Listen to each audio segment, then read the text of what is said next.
Good morning. Actually, we're just about into the afternoon. What is up, one and all? Welcome back. Thursday upon us. That means the weekend creeps just one step closer, and it's going to be a fun weekend, actually. I know there's plenty of Age of Empires 4 action going on.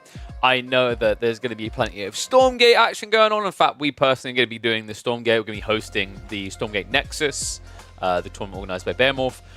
which means today will be the last stream on this channel for this week. Next week, I think we're looking at 3 or 4 days again, which is always a banger. Plans for today. So originally the plan was to do back-to-back King of Dry Arabia series. Turns out the schedule got shifted a little bit. So the Marine Lord series, not going to be happening today. But we do have Puppy Paw versus Louis MT, which I'm really excited for, actually. I think this is a really cool clashing of two players. Puppy Paw statistically has a little bit of a later phase of the game that he plays into than other players, and that may favor Louis MT a little bit, a person who is phenomenally comfortable in that hyper late game situation, as we've all seen quite often enough already. So we'll have to see which way it plays out. We have got the draft already up. Just a reminder, folks, that actually what we'll do is I did say that we had that Vietnamese show match, which was hype. For anyone who didn't catch that, go back and watch the VOD for Game 1, Game 2. Sorry, I'm coming up really white here. I'm slightly going to close the door. We're going to go and cast that as well. That was Kyo versus Mio. Game 2 was ludicrous. HRE versus Mongols on Mongolian Heights delivered. So hopefully the rest of that series does as well. But before we get to that, of course, we'll have the Puppy Paw versus Louis series.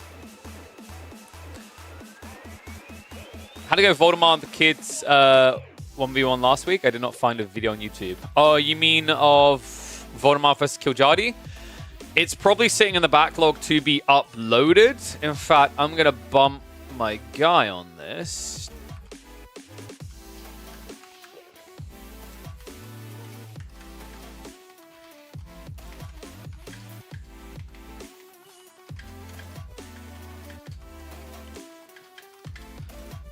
Because the awkward issue is like, so I can kind of, I can give a little bit of insight for people. And maybe it works nice this way, because like a lot of the people who watch on YouTube are probably watching it live or whatnot. But we cast per stream, I'd say bare minimum 5 games. Like it's probably more like 7 or 8, I'd say in most cases. And let's say half of those are uploadable, 4, right? Then we do 3 days a week. So let's say per day we're getting about 4 videos that are viable for YouTube. So that's 12 videos a week. You can already see where the math starts to go a little bit wonky there, right? If you're getting 12 videos per week, you're going to end up with a backlog. So it's a little bit of a weird one. I'll check what the person on YouTube wants to do. Like I'm trying to give them autonomy and see if they lean in, and if not, we'll figure it out from there. Because like I like doing the content. I don't like having to handle the YouTube side of things. I like just have someone who takes that over. So I'm always looking for a person who's able to do that. Because I also want to try and explore other games. I'd love to be able to start doing some Deadlock content as well. Maybe we split that to a different YouTube channel. I am weighing up some Age of Mythology today. So I said we're going to have the King of Dry Arabia series. Then we're going to have the $80 show match between the two Vietnamese players, Kyo and Miyamaika. And then maybe we'll check out some Age of Myth, as I know everyone's going bonkers, and I've had a bunch of people asking, when are you going to do some Myth? When are you going to do some Myth? So, you know, possibly today.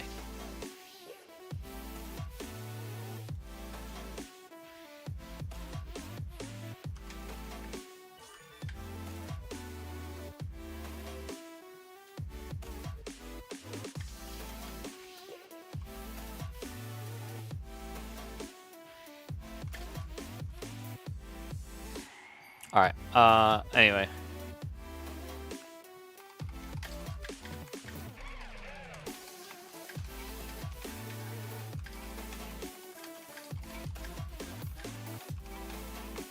Okay, sorry. Just had to send that message quickly. So let me start the game and we'll get ready for this series. Look at the draft. Ooh. That is intriguing. Puppy Paw putting a lot of value on the Delhi pick. Second pick. Leaves Roos until third. What the? Okay, am I the only one looking at that draft and being like, this is kind of wild, right? Ibex stays until 4th pick. You've got Puppy Paw picking the Roos in 3rd, which I think is kind of understandable. I think it's surprising Mongols actually ends up being the 6th pick here. Yeah, 6th pick here. Malians has also been highly coveted by a lot of players so far. I'd say like first 4 picks. The fact that it ends up being pushed back to the 5th is surprising. Order the Dragon, Juji, and Zhone, those have all been later tier picks. Same with Ottomans and French. But there is definitely some mix-up here. A Japanese being a little bit higher pride for Puppy Paw is no surprise. He's actually very good with the Japanese. In fact, both of these players are 2 of the best players on ladder at playing Japan, full stop. Like, it's crazy how good and talented both of them are at it. Right, so let me open up the data now. And we'll get ready for game number 1. Oh, God.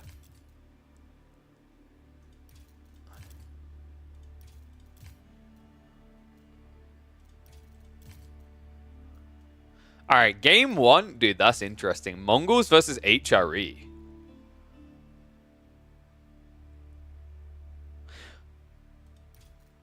I'm thinking about it with that matchup because I haven't seen it on the newest patch, right? HRE highly bannable. Mongols come out elsewhere.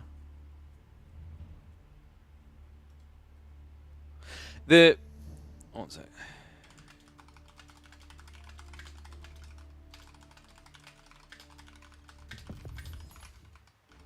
Sorry, I just have to send this message because it's to the YouTube editor quickly.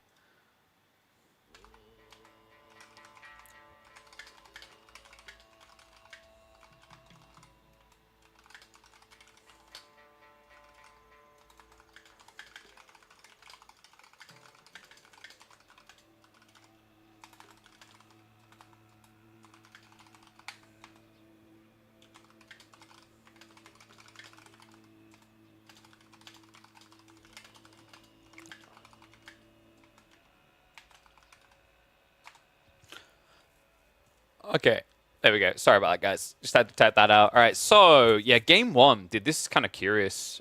We can discuss it in game a little bit, but I'm kind of. I think H3 still have an edge, but it's not as big as you think. Oh,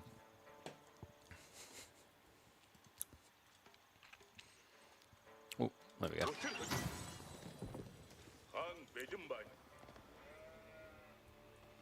The Mongol buffs were huge.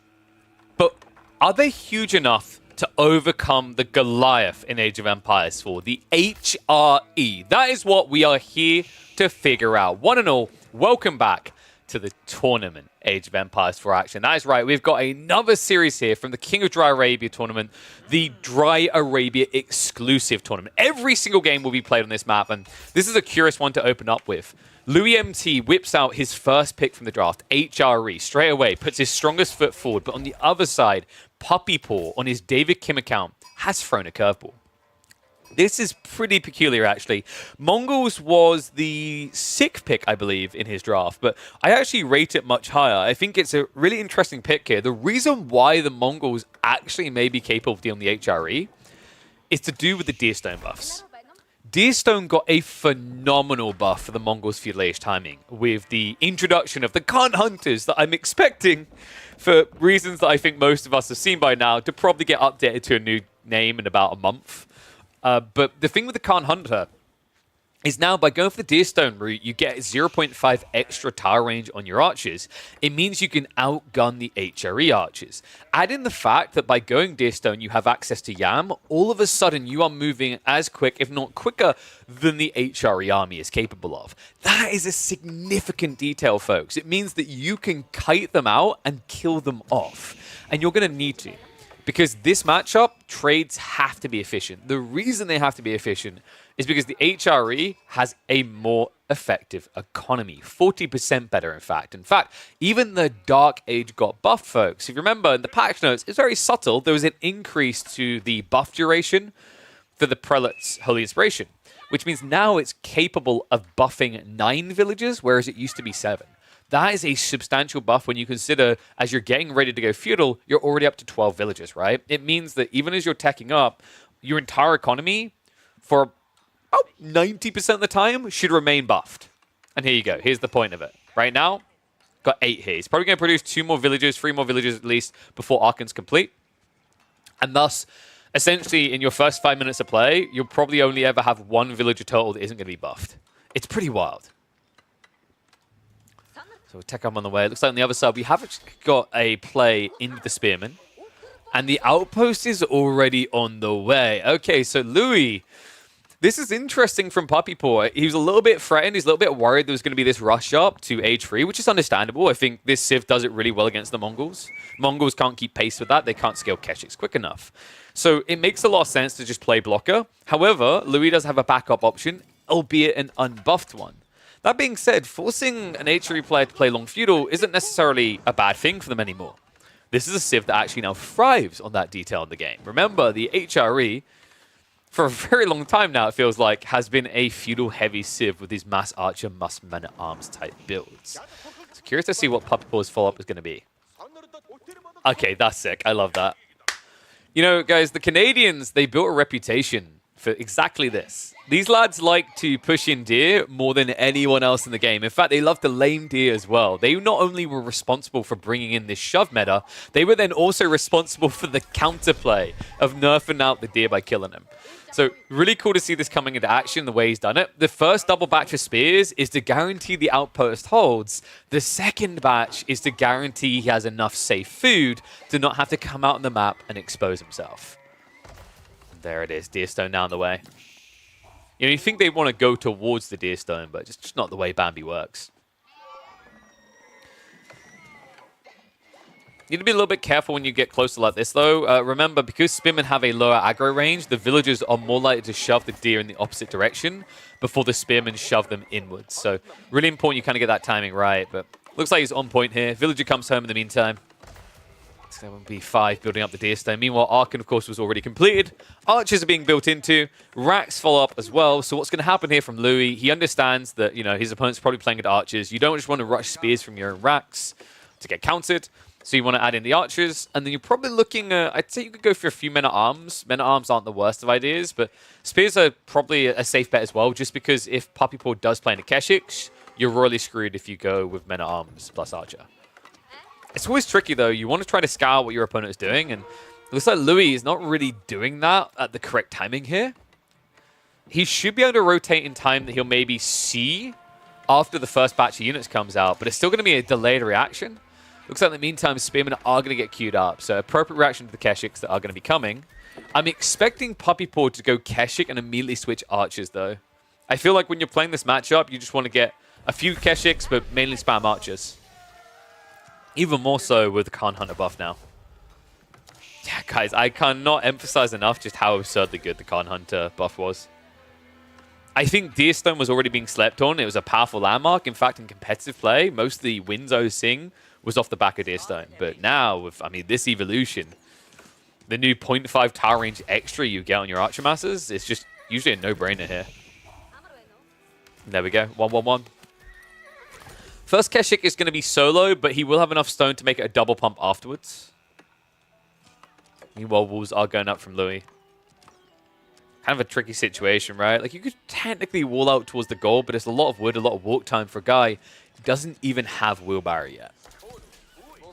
Got 2 farms in. Now, the goal for Louis in this matchup, as long as he doesn't see too many Keshiks, is gradually get to men-at-arms. If you see your opponent is leaning very hard into archers, you want to try to flood men-at-arms. I think the tricky part in this matchup, though, that makes that less effective, whereas it would win most matchups, is the Deerstone. I think Louis has to just hard push it onto archers. And if Puppy Paw has the correct read that that's the case, he can lean very heavily into archer Keshiks and get away with it. Even more so when you consider he has that outpost on the front side. This is a Yam aura. This is a buffer, right? So he's going to be able to kite in and out. And I mean, the difference is really day and night, right? 1.38 movement speed. Meanwhile, over here, 1.44. There are not many situations where you can brag that you are quicker than HRE archers, but this is one of them. What do you think, guys? You've seen a few minutes to play. Who do you rate here? Do you think the Mongols have got it, or do you think the HRE? Wave those flags, let me know. It's now being torched down, but this one Keshik is causing quite the nuisance, right? He doesn't want to pull the spears because that's your torch power. It means the Keshik is getting better and better trades. It looks like the Spearmen are going to have to bail out in a second, and this was a critical ingredient. Louis MT getting rid of this outpost guarantees the follow-up play from Puppy Paw is not going to outmaneuver him. Spears are just going to be thrown away, and outpost is going to go up, and it looks like Louis' plan now is to get the hell out of this age. That's a lot of villagers buffed up on the gold line. Looks like it's going to be 8 here. And I think that makes a lot of sense. That's actually smart by Louis. You can't play this long age now. I just don't think that works. Because the moment you arrive towards David Kim's base, you're just going to get outmaneuvered. And what is up? Thank you, Teshtop. Appreciate the resub. Welcome back to the Swarm. Remember, guys, if you're watching this live or later, do feel free to come across and join us on the live stream. Do feel free to drop those Prime subs. Your boy gotta feed his kid. And while you're at it, if you haven't got any money to give, something that's free to do is clicking that AMD Ryzen link that just popped up in the chat. Go check them out. We're partnering with AMD this week. Let them know that you love to see them supporting your favorite bird. So poke on the back here. This isn't big enough, though. I don't think Louis can stay here. This is all just feigned aggression to cover his tech up. Keshiks aren't at home, so realistically, maybe he can hold for a little bit. Archers are big enough, though. I think this is a problem. There's 2 Keshiks at home as well, and I think that's going to be it. Louis is going to lose the army. He's not ready to start the tech up yet either, which is quite problematic here. Spearmen aren't going to be chasing, but Archers are trading out. So one of the Keshiks is going to go down, so some damage done here. Puppy Paw, how's he going to react? Because he should know what this is. There's no other logical reason why Louis knowingly would throw a weaker army into the backside of his base. He has to understand this is a tech up. The question is, does he try to mirror it himself now? Or does he play the Age? Because playing the Age is pretty effective here when you remember that he has heavy cav. This is a phenomenal blocker to the Relic Rush that Louis is looking for. Relic Rush that's about to begin. The stables are being dropped, so he is going to be leaning into the Knights.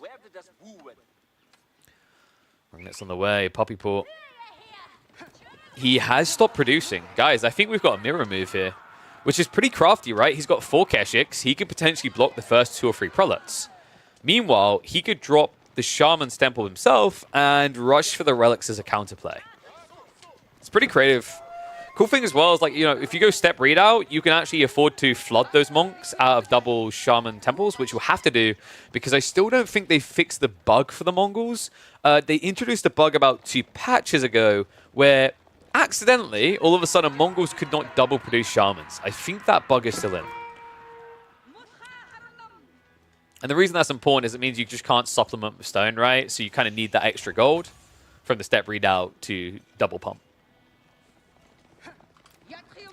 I don't know, man. I quite like Puppy Paw's approach to this. I think Louis, it was a really big mistake throwing his army in like that.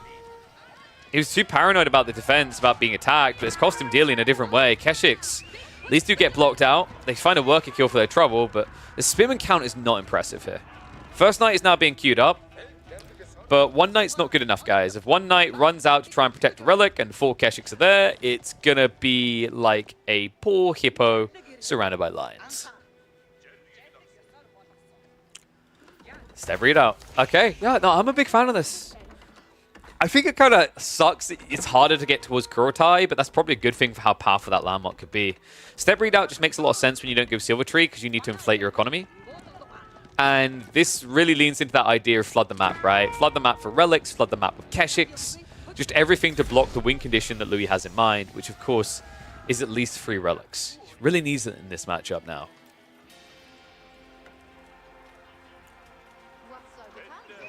Berry's being gathered, but unfortunately it's not even in range of the buff. So Louis' economy really isn't that effective when it comes to the Archon effect right now. Oh, man, more villagers going down as well. On top of that, he did bail out, and that's so unfortunate. So guys, kind of an awkward thing here with the Archon Chapel buff. It doesn't just refresh every second. It's at fixed intervals with the villagers. So you can see the golden glows are going out on different timings here. He's without buff for probably going to be about 30 seconds at this pacing, right? Because prelates are rushing out. That being said, the prelates are finding what they need. 2 relics already on the way home, soon to be a 3rd. And I'm a little bit confused about Puppy Paw's position here. You know, the archers, I get it. You know, the knights are coming. You're a little bit scared. But not having them out on the map feels problematic. And now they're going to take a very long time to arrive. Meantime, Keshik is at least going to cycle out to the north side. So there's going to be a blocker there. It's going to be 2 relics secured for Louis. But the 3rd is still a big question mark. Men-at-Arms are starting to get added in by Louis. Kind of interesting, actually, and dangerous. If he keeps leaning away from Spearman like this, Puppy Paw with the step readout might have the power behind his economy to just pump out Keshiks. I love the fact that he's getting crossbow plus Keshiks, right? Like, crossbows now counter everything your opponent is doing.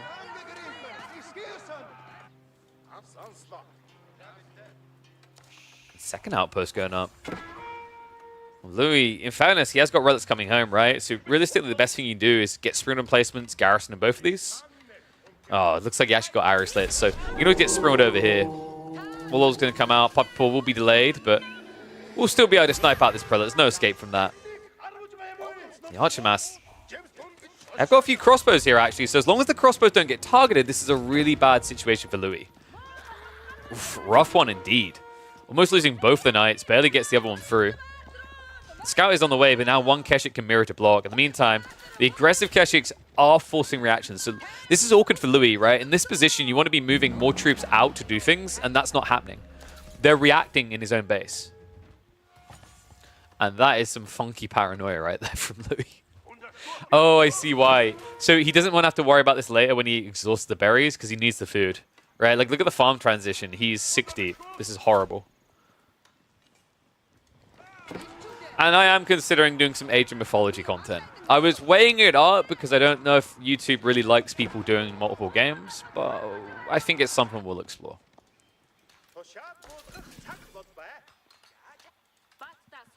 1,000 gold left at home, but I mean, remember, he's getting 50% more, so Puppy Paw is definitely making this last. He's a little bit awkward next step, right? He has got retracted gold, but the other ones are really far forward here. I wouldn't be surprised if he tries to lean central. Right now, Puppy Paw's army is better, and if you lean central, it means that you're taking the short route to the enemy base, so it's much easier to camp this with crossbows. So in which the crossbows now coming out for Louis, is at least doing away with the initial Keshiks, but this chip damage begins to add up, guys. Khan is at least going to go down, but that's 3 worker kills one way, and every kill matters here. Relic's situation is looking rougher and rougher for Louis as well. Prelate's trying to sneak out, but I mean, it's just 2 knights. 3 Keshiks, 3 crossbows should easily be able to dispatch this. We do now have the monks on the way, right? I'd imagine so. There's 2 in play. Oh, he thought this one was still here, which is intriguing. Wait, what? I'm pretty sure Puppy Paw was out here earlier, right? So I'm a little bit surprised. Oh, he rallied there twice. That's why, yeah. A little bit funky. Still looks like a free relic game for him, though.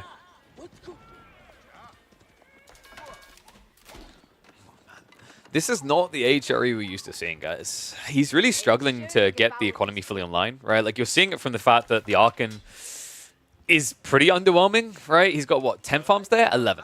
11 farms in total, and you're now having to play out on these flanks. Now, admittedly, the Prelate buff means this is more viable. Remember, Prelate can now buff 9 villages on this current patch. Really significant increase compared to the previous. Means that playing Pocket Eco is a little bit more efficient, and he does at least have the Prelates. That's not the problem. The problem here is that you are playing against a very aggressive opponent with a very aggressive Civ in a very exposed position. That's where the danger lies. Outpost is at least going to help out quite a bit here, though. The Spooner placement is doing their work. Archer crossbows diving in. Louis, I feel like you should be able to hold this, yeah. The Spooner placements are just too much. I'm kind of surprised Puppy Paw's forcing this without more melee units. I mean, I guess idle eco is idle eco. And he is at least getting reasonable trades with the enemy army. But now the Keshik's dead. He's going to have to back away. And I think, you know, overall, I'd say as long as he gets these other relics, that was worth it to draw attention. But if he fails and Louis gets 3 relics, that feels like a wasted effort. In fact, I'm a little bit confused. Was there a miss rally? Because finally, okay, yeah, there was definitely some downtime there. Remember, Puppy Paw had 2 of these shamans for quite a while. And the second one ran to the same location. It looks like the second one then also ran to the same location as the first for the back relic. So just a lot of wasted effort there. But he can at least convert this now, right? There should be Sacred Sites getting locked. 3rd relic being picked up, and all of a sudden you're actually not behind the H3 economy.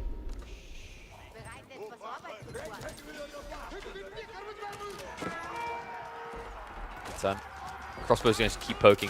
I like what he's doing here, right? This is fine. The last one was over ambitious with the dive underneath the Springles, but in general, what Puppy Paw is trying to do is keep his opponent honest to the H, because you know how these H3 players are. They only want one thing. They're always thinking about it, all right? They've got a little poster above their monitor that says, always be impotent. It's always what they're looking for. So you have to kind of check that balance, right? You have to make sure that they're adding in more army. Every once in a while, you have to go and get, hey, have you got more crossbows? You got more men-at-arms? Because otherwise, if he reaches past the Swabia, all of a sudden, your game window closes very fast. You have like 3 or 4 minutes to shut it down. Otherwise, the Eco League gets too big.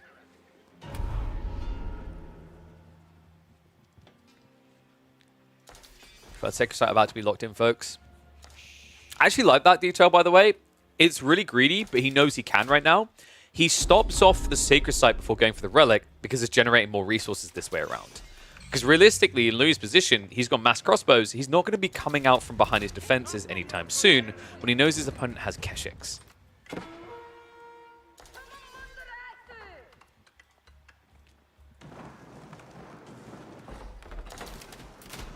This is the series that was played in the last 24 hours between Louis and Puppypaw. The winner of this will be going up against Marine Lord, which I believe is going to be happening on Friday.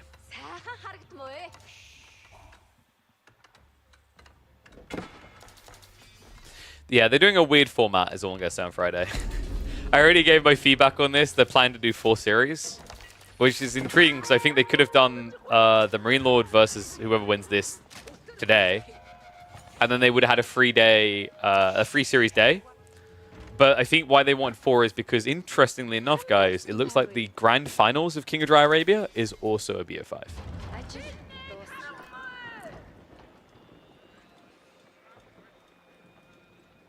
Traction Treb's now being built. Palace Swab is coming up. This is kind of interesting, right? Like, Traction Trebs really fell off for a while. We didn't see much of them. But I gotta say, they're still a really effective tool. Usually they feel a lot better with the Kurotai, because Kurotai does buff bonus damage, but it's kind of the right situation.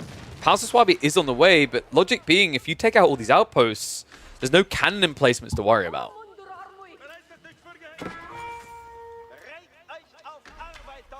Louis is going to have to come back home soon. I'm wondering if maybe Puppypaw tries to lean around to that south side, knowing that the deer stacks are running out.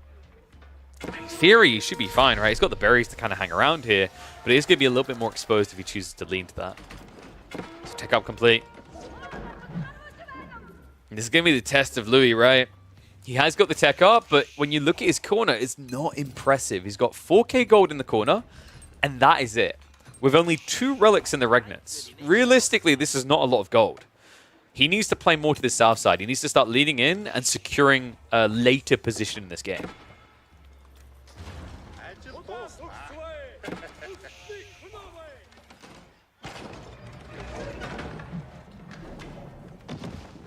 Louis is prepping the Culverin. Culverins aren't bad here, right? Remember that Traction Trebs, they have 14 tile range, which is decent, but much lower than standard Tractions. Sorry, counterweights. Counterweights have 16. Looks like we've got to move in here, though. An attempt to repair is going to fail. Big mistake made there. Louis MT thought he'd be able to get that back up, and I believe there is a gap in the tree line there. One that should allow very easy access. Army is trying to move out to match, but keep in mind Louis, because the strains on his economy to bulk up troops, he doesn't have any elite techs. This is Imperial in name only. The only upside he's got is that he bought some TCs. Finally, elite tech is on the way for the crossbows, but the movement comes in. Puppypaw looking to strike here. Half the group goes north, sees the cover, and that's going to be a freebie. Village is being pulled, but the crossbows there, that's going to turn into a massacre. And Louis may be able to hold the south side. But I'm getting worried on this north. There's just so much exposed economy here. More villages are being pulled, and more are being punished. Damn, the damage being done here. I mean, you might be past the Swabi, but that has its limitations. And also, the Cobra is being pushed away. The Mangonel reaps the rewards. Heavy damage on the crossbow mass. Louis should be able to survive this first wave, but there's no denying that Puppypaw dealt a significant hit here. And with the Traction Trebs about to finish the Archon, it's about to get a hell of a lot worse. And yes, this is the pro play. This is a best of 5 professional series, folks. It's just Puppypaw decided to not use his Puppypaw account, which he should know better than to do by now. Gonna be really snooty about this, guys. If you are a pro player watching this, please, when you're in a pro series, use your pro account. Thank you.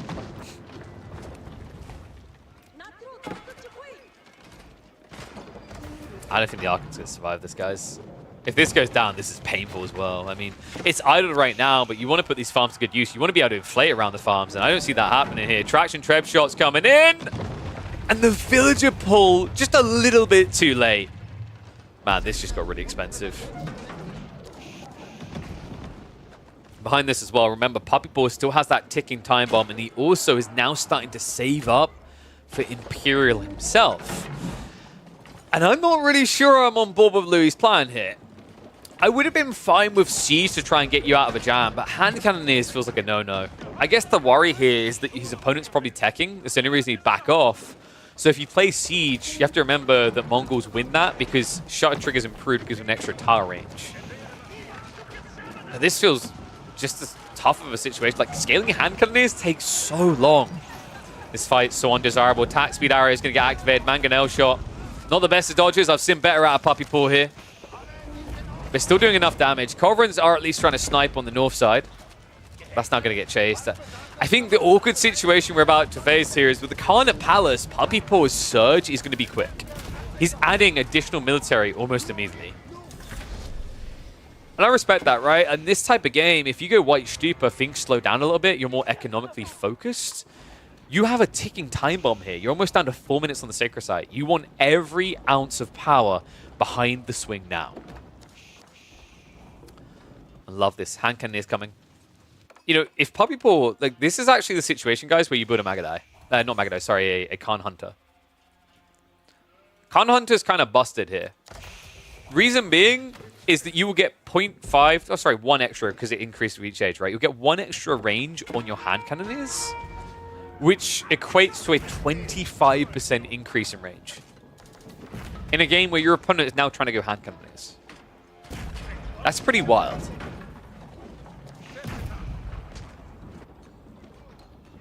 The funny thing is, even if Puppy Paw doesn't actively build a Khan Hunter, by the way, he will get one eventually. In fact, flip the coin and let's see what he gets. We're going to have to wait at least another minute. Knights is a good start, though. Elite Knights at that, and I believe they do have the Poleaxe upgrade by default, right? They've got the Boys' Fortitude for sure. Some pretty beefy individuals.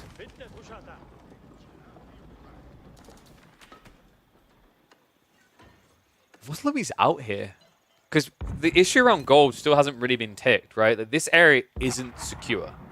2 outposts is nothing at this point. You don't have cannon emplacements and you don't have fortification. You don't have a connection to a TC for emergency repairs, right? It looks like he has at least got the decap, so he has bought time that way. The question now is, does Puppy Paw need that win condition? I know I mentioned the Khanate was to lean into it, but even without that detail, this army is looking pretty scary. Should Louis get enough time? Sure, economy wins. How much time does he really have here? And what is up, Fiamir? Thank you very much for the resub. Welcome back to Swarm, bud. Yeah, I'm just looking at the hand cannon mass right now. That's my #1 focus in this game. Because I think one way or the other, that wins the game. And right now, Puppy Paw is running away with it. It's all about that step readout power, right? Like, just such a potent landmark in the right situation.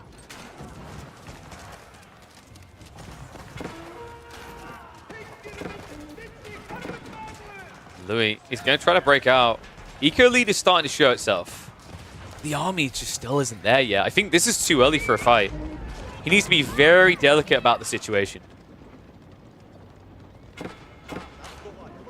Farm transition, I think, is pretty much complete. We're 47 deep, but this is the weird thing, is while he does have an eco lead, it's not as powerful as it normally is for the HRE, because practically nothing is being Archon Chapel buffed. In fact, the Archon Chapel may be repaired, but he didn't even stick a new Prelate inside it. So at this point, yes, you have almost a 30 village lead, but you're not playing with the 40% buff. Push comes in. You just see the power of those shot triggers, right? Up to the 13 tower range. You can't win a siege game. We mentioned this for Louis. We said it was going to be a big no-no, but still he tries. Dive comes in, and Puppy Paw, I think this army just looks too big to fail at this stage. Horseman trying to rotate around the back, but with hand cannoneers in the mixer, that's just not going to work. Louis, you're just seeing him struggle here. He keeps trying to use that culverin and ultimately getting punished every time. I think this is done. This is over. GG is going to be coming out in a matter of moments here because Louis might have a 20 village lead. He might have been up to almost 30 ahead. But he would have needed the 40% buff to stand a chance against the Canadian. Game 1 goes to the Mongols. You heard me correctly. HRE beware. Mongols are cooking. And it didn't even involve the Khan Hunters. I really thought we'd be seeing some Khan Hunters here, man, but he didn't even need it. Great game 1. In fact, let me update the scores for that reason. Puppy Paw, 1 game up Dude, that was kind of a wild one, actually, out of Puppy Pool. I was impressed. I really thought we'd see maybe some more Archer playing Feudal, or we'd see him try to, like, you know, play into a quicker end time in Castle, not even trying to go up into Imp. And why do you not want Game 2? You want push-ups in game instead of Game 2? Is that what you're telling me? On a hot day like this? Why? Ugh. 1, 2, 3, 4, 5, 6, 7, 8, 9. Like, bruh. I'm gonna remember that. Need to spend it on something? Oh, wow, you could have spent it on that giveaway that I'll eventually organize where you'll have to spend 1,000,000 points. That's reminding me. See, this is the thing. People keep asking for, like, you know, gambles. And the more we gamble, the more we have to, like, just increase the cost of everything. I really wish there was, like, an option to just have Twitch auto-inflate points based on logical things, like how many is in your community. Because trying to work that out myself is too much math. All right, 1 second, guys. So, let's have a look here. Yeah, Puppy Ball legit was just on the wrong account, by the way.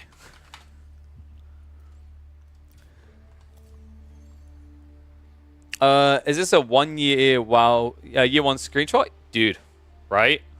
The OG pixel art? Whoop, whoop. It's Northshire. It's Northshire in pixel form. So in that way, it kind of feels like a year 1 thing, right? What do we change background to? Are we feeling the anime forest? Dude, that is a beautiful background, by the way. So, let's see. Game number 2.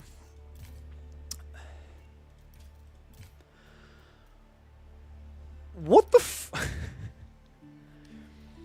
Dude, what is Puppy Paw doing? I mean, it's very, very smart strategically. He's peeling favorable picks from Louis. Can you guys guess what Puppy Paw picked in Game 2? If I told you Louis picked Iabids, right? Which makes a lot of sense, right? 100% makes sense. Iabids, very powerful pick. Very good, well-rounded. What feels like the dumbest thing Puppy Paw could pick?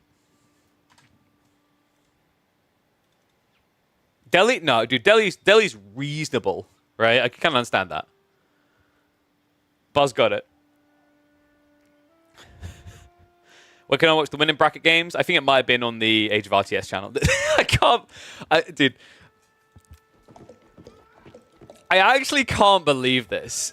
Game 1, a win for Puppy Paw in the weirdest of ways. And we hop into the second one. You know there's a good chance you're up against the Iabids here. And what does Puppy Paw, the Canadian prodigy, do? He picks the French. He French Canadians. I cannot believe this. Puppy Paw's draft has been wild here, guys. He has ignored his initial picks, right? Because both players in this series drafted 8 civs.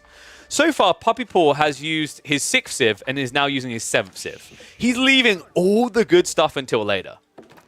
But this surely has to be a free win for Louis. I understand what Puppy Paw is doing to an extent here, right? Like when you think of some of the picks he made, such as Roos comes to mind, you don't really want to run into Iabids there. It could be a little bit tricky, a little bit sticky. Maybe same with Byzantines. Notably, a lot of players outside of 2 or 3 have struggled with the Byzantine Iabid matchup. It's usually very good for Ius. So I think this is a throwaway civ by Puppy Paw. I don't know if he 100% expected Iabids, but there was a likely good chance of it, right? And the reality in these situations, folks, is you can't look at these type of best of series as how do I win every game. That's usually not feasible. I'm always reminded of a saying, I can't remember which analyst it was. He loved to always say it that I worked with. I think Lizard used to say it a lot, is in Dota 2, you know, if you're winning 3 lanes, if you win no lanes, something's gone wrong with the game. If you win 3 lanes, something has gone wrong with the game. The logic is that if you win 3 lanes rather in a game of Dota 2, a game that has 3 lanes, your opponent's the ones that screwed up more than you. Because the logic is if they're losing X lanes, they should be leaning into fixing at least one of them. Your goal should be to win 2, aka the majority. So what's happening here is when you have this fluid draft, you've got 8 picks on each side, and every map is going to be played on Dry Arabia, you have to give an element of respect to your opponent's picks that they may just counterpick you out. And sometimes trying to like get in their head, when they have 8 choices and they've only picked 1, it doesn't make that much sense to just immediately go, yeah, this strong pick because it counts X. Sometimes it's worth kind of throwing out some bait and seeing what you hook. And I think that's what French is here, right? Like, whether it was going to be IO 100%, he might have suspected English, Chinese, something like that, where he has better odds. Because in theory, Ibid should be heavily favored here. It's a camel civ against a cavalry civ. It's the absolute dream. So I'm curious to see what Puppypaw is going to do to try and alleviate the concern, because the opening is already going to be rough. Military wing coming from Louis. Now, you might be wondering why not Growth Wing here. Growth Wing's been growing in popularity, but I think the issue with Growth is Growth leans into the idea that you're going to be playing a long feudal age, and I don't like that against the French, because the French, by the time you've gone to feudal, will already have 0.6 more villages, which means they've basically already chopped off 25% of your advantage from going eco-wing growth in feudal. So I'm actually a bigger fan of this. It means that Louis can kind of keep his opponent away from his base, potentially. It gives him some potential to kind of poke if Puppypaw decides he wants to go out to the deer. And I think we're going to be looking at a fast castle build overall from Louis here. Sheep count. Ooh. Pretty damn good for it. Sitting on 14 here. Meanwhile, you can see Puppypaw has got 11 left over. And I believe that is almost the entire map scouted. I don't think there's anything left in these corners, so no sheeps left up for grabs. It's kind of interesting actually to see Desert Raider. I think Desert Raider is very situational. Maybe like against 4 or 5 different civs in the game, it makes sense. The majority right now have leaned towards growth. The logic is that at the point in the game where you get growth, it's about a 15% increase in your economy, which is ludicrous. I also think you're going to see a creep up in this one. Culture Wing Logistics got buffed in an insane way, folks. It now provides a permanent healing aura, which makes it viable actually both in feudal and castle.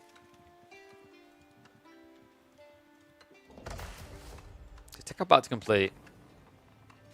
Does Puppypaw try to send it here? He's going on the stone, right? Yes! This is sick. So think about it. Just really think about it. It's kind of like what Abbasis do to counter Ibids, where you just go 2TC hunker down. I think Puppypaw is going to go 2TC hunker down, just send 1 or 2 knights to harass. But I wouldn't be surprised if maybe he tries to reach castle himself. Like, in theory, it sounds really weird to fast castle's French. I'd say semi-fast castle. But the logic is that you get your hands on Arbitrier. And Arbitrier kind of counters everything that the Ibids do, right? Like, even archers, because of Pavis. Ibids may seem, on paper, like they just win because Camel beat Cav. But I think something that gets slept on is the later the game goes, the more and more the Arbitrier look OP. Oh, Horseman opening on the way. Makes a lot of sense, right? You need the Horseman for the Desert Raider. Because although the Desert Raider is meant to be a counter to Cav, it also gets countered by Light Cav. Double outpost. Big investment here. And it looks like we also got stone gathering with a mining camp. Adds quite a pretty penny onto your costs here, but at least the upside is it's getting you a little bit closer to that golden age for the 10% buff, which just came in, actually. First Knight's going to have to back off here. I think overall, if you're Puppypaw, you're kind of happy with this, though. Your opponent has double outposted. He's clearly rushing Castle Age, but it means your second TC could be a lot more greedy here. So I wouldn't be surprised if he maybe leans out towards the deer. I'd love to see him drop the TC here and then shove these deer in. That way, he gets protection on the gold, but he also gets a lot of food underneath it. Instead, I think he's going to be even greedy, guys. He's going to go for the center, isn't he? Oh, man. Game 1, Puppypaw and his deer shoves. And game 2, he's looking to level that up from 1 deer shove to 2. That is wild. Leaves you very exposed to raids later on, right? Like, you've split your economy. But for now, he's got to be feeling pretty cozy. Deer's going to give him a phenomenal gathering rate. And yeah, you're right. He's got the boar as well. Man, this is the jackpot on this screen. Well, we wondered how he was going to make French work against Ibids. This is definitely a good step in the early game. Louis, is he? I don't think you want advancement here. I think you need growth, which hurts a little bit because it's a long time waiting. Deer shove should be banned? No. Why should deer shove be banned? What? Deer shove is easy to counter. Kill the deer. How much food is that? So it's 2450 from each deer stack, right? So that ends up being 4900, and then you got 2000, so 6900, yeah. Yeah, shoot them or shove them back. All right, like you know what this is. Puppypaw is the the zookeeper trying to capture new animals. You've got to be a freedom fighter.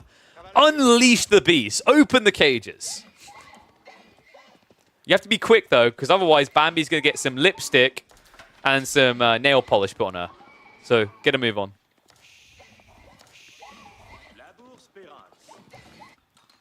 All right, tech up on the way. There we go. Louis knows he has to go growth. This is awkward, though, guys. In a lot of matchups, going growth here, it offsets the eco lead your opponent has. French is kind of different, though, right? Because French produce quicker. It takes 17 seconds. It's almost like your TCs are Song Dynasty TCs the Chinese have. I think China and French are some of the few matchups where like Growth Wing doesn't quite repair the damage done by your opponent rushing second TC. So this is tough. Right? Like, look at it right now. Like, the difference that he'd make back. He's still got a minute to go. Puppy Paw is going to be so far ahead. Add in the fact he's gathering deer and boar and has the survival techniques. He's looking pretty cushky. Wolves are going to go up. There is going to be an initial attack from Louis. That's granted, right? Tech up advantage gives that. However, you kind of have to have units alive for that. And there's a little bit of a rough start here. Nice strike down on that knight. Overall, good timing for a pushback. You might be able to idle out some of the resources here. It already looks like the berries have been bailed on.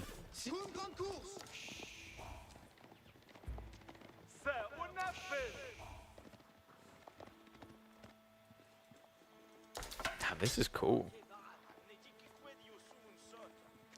And I cannot believe that, of course. Farm man in with the dad jokes. I haven't made enough of them myself today. Spearmen are fine as a defense here. I think Louis is kind of problematic. He needs to go Golems.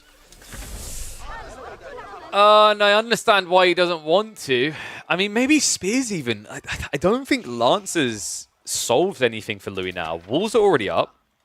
You've seen Spears, right? Like, you could theoretically go Archers, but that takes time. We are at least seeing the veterancy for Desert Raiders. Wait. Hold on a second. I think Camel Lancers is bad. Could Desert Raiders be better, though?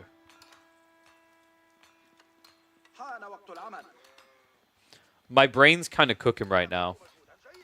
Desert Raiders aren't terrible at this stage in the game, right? I think they get 9 bow damage by default. You can scale up to 10. And you just play kind of horse archery, right? Like, we've seen Roos try and do that, like horse archer metaing against French. It's not the worst of ideas.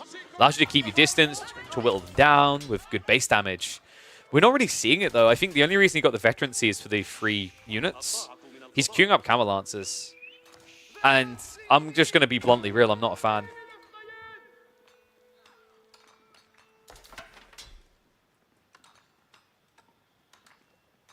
STM man better? I mean, that's why I kind of want is like Gulum Spear, right? Like, I think Gulum Spear is just much more cost efficient, but I'm trying to lean into the thought process when he's just sitting on stables here. Okay, so it's just going to be archery range transition, so mass archers on the way. You could theoretically go crossbows, but I just don't think you ever want to be doing crossbows against eventual arbitrary. But we're kind of creeping on that issue I was worried about, right? Is like, you're going to start spamming archers, and Puppy Paw can start spamming into crossbows. Of course, he has to age up first. He's taking a little bit of time with that.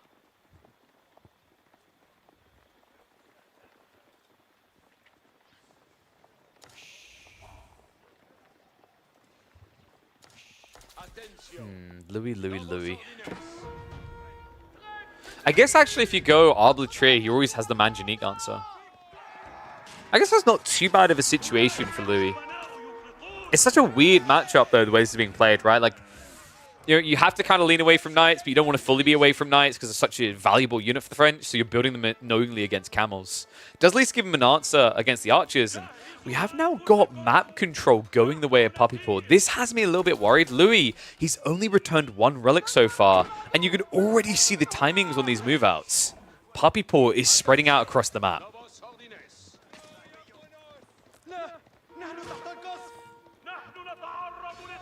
This is wild. It is also going to be a loss on the right side of this fight as well. Louis, I don't know, man. I think the Camel Lancers were too slow, too expensive, right? It's almost like you needed numbers more than you needed quality here. And the blocker comes in. Louis, please tell me he's got food reserves. Free sheep. Definitely not nice sheep. And he has about 300 left on the berries. This is bad. He needs to strong arm one side of the map. Spearmen are going to get a freebie there as they take down the Dervish. More expensive nowadays, by the way. Those Dervishes did get nerfed. And will allow him to at least get the defenses up. But behind this, Poppypaw has now contained his opponent. He's slowed down the timing on these relics. And he's now on his way up the guild hall. Damn. Okay, like, am I the only one sitting here going, good lord, I'm impressed? I mean, maybe we've just all been sleeping on French, but Poppypaw's making them look pretty broken here against one of the more powerful civs in the game. I put Iobid's like, what, top 5 right now? Definitely top 6. They're a very solid civ with still some variability to work with. But the timing was just pristine here from Poppypaw. Now that tech up, you immediately see the Q. Arbitrary men-at-arms. Just makes total sense here. Your opponent doesn't have a great count camel lancers. He's going mass archers. The arbitrary can actually duke that out. And if you ever transitions, the arbitrary will counter whatever comes next. Very cost efficient as well, right? Like your opponent is splurging out on camel lancers and you're just going 120 max on your cost.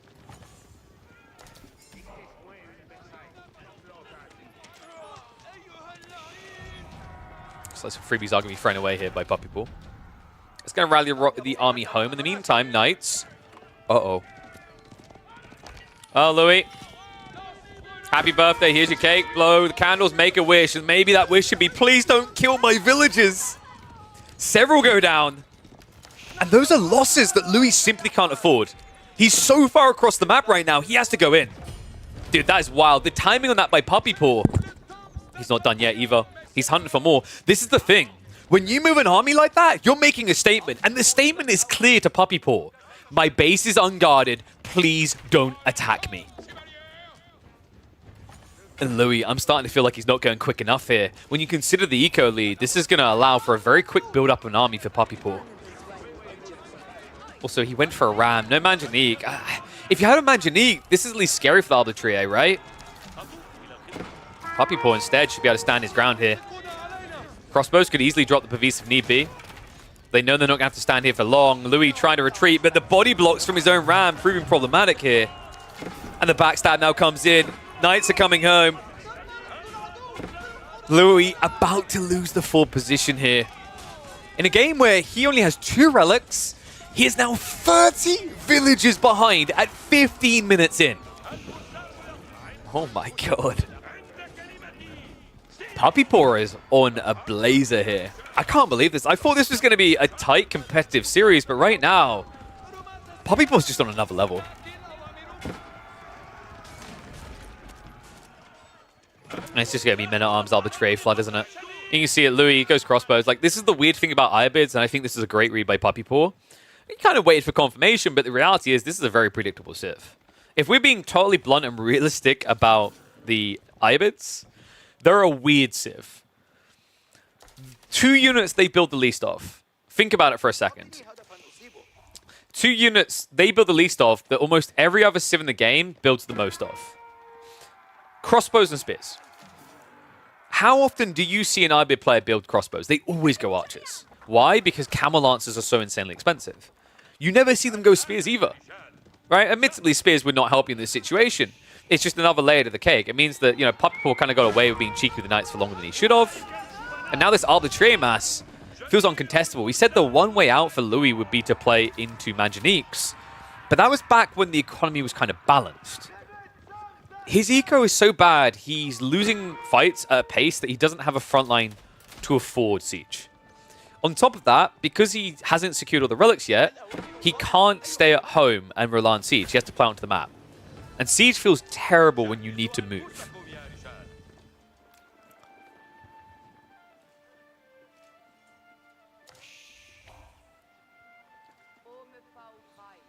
Horseman switch now from Louis. Against men-at-arms. Keep in mind, Louis is very much on the clock, not just because of the 2 TCs, but because of Guildhall. At this point, Poppypaw can just kind of vibe. You know, it would be nice to block some relics, but I think even if Louis was to get 5 relics, he's still so far behind now. And although he can eventually kind of supersede that gap, right? Like, let's say he goes 2 or 3 TC and they both get 140. You know, you've now just got an eco advantage with relics permanently. I don't see this game getting that deep for him. If he doesn't make a move soon, he's toast. Make a move that's strong is what I was looking for. Well, it definitely forces a strong boy reaction, but yeah, I don't know about that. Looks like we finally got a Manjanique for Louis. Horseman down the way as well. Puppy Paw's reads have been on point in this game. From the jump to take map control to the state of early play, and then the transitions, right? I think the transitions have been impressive. Puppy Paw's just been reading his opponent. Like he's a gypsy and he's being shown an open palm at this stage. Manjanique. Okay, that's not the Puppy Paw I've come to know. That was quite the wallop to the face. But the men-at-arms are given free access! What? I cannot believe what I just saw there. Louis MT pretty much just inviting him in.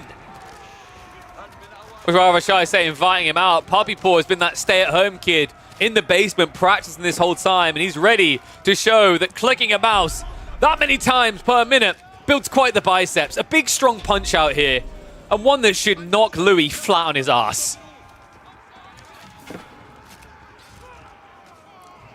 Yeah, this game looks over. I mean, the arbitrary mass coming in, the only upside Louis has is it can't kill buildings.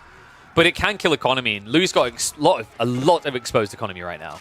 He's got no keeps to fall back on. He's only got a TC. He's having to play pocket to pocket here in a very vulnerable position. And now he has no army to defend himself with. Pavisa's going to get dropped. Great read by Puppy Paw. He says, I got no reason to move anymore, mate. You may be getting a buff damage increase, but it's not going to be good enough. GG comes out. Puppy Paw, with one of the weakest civs in the game versus one of the best, makes it look so simple. Dude, that was wild. 2 on the board. That is an uploadable game right there, mate. Like, what's the title for that? Insane Spawn makes trash civ playable. That was ridiculous.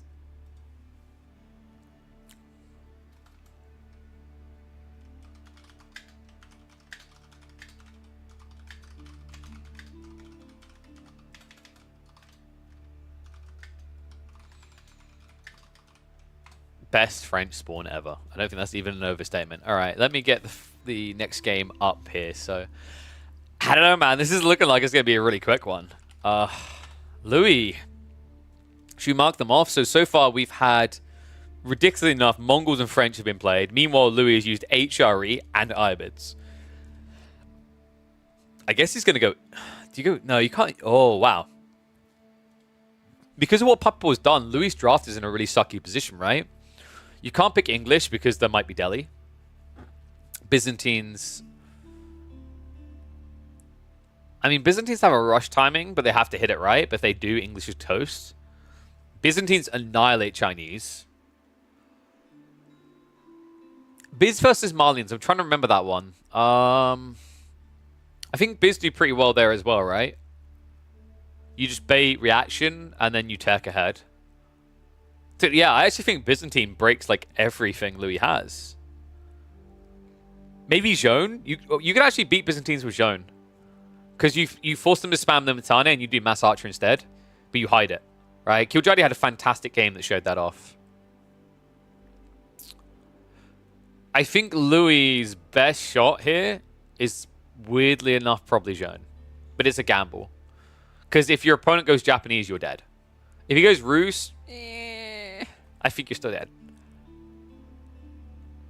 If it's Delhi or Byzantine, and Louis thinks there's going to be one of those two, then picking Zhone is probably his best shot. It's Japanese English. Dude, that was insanely ballsy out of Louis to pick English there. Because like, I think if it's Delhi, you have a hard time. If it's Byzantines, I think you can win that. But like, again, I feel like at the absolute top echelon, like the top 10 players, and someone could correct me if I'm wrong, but I feel like Byzantines is pulling ahead there now. Whereas English used to look better. I think Biz players have started to find this really good timing to attack, force reaction, and tech ahead. That makes that look a lot more Byzantine favored now. All right, well, let's find out. Let's get ready. Oh.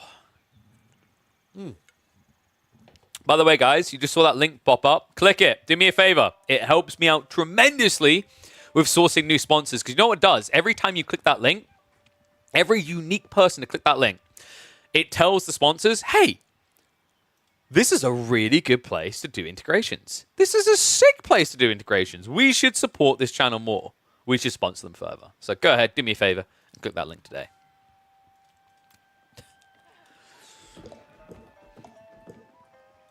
It's Yumi time! Okay, maybe it's not, but I'm getting ahead of myself. Sorry, guys. I get excited whenever I see the Japanese. We're in a potential decider game here. Puppy Paw is 2-0 in this elimination best of 5 in King of Dry Arabia.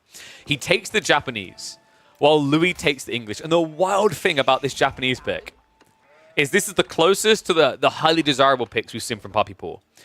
He, in this series so far, has ignored his strongest picks. He picked Byzantines, Delhi, and Rus before the Japanese pick. He's ignored them all.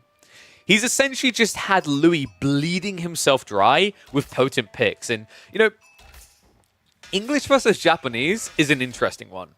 I actually think Japan can win this one. And the way they can do it is with Mass Yumi. It does require a reasonable spawn. And admittedly, this isn't exactly that. However, Louis isn't exactly your standard 2024 English boy.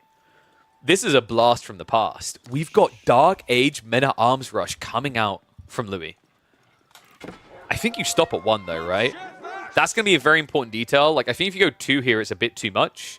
But 1 to try and slow down the gold gathering makes a lot of sense, considering at this early phase in the game, Puppy Paw is not going to have an outpost up.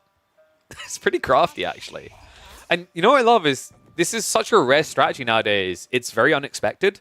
So you're likely not scouting for it. You're not anticipating it. Think about it this way. You know when you play against a Mongol player, you scout towards their base, right? Because you want to see if you're going to get outpost rushed. You don't really do that with English. You assume they're just going to chill and try to go up an age.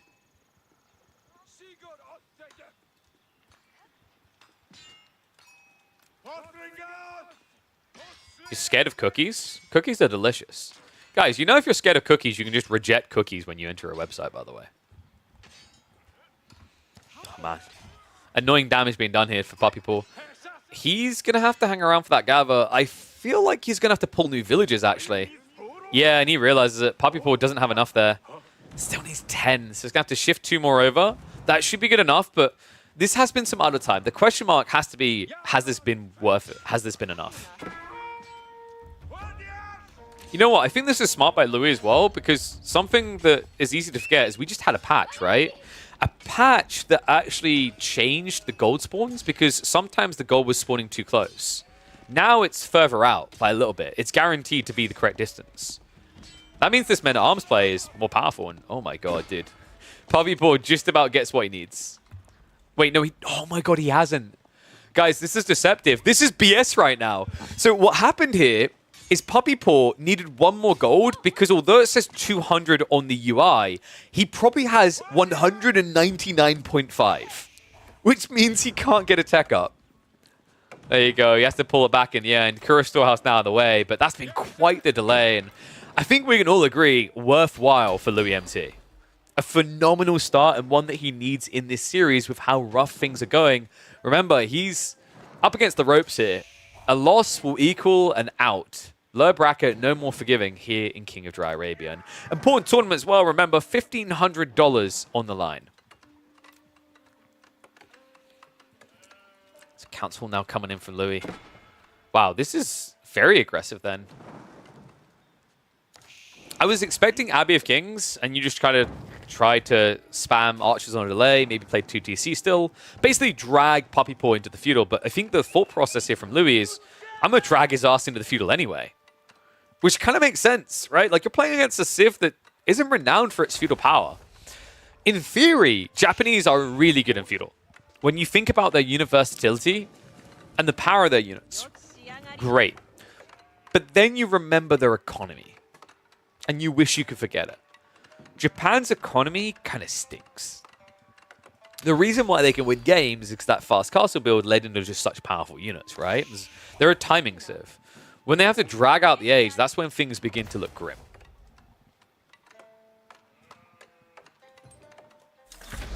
I mean, we're being council though. And Poppypaw is going to scout it soon, by the way. I do think you could just open Horseman, transition Archers afterwards. You don't want to open Archers straight away here. If you open Archers, you just get stomped. Because I think, like, while Yuumi seem really potent, especially when it's Council Hall, the production rate is just too good for English already. I think, given enough scale, Yuumi will win. But the opening window is going to be painful. And in fact, it looks like Poppypaw doesn't care for it. So he's going to invest in double outposts. When you do this, guys, you need double outpost against the English because the Lombos have too much reach. A lot of civs, you get away with one outpost, right? Because they have to get too close. But against English specifically, it requires two. I imagine we're going to be seeing the second one soon. This also now guarantees that it is going to be castle. The reason is that if this was playing feudal, you wouldn't waste stone on fortifications because you need it to get your daimyo for the bannerman. Right? You can't play long feudal without bannerman.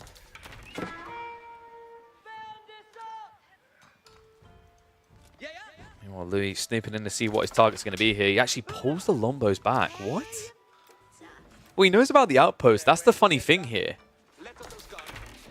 And if Louis knows about the outpost, you've got to be wondering, why is he pulling away? Is he rushing castle? That doesn't work. I'm pretty confident in saying that doesn't work here. Japan's already too far ahead on the timing. And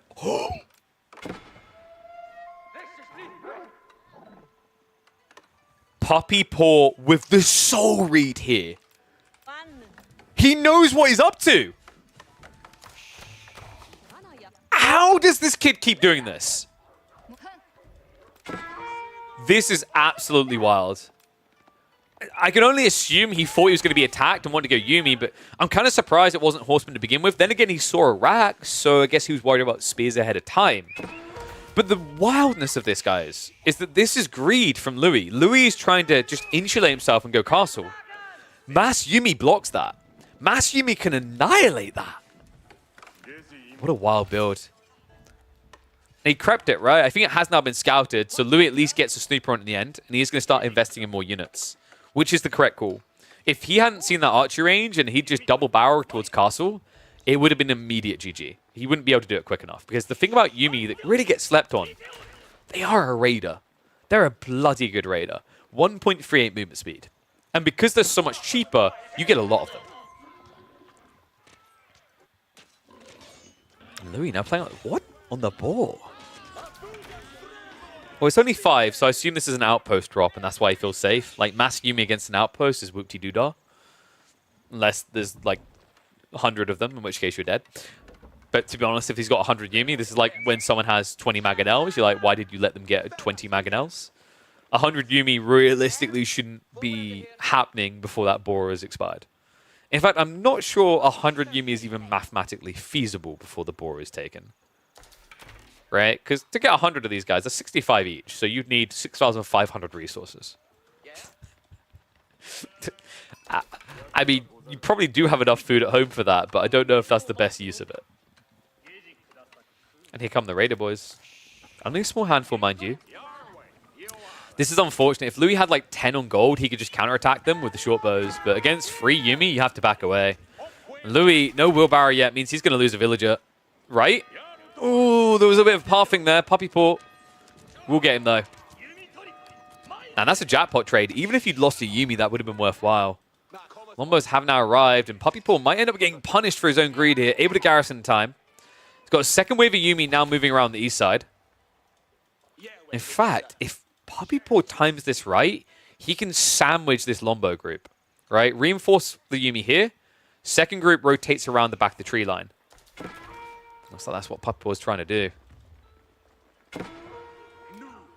Louis senses it, starts to move away. In the meantime, outpost is being built up. There is a Lombo here to help. And with the villager's assistance, they will be able to shove this away. So outpost now up. Louis should be protected on this backside of his base now. But this is a pretty good value play for Poppypaw, right? He lost one Yuumi, he killed a villager, that was already worthwhile. Now he forces more idle time and 100 wood investment. This is fantastic for Poppypaw. Because every time Louis has to do these type of details, it stops him scaling Lombos. It allows Poppypaw the opportunity to try and outscale with his own ranged. I think this is where Puppy Paw is going to go castle, though. Makes a lot of sense. I really like this idea because then you can upgrade to Veteran Yuumi and just annihilate the English defenses, or you transition into Knights. And the cool thing is what he's doing right now with his Yuumi. He's posturing aggressively because these are so cheap, they're throwaway units. If they go in and kill 5 villagers while you're teching, it's worthwhile. Walls are at least going up from Louis, so that'll be an ultimate blocker. Daimyo is now coming in, so we will have that Yuumi Bannerman. It's going to be very telling if he builds the Bannerman. Because if they build the Bannerman, then they're guaranteed commit. Oh my god, he's committing. And yet, this is what I've been warning people about. Council Hall seems very good, but the whole logic on why Council Hall can potentially beat Mass Yuumi is you attack, attack, attack, attack, attack, attack. Louis didn't. Some crept out and they caused him problems, and they took a more defensive format. This is starting to feel like one of those classic situations where Louis' approach as a player, being more defensive, hurts him. And by being more defensive, I mean he wants that late game, right? And he's thinking, English late game's great. I don't think his eyes are on the mid game. The mid game is now a huge problem. And Puppy Paw, with a huge massive Yuumi, if there's one thing that's been consistent in this series, is this detail. Any pro player watching this is now just making a mental note, when I play against Puppy Paw, shoot the deer. It's a lot of safe food as well. He's shoving it all the way back. To Flung get on the way. I mean, he's got 3 archer ranges, right? Like, you could actually just add in the stables now and you'd be pretty fine. Logic being is you can still scale Mass Yuumi out of 3 archer ranges, but have Mounted Samurai to assist. And I think that's what we might be getting. When I see a Forge drop on the stone, this suggests we want to rush towards Daimyo level 2, so that you can have an Uma Bannerman and a Yuumi Bannerman. Damn, I know my Japanese. Arigato, mother. Don't know where that came from.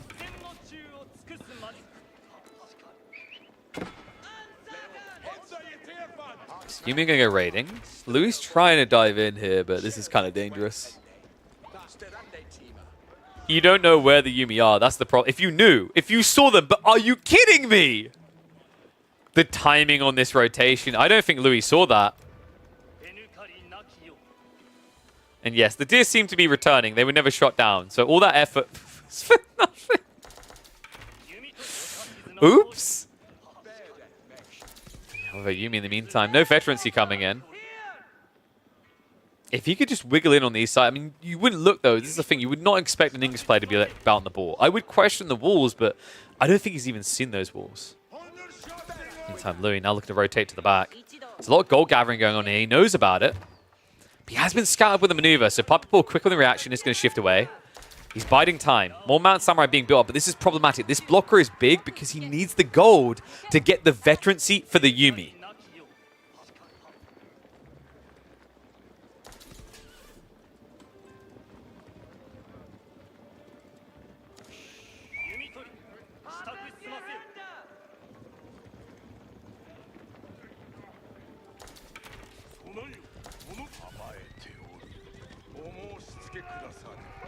Relics also starting to be hoovered. This is important. This is going to get him to what he needs. Yuumi is coming in as well. So Bannerman's now there.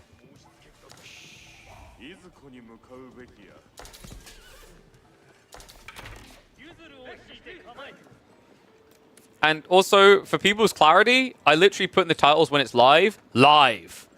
Do you know how dumb it would look to put not live?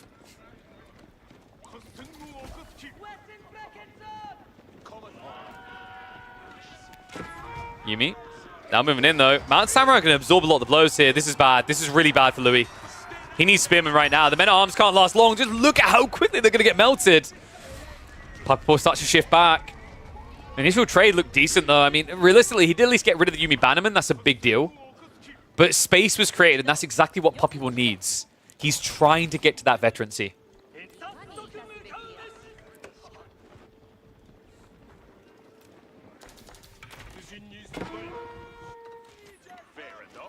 Outpost being rushed up. Puppy Paw. This is tough. I thought he was going to go immediately for the veterancy, but no. I think actually this may have been a bit of a blunder. He queued up another Yuumi Bannerman instead of just getting vet. He can now afford it, though. Vet and Daimyo Palace now on the way. This is so tilting if you're Louis, right? Like, in theory, your army, if you can just get a brute force fight, is now better. But you can't. This is the power of the Yuumi comp with Cav. It outmaneuvers you. You can't keep pace with it. It's too quick. Mad Samurai now going to charge out. Attack speed aura is there, but Louis hesitant to fight until the rest of the spearmen come in. And there we go. The clash begins. Yuumi upgrade on the way. It's not come through yet, but I don't think it even matters. Even without them upgraded, the mounted samurai are doing enough damage here. This has shrunk the army, and the reason this is important is the reboot. This military count is deceptive. Yes, Louis is still holding his own for the moment. The problem is how quickly both sides can rebuild. Yuumi builds substantially quicker and cheaper than standard archers. Not just that, with 4 mounted samurai left over, this is getting more and more grim. Yuumi pretty much just throwing away their lives to get the spearman kills, and there's the veterancy. There's what he was waiting for. Puppy Paw is so confident in the initial exchanges. The mounted samurai are just going to charge in again, so that's going to be a wipe at the front line. And the problem here is look at Louis' economy. He's not ready for castle yet. He's going to have to get ready quick. Because things are swollen and a beast is coming. The attack force is going to be mopped up here. There's at least one villager with shenanigans coming through with the outpost, but outside that, there's no pressure onto Puppy Paw's economy. Military is now neck and neck. The quality difference is clear as day, and it's about to get a hell of a lot worse. Ranged Armor 2 is on its way. At that stage, your Yuumi are basically equivalent to Lombos. Actually, they're already better, but when they're upgraded, they'll be equivalent. Damn. Wolves are at least up, so Louis in theory can get up, but it's going to have to be White Tower, and oh god, that feels horrible. Reminder guys, this is not your standard Rush 2 TC English build. This is 1 TC English, with no map control, already losing. The White Tower will buy you time, but because it's not King's Palace, it won't buy you an out on the economy. You're going to start to fall behind here. Daimyo level 2 is already in, which means these farms are 50% more efficient, which is great because your opponent doesn't even have his... Oh, sorry, he has got... No agriculture tech at all. And with Castle, his farms are going to be, what, 25%? Even if you had agriculture tech, it's 40%. Yours are 50. So you're ahead.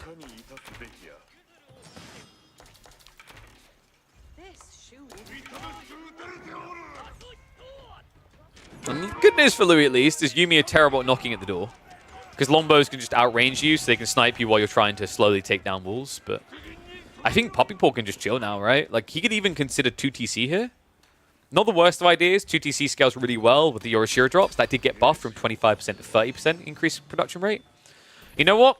If 5% is not a big enough buff, if you want to see a buff of probably 50, 60, 70%, depending on how old your CPU is, probably more than that. If you're like me with 3700X and you need to get someone new, I right now am eyeballing those new 9000 series CPUs. Give them a check out for me. Click on that link. It's damn good bang for buck, actually. I'm talking with one of the AMD lads about getting me fully powered up with a new AMD build. So, yeah. I am pursuing that hard. It shows how much I rate them. Definitely click on that link.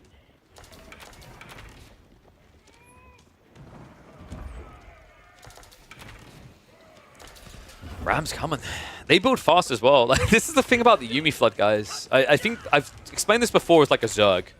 It really is a Zerg, but when you add in the mounted samurai, it's like a Zerg. It's like a Zergling flood into an Ultralisk. If anyone who knows like the StarCraft, they'll get what I'm talking about. It's like you've got quantity, but then you're adding quality really effectively. Yuumi mass double the count to what Louis has. Louis has at least got the veterancy in, but I don't think that's going to count for much here. He's still got issues in the other techs, the blacksmith techs. He's completely behind by 2 on each unit. 1 in terms of armor, 1 in terms of damage. Yuumi just trading out with those spearmen, trying to get rid of all of them so the dive can come in. The Mounted Samurai are already now leaking into the economy. That's the awkward thing. You can't keep star-stepping with the spears when your economy is behind the fight. At least not when it's behind the fight on the side of your enemy. So last of the spears is going down. I think this is it. This is going to be it all. Puppy Paw wastes no time at all. What a cool way to get a 3-0. He throws out things like the French and the Mongols against some of the most dominant civs in competitive AoE 4 right now, and makes it all look so trivial against one of the game's best. Yumi, Yumi, Yumi. Well played. Damn well played. But yeah, that I don't know. That comment earlier was like, put it in the title that it's not live. Like, what? I've said this before. Like, when it's like live, most of the time at least, I remember to put live in big all caps. That pretty much covers you. This game was literally played less than 24 hours ago. Chill.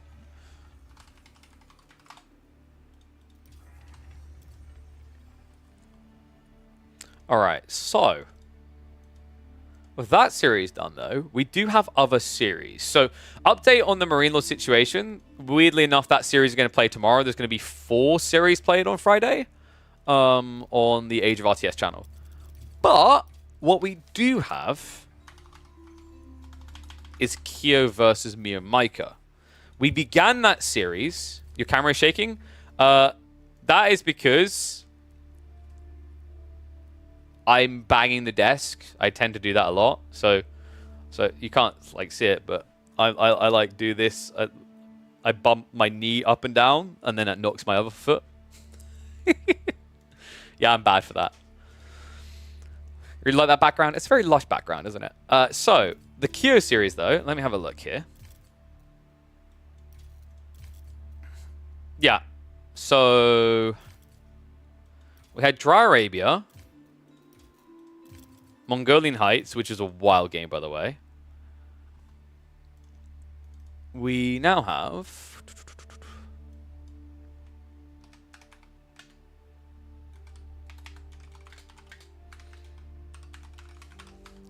So, big shout out, by the way, to Clearman, who organized this. It's Kyo versus Miyamika. Kyo, a very talented Vietnamese player. Miyamika, also a very talented Vietnamese player with a big background. I believe Kyo had a big background already in Age of Empires, and Miyamika has a big background in StarCraft. So, if you want to see Game 1 and 2, that's in the VODs yesterday, and my VODs are easily accessible. Go check them out. Game 2 on Mongolian Heights was wild. Game 3 is going to be Chinese versus Juji on Cliffside, which should be a really, really easy win for Juji, guys. And I'll show you why when we hop into this. It's Puppy Ball versus Marine Law today or tomorrow? Tomorrow. I was hoping it was going to be today, and then I finally got confirmation just before we went live that it's actually, weirdly enough, been scheduled on the final day. Well, the guy I talked to confirm it was even like, yeah, it's kind of weird. They're doing 4 series in one day. I was like, oh, okay. What's that? Oh, nice. There's already like a deadlock tracker site for stats. Big poogers. You guys know that I'm an absolute giga chad at deadlock. Here, guys, I'm going to share some with you because we got to flex it. We got to flex it. In fact, let me make sure I'm on the mode. Yeah. Watch this. Watch this. So I may have ran into some StarCraft boys yesterday on Deadlock, and I reminded them who the daddy is. Complete random stack with me, by the way, like just randomness. But we sent a message, all right? Look at them scores. Oh.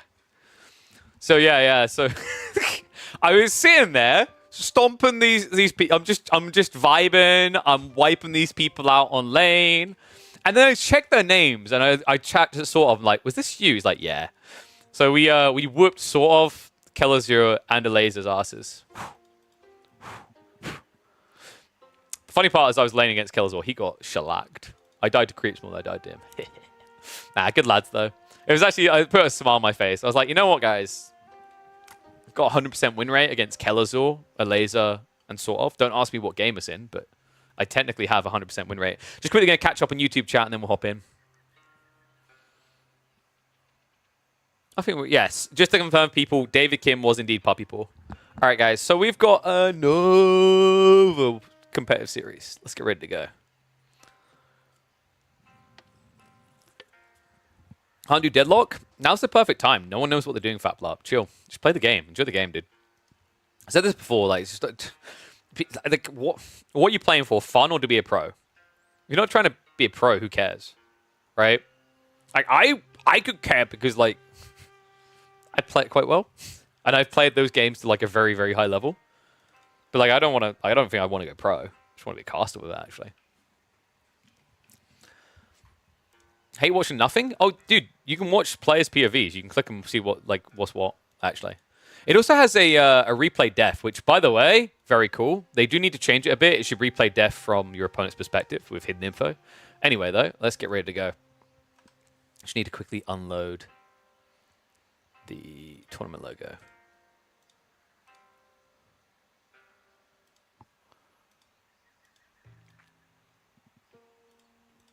All right.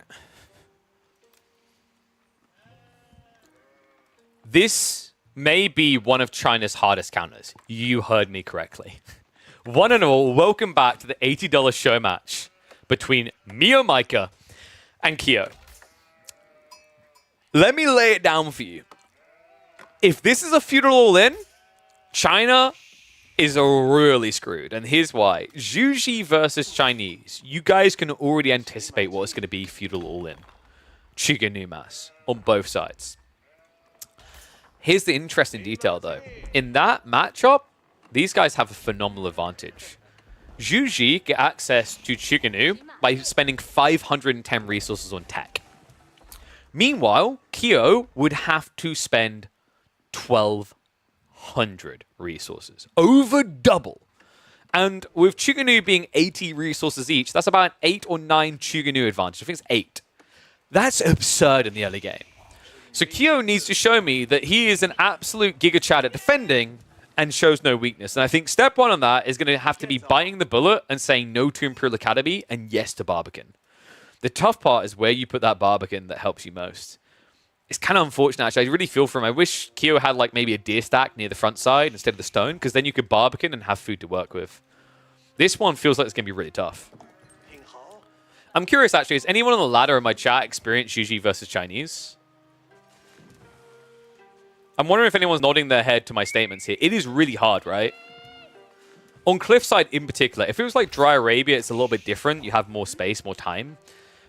If it was a defensive map like Hill and Dale, you have a shot. But Cliffside really is an aggressive type of map, right? It's either very aggressive or very defensive because you either are sending it in the feudal age or you're hunkering down with walls for the Imperial. Oh, man, this is at least good for... Wait, actually, no. Sorry, that's Kyo. What? I'm a little bit shocked by that. Yeah, he got outmaneuvered. I think he realizes what happened here, though. It means the east side is clear for him, but it does mean that Mio Micah in the purple here is going to get the rest of the west side. So it's kind of going to be an even split. That backside is fairly important, though, what just happened there. Looks like both of them didn't check the absolute corner because there's nothing there, and I think that's pretty standard. But I'm imagining this is going to lead to a slight sheep advantage for Kyo. For Mio, rather. I swear to God, Clearman organized this show match because their names rhyme. Yeah, it looks like it's playing out that way, huh? 2 more sheep over here. There's probably bare minimum 2 around the backside rotation, because I think... Wait, did he luck out? He might have lucked out, so it looks like it's going to be still a big lead. 18 sheep for Mio Micah. Meanwhile, it's going to be, what, 14 for Kyo. And remember, this is like a pseudo-mirror matchup in some weird ways. So that's a lot. And that's a lot of villages. Meditation got him with 10. You can tell what he's going to do. This has to be... Wait. Is this... That's weird. If this is Jiganu all in, that was a very weird way of doing it. He wasn't gathering any wood. Guys, I think we have a fast castle build out of the Zhu Ji. Which is also just as weird. I thought he just matched Jiganu. But this might just be as effective. Short ramp, Palace Guard rush, right? Like, you can basically catch your opponent trying to tech. And your opponent has been greedy. It's Imperial Academy. He doesn't have any defenses.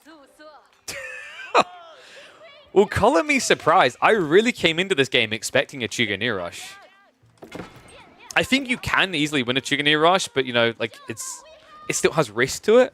Whereas rushing Castle and just rushing Relics is a very big advantage, right? Your opponent can't rush TC on Cliffside against Zhu Ji. That's a death sentence. So you're both looking at Relics down the line. And this is giving an overwhelming edge across to Zhu Ji in that regard. What a cool build. You know, I've noticed this when I watch these guys. It's very different. We noticed in game 1 and 2 of this series we cast yesterday, the way that they play a lot of these matchups and the timings and the investment feels drastically different to what we'd see out of a European player or an American player.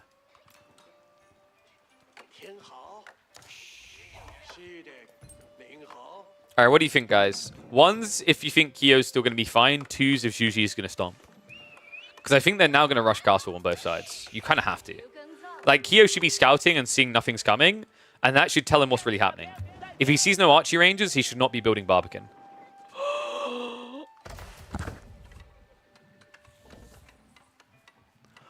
I think he's dead. I mean, this will at least stop the initial Palace Guard wave, right? But the relics... this is just way too greedy. Remember that Mio is a lot closer to going castle than you realize.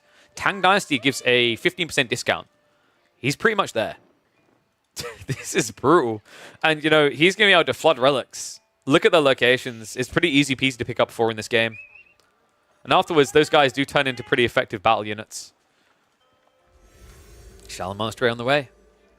I gotta say, I'm really liking Purple's position. What's Kyo already got going for him right now? I mean, you've at least got Chuganu. I guess there's that. But if I'm Zhuji in this one, I'm just going to build 1 or 2 Lancers with 1 or 2 Monks.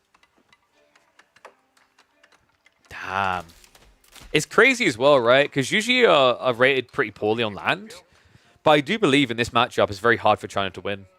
Like, had this been Mass Chiganu versus Mass Chiganu, you were already so far behind. Like, your opponent would have had 9 or 10 bare minimum. More than that, actually. So I think Kyo was like, okay, it's a short map. I know he's fast castling. I don't really want to mirror that because, like, building a clock tower isn't as valuable as building a Shaolin Monastery. So he makes this choice instead. In fairness, there is a delay on the setup of the additional production buildings out of Zhuji here. So there isn't any stable units coming, no Palace Guard.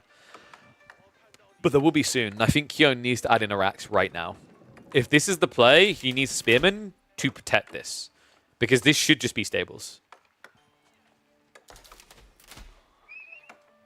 In fact, I didn't really rate this Medigarden, did I? There's a reason he rushed up with 10 guys. Oh my god. He got the 72 food, 25 gold. Only about 6 wood. But the food is the most important thing here, guys.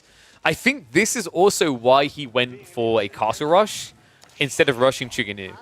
When you get that much food, it's an absolute jackpot. It allows you to easily afford these Shaolin Monks as well as the Lancers. Shov's going to come in. Chuganu count not quite high enough to get an insta-kill on a villager there. Shaolin Monk is now here. Love that. Immediately activates the Body of Iron. He just wants a touch, just a lick. That's actually cool. So now that he pulls away, it looks like he wasted the Monk, right? But remember, these guys heal. They pat themselves on the head until they feel better. So he basically just used that to buy time so he could keep gathering food. And now that there's a Lancer here, Kyo has to reset. He doesn't have the Steeled Arrow. And he's playing away from home. On top of that, relics are now on the way home.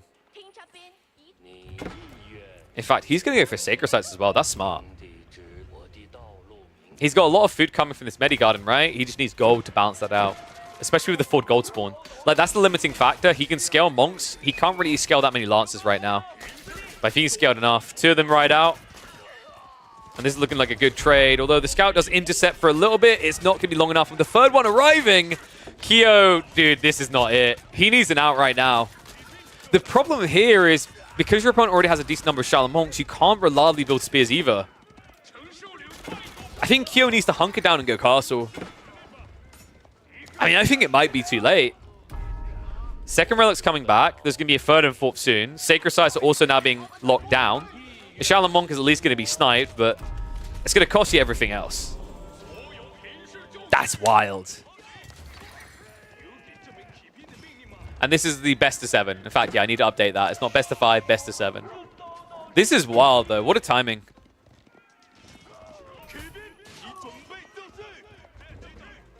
Crack's now coming in, but that's so late. I mean, the only good news is your opponent's not going to dive a Barbican right now, but I'm thinking about everything else here. You know, Song has at least escalated your economy a little bit. Great. But your opponent has got 2 Sacred Sites soon to be locked in. He's got all these relics to aim for. In fact, he's going around the back right now for the hardest to reach one. And with Lancers, he's in a very good position to kind of stretch you. Keep in mind also, Kyo doesn't have much food, right? Yeah, 4 sheep left over, and he's already halfway through the berries.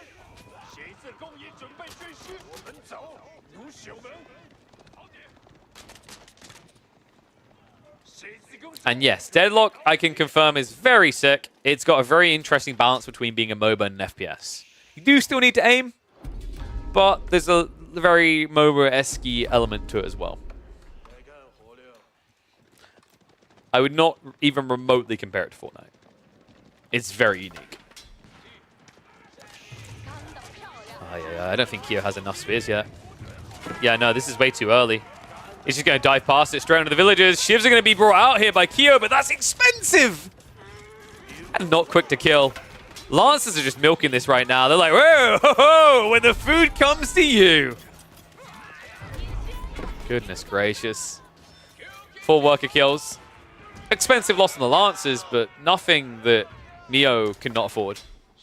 He's got 3 more Lancers already on the way. He's got 5 Shaolin Monks now. 3 Sacred Sites locked in. This is an absurd economical advantage right now.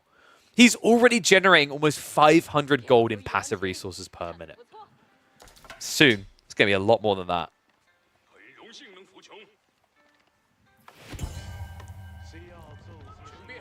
Damn. I mean, Kyo, the problem here as well is idling his food to defend himself like that. It was the right call because he was screwed either way. But it now skewed his economy. He has way too much gold, not enough food. So his tech timing is even later. Top of that, his army is pathetic. And if Miyamika senses that for even a second, there's a kill opportunity here. If this army was to die... I was about to say, if it's going to dive, it would just shred him on the build-up, but we don't even get to that point. Oh my god, Juji! I thought it was going to be Mass Chiganu to win, but this fast castle build feels just as brutal in this matchup, showing why Juji may look underwhelming on land, but in the right situation, they're damn lethal. Wow. That was a quick one. But we bare minimum at least have 1 more game. So that's now 3 on the board for Miyamika. Kind of a rough one, right? I think Kyo is... Like, Kyo used to be really, really good at playing 1v1s. I'd say more recently he's become more of a team and free-for-all player in the last year or 2. So, you know, Miyamika, more talented than the 1v1s, to be honest with you. That has a lot of experience that he's brought across that's definitely helped him from StarCraft. But it's not over yet. We've got another game. Abbasids versus Zhone. And Miyamika has Zhone. Could this be a good matchup for you? Maybe. I'm trying to figure this one out, because this isn't a matchup you see often, right? Yeah, I'd say it's like closer to 50-50. I think you want to get out of age 2 if you're Abbasids, right? And yes, Miyamika, guys, if you're curious who Miyamika is, you can just Google him, Miyamika SC2, and you'll get everything you need to know. He's a very popular StarCraft player from Vietnam. Has earned like almost 50k in earnings playing StarCraft competitively. Let me flip that around.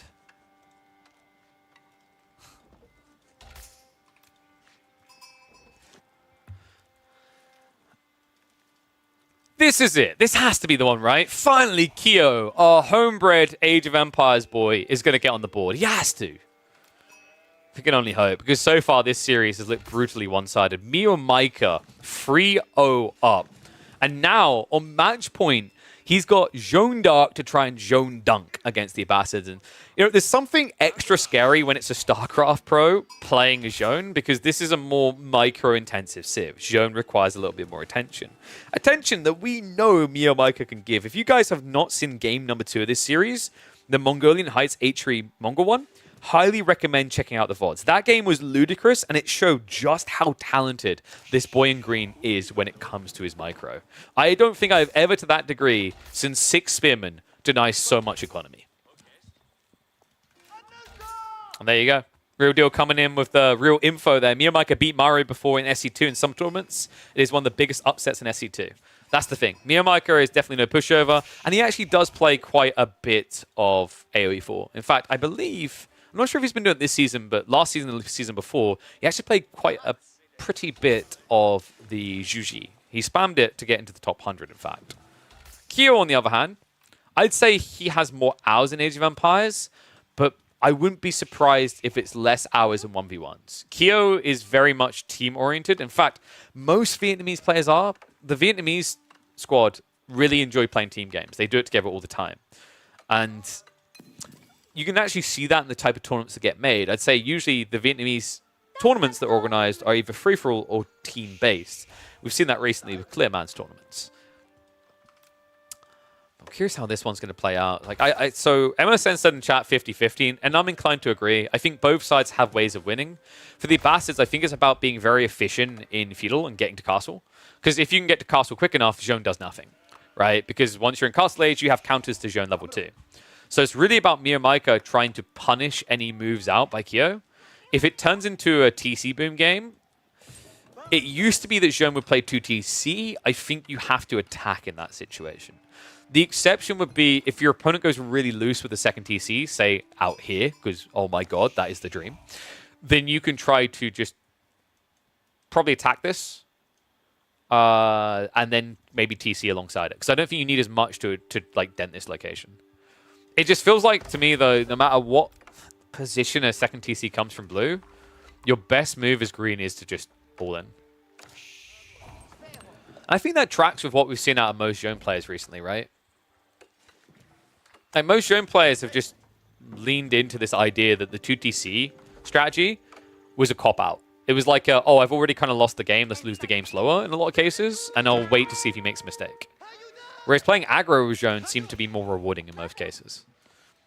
The scan comes in, so Miyamika does know that it is indeed going to be 2TC. Military wing, 20 seconds from complete. I think in this matchup, you can actually go melee Zhone. It's fine. Your opponent doesn't have heavy cav in the feudal, so melee Zhone is really good because if you're going all in 1 TC and you do manage to do enough damage to get level 3, the game is just instantly over. Range Zhone seems tempting because you're going to be up against 2 archers, 2 spears, and you get bonus damage against spears. But the reality is with 210 HP on a level 2 Zhone, 4 units aren't going to kill you. You will kill them.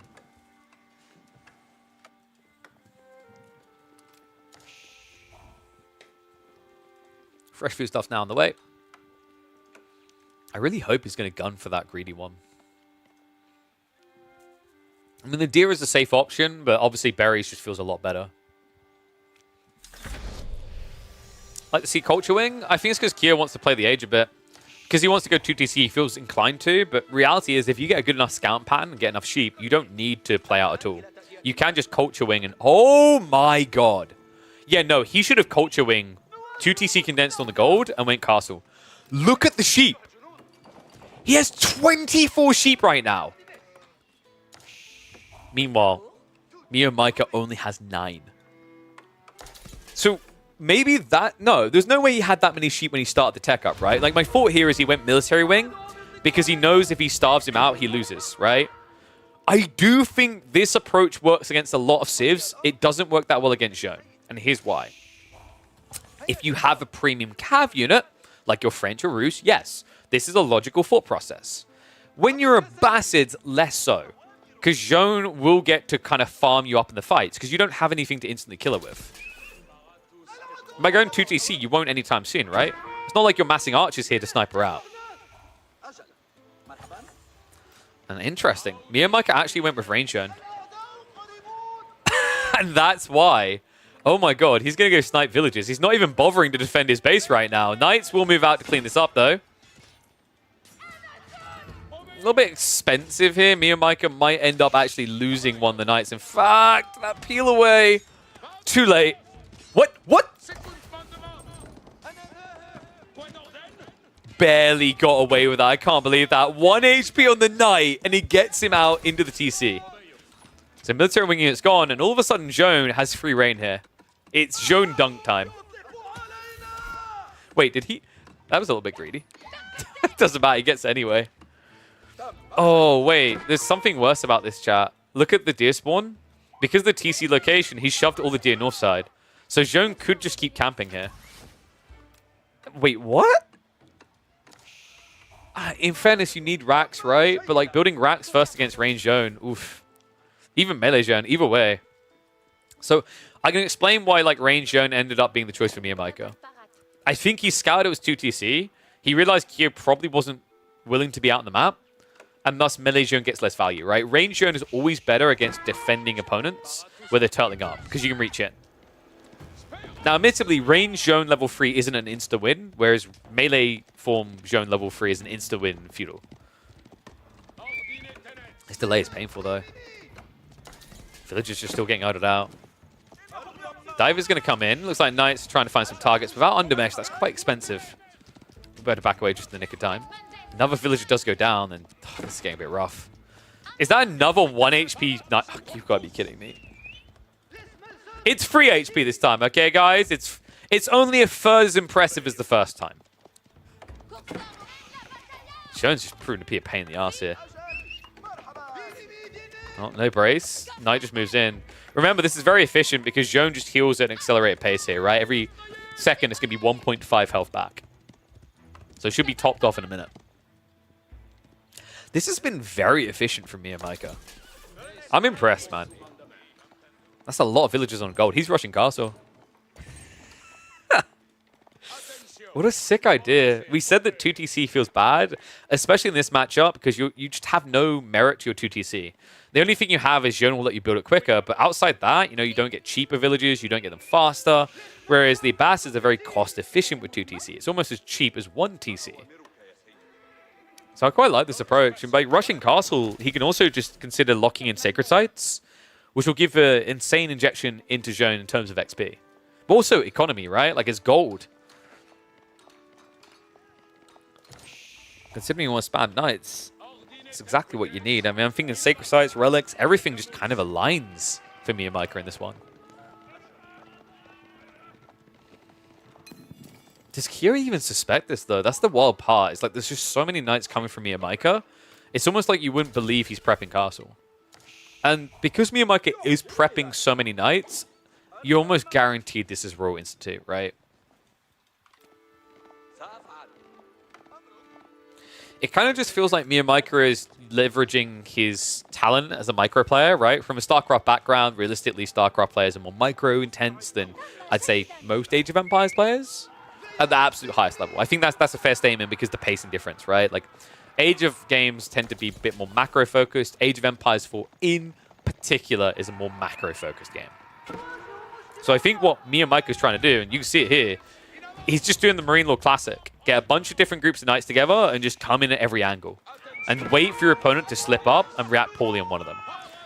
We're not quite at the Marine Lord caliber, though, with little details like that. Still, you got to respect the idea. It is the right thought process here. Yeah, so that was interesting. Little tip here, guys. I really think whenever you outnumber a spearman, you shouldn't be baiting out the brace and then going for no lance. You should be lancing. The reason you should be lancing is you're still going to get bonus damage. And although you're going to get stunned, the enemy spearman is also going to get stunned. Which means your other guy gets to hit for free while both units are stunned up. And a lance attack is stronger than a sword attack anyway. Like, I don't know. That small details like that really matter when you're trying to play this type of strategy. So just keep that in mind if you're ever playing French or Zhone. I think Knight civs in general, but definitely, especially the French ones. When you outnumber, always charge when you're in that situation. Because your spearman is, like, the spearman is going to get hit on you no matter what you do, right?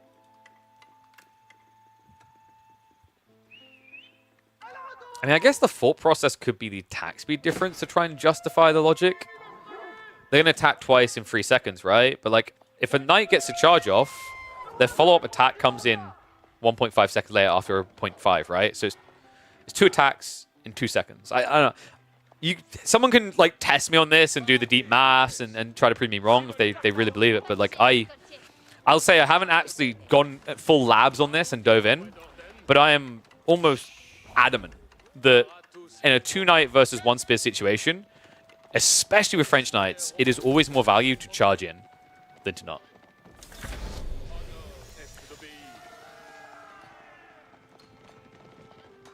The only reason you might not is if you're worried that there's another spearman behind them, right? Which it might have been what happened there. Like, we have to remember, when he was up here, he didn't have a scout with him. So it was just knights with limited vision.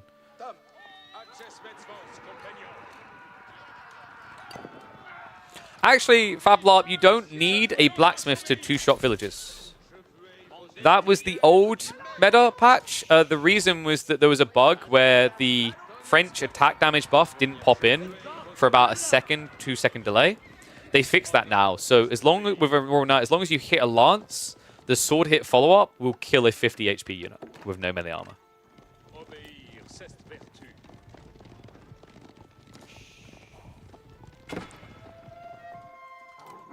All's coming in. Kyo looking to snack down upon this very delicious piece. Ooh. That's a lot of food. That's like, what, 5k food? I mean, wait, could he have slotted it there? No, I think, dude, it's so close to being perfect. We'll take it, though. Yeah, Micah aged up, though, and now with the veterans he's in, Kyo's in trouble, right? Like, he didn't reserve military wing either, so he doesn't have the immediate defensive camel riders upon tech up. He's massing spears for the time being, but he's giving over a lot. All right, look at the state of the map. Relics and sacred sites are all up for grab, bar one relic here. It's very difficult to defend this on the flanks as well. And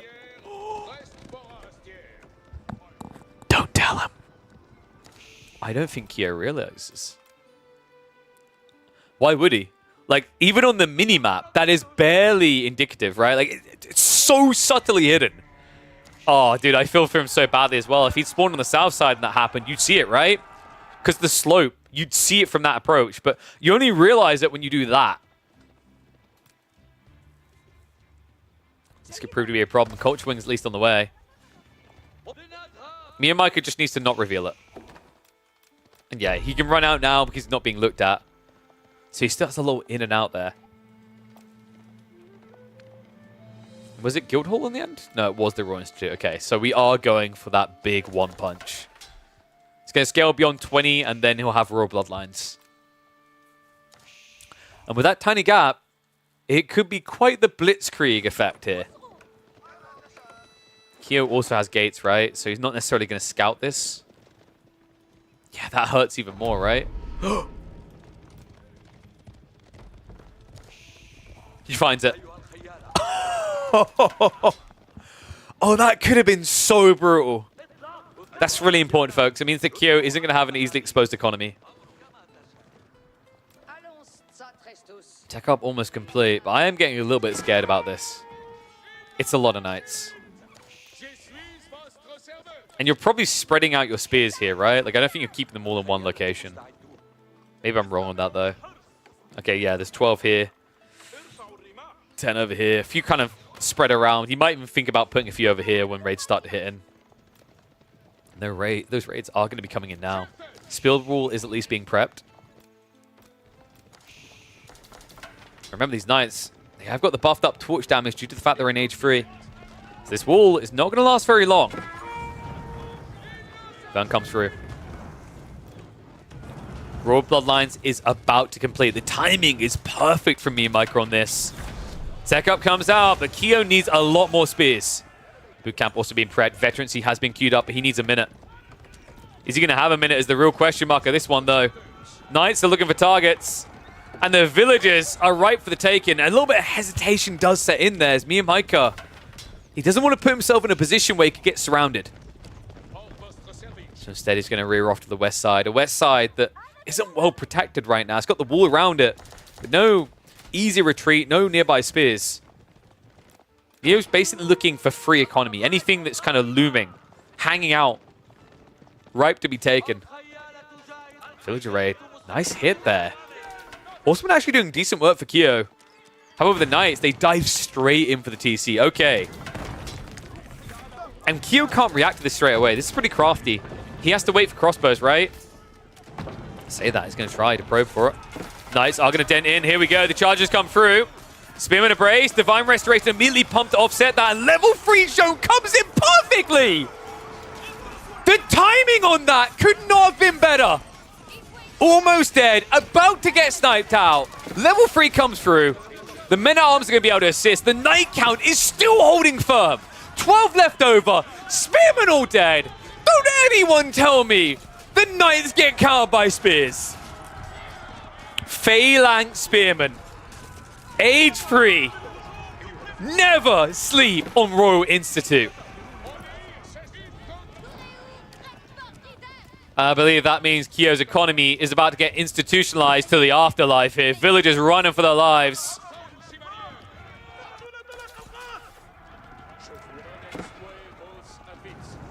More Knights are going to be coming in the other side. If he just re-rallies them, it's a massacre. There's no textiles either. And now he's just going to roam around the base trying to stop reinforcements from coming out. You still see the Jones champions dragging a lot of tension here. And by the way, this was a sick detail as well. Remember, Jones champions get bonus damage against spears. Perfect time to spawn those little sproglings out. Worst time possible for villagers to come out and about here. KO just running around like a headless chicken. Woodline is at least safe for the time being. But it's just turning into a bit of a death swirl here. Anything spawning is basically dying. What timing.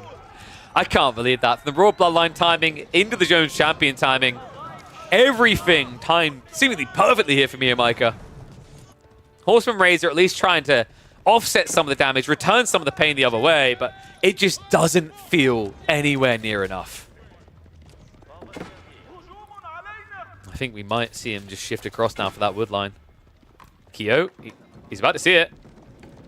He has to run. He has been seen, right? Yeah, they see the lumber camp.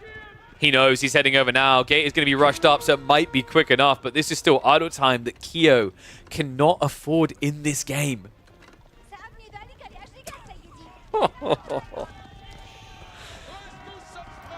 Oh, the impact of this army is absurd. He doesn't even have cantled saddles, right? That's now coming in. That's when it turns into a massacre.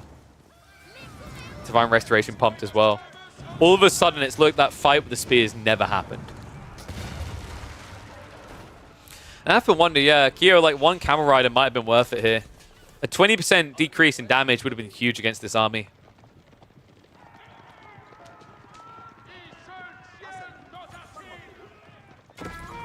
Probably felt he just didn't have enough spears. Choke point defense is the thing that you want to avoid if you're green here.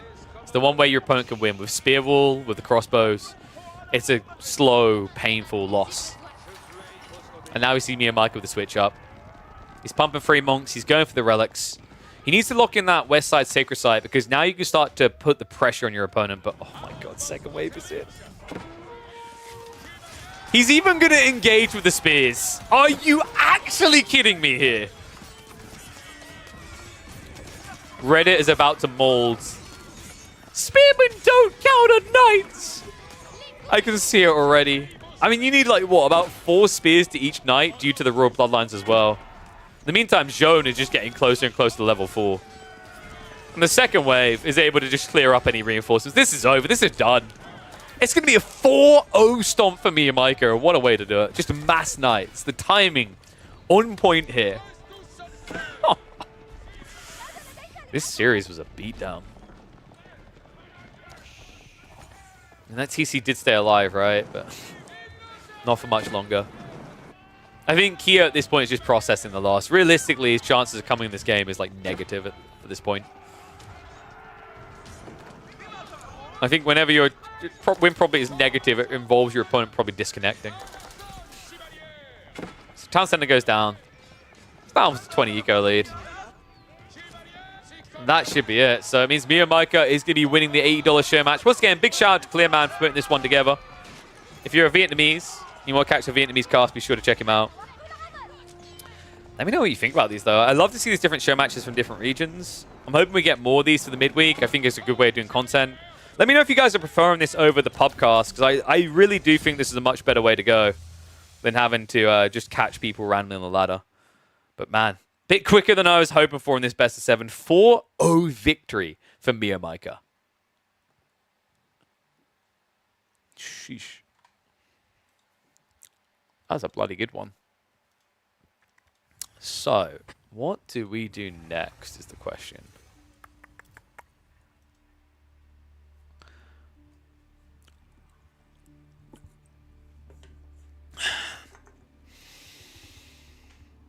We could check out... We could check out some Myth. I'm kind of weighing it up.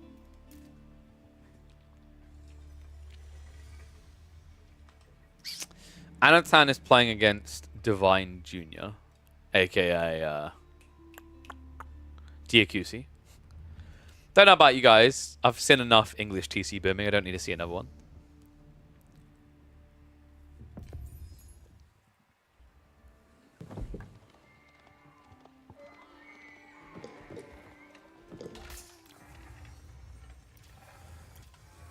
What do you guys think?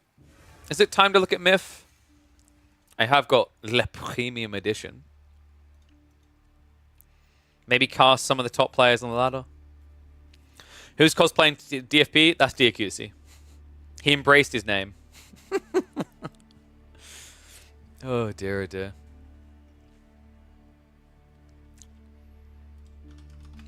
I really want to play Deadlock, but my PC isn't good enough, which is why you need to put exclamation mark AMD in and click that link so they come back and sponsor us more so that we can get a PC build stream going. Because I really do want to actually upgrade. I want to juice myself up and get full AMD powered with a new one. I want to get my hands on the 9000 series. I want to get my hands on 7000 series of the GPU. So you have gigaframes. And then we can play everything. Age of Myth, AoE 4, Deadlock, all of it.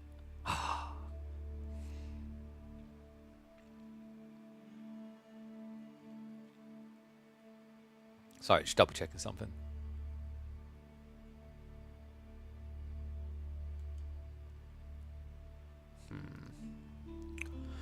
If I prefer Beastie on AoM the other day, there must be some very interesting games out there.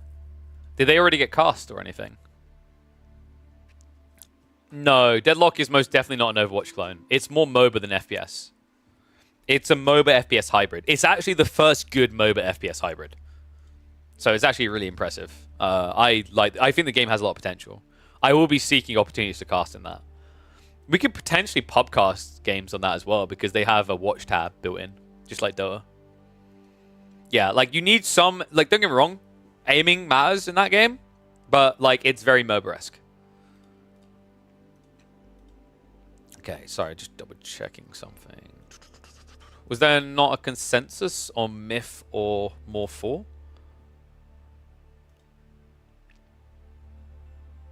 I mean, we could cast some Viper games, right? What do you guys think? I'll put a poll up.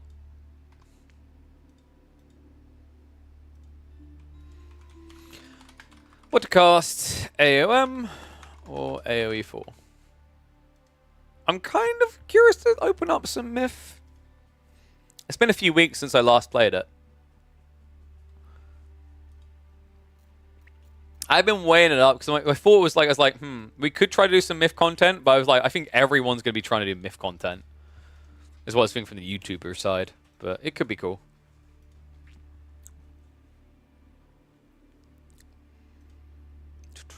Is there any way to like chop YouTube into different titlings?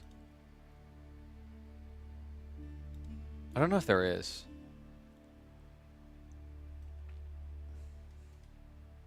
Oh, thank you, Oscar. I appreciate it, bud. I don't know, I'm kind of leaning Myth. Just because it's fresh, right? As opposed to going and checking some, like, ladder games. Where... I don't know, Voldemar's scrimming. Not sure what he's prepping for right now. Is he playing on the weekend? He might be. Were there other show matches of any kind going on?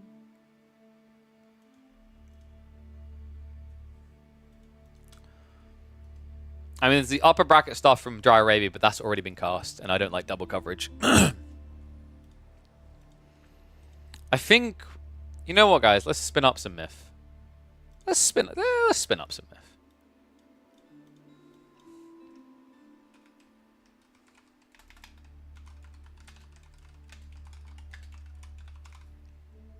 Let's do it.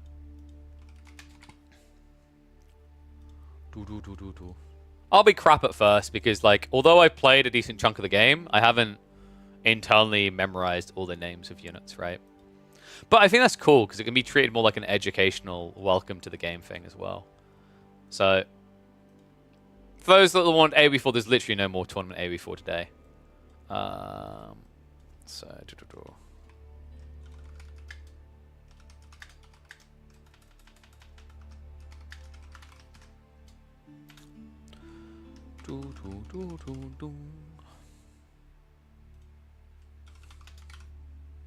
yeah, hopefully you guys will stick with me, check it out as well. I definitely think it's worth having a ganders at.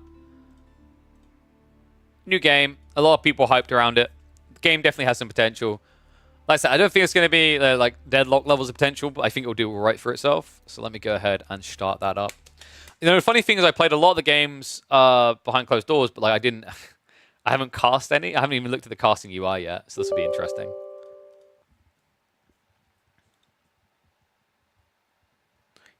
Jesus Christ, Leaf.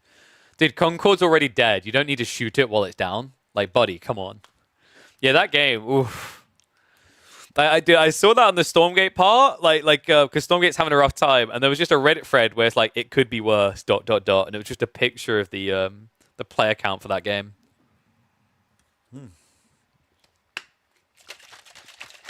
What's up, Faplop?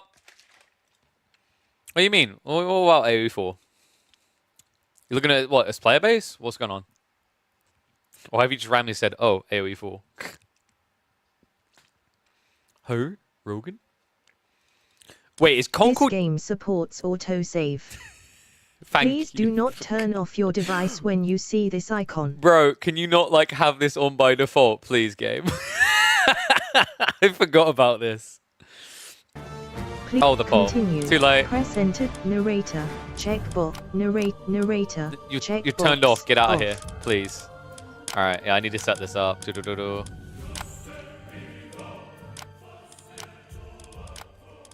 I think that works. Yeah, borderless will be fine. Hello? Bit weird that it makes you do it twice. No, mate, I've already played this game. By the way, anyone thinking about getting this game, I will tell you right now, campaign, Ajax is the Giga Chad. He carries that campaign hard. My favorite character by far. When I was a kid, I thought Arcantos was cool. As an adult, Ajax is #1. One of the greatest Age of characters ever. All right, so if we go across the multiplayer. Shouldn't there be there's a search tab, right? Presumably there's a search tab. Right? Already got it, so I won't get it? What do you mean? You won't get the updated version? Browse, maybe? There is a way to view games, right? Or am I imagining? Do you have to go into their data instead? Someone help.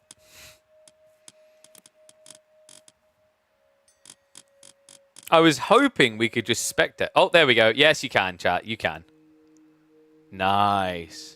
So there's the eyeball ones.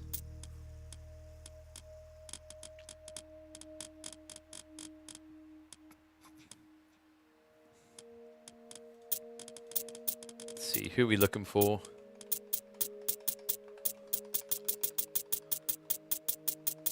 Hoping. Let me know if that noise is too loud and annoying and I can turn it down a bit. There is a lot of games, but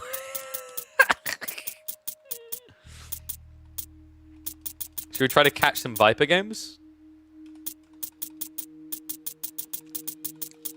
Oh wait, actually no, I can filter. This is easy. I can filter by player count. That will help a lot.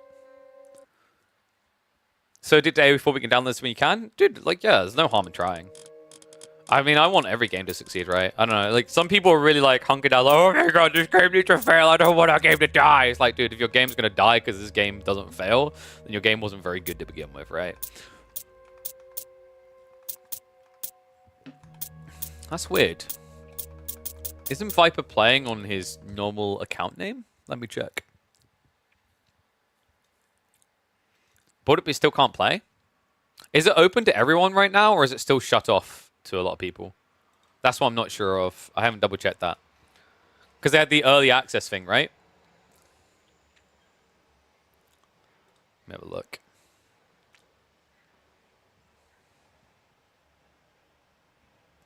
All right, screw it. Let's just go like this. There is a way to search by person, right? Well, I have a friends list on here, so I should have... Boom. There we go. Wait. Does this use a different friends list than the other Age of games? Because this is the Steam friend list. There's meant to be like there's meant to be an Age of friends list as well, right? So that's kind of weird. But wait, where do you search players then?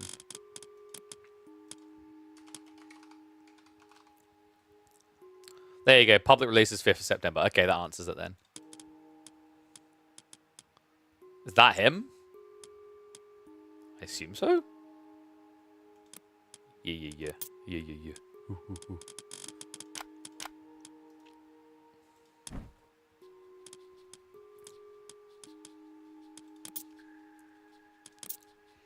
Yo, should we catch the game Viper just played?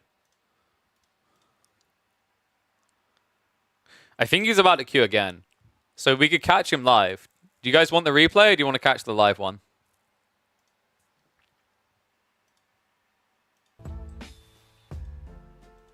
Just checking basically what pros are online.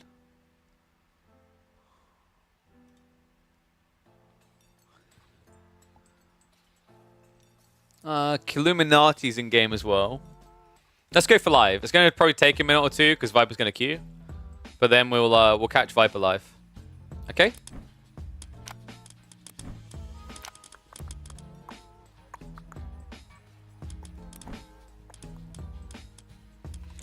You have zero knowledge? Well, we're here to learn. That's the cool thing.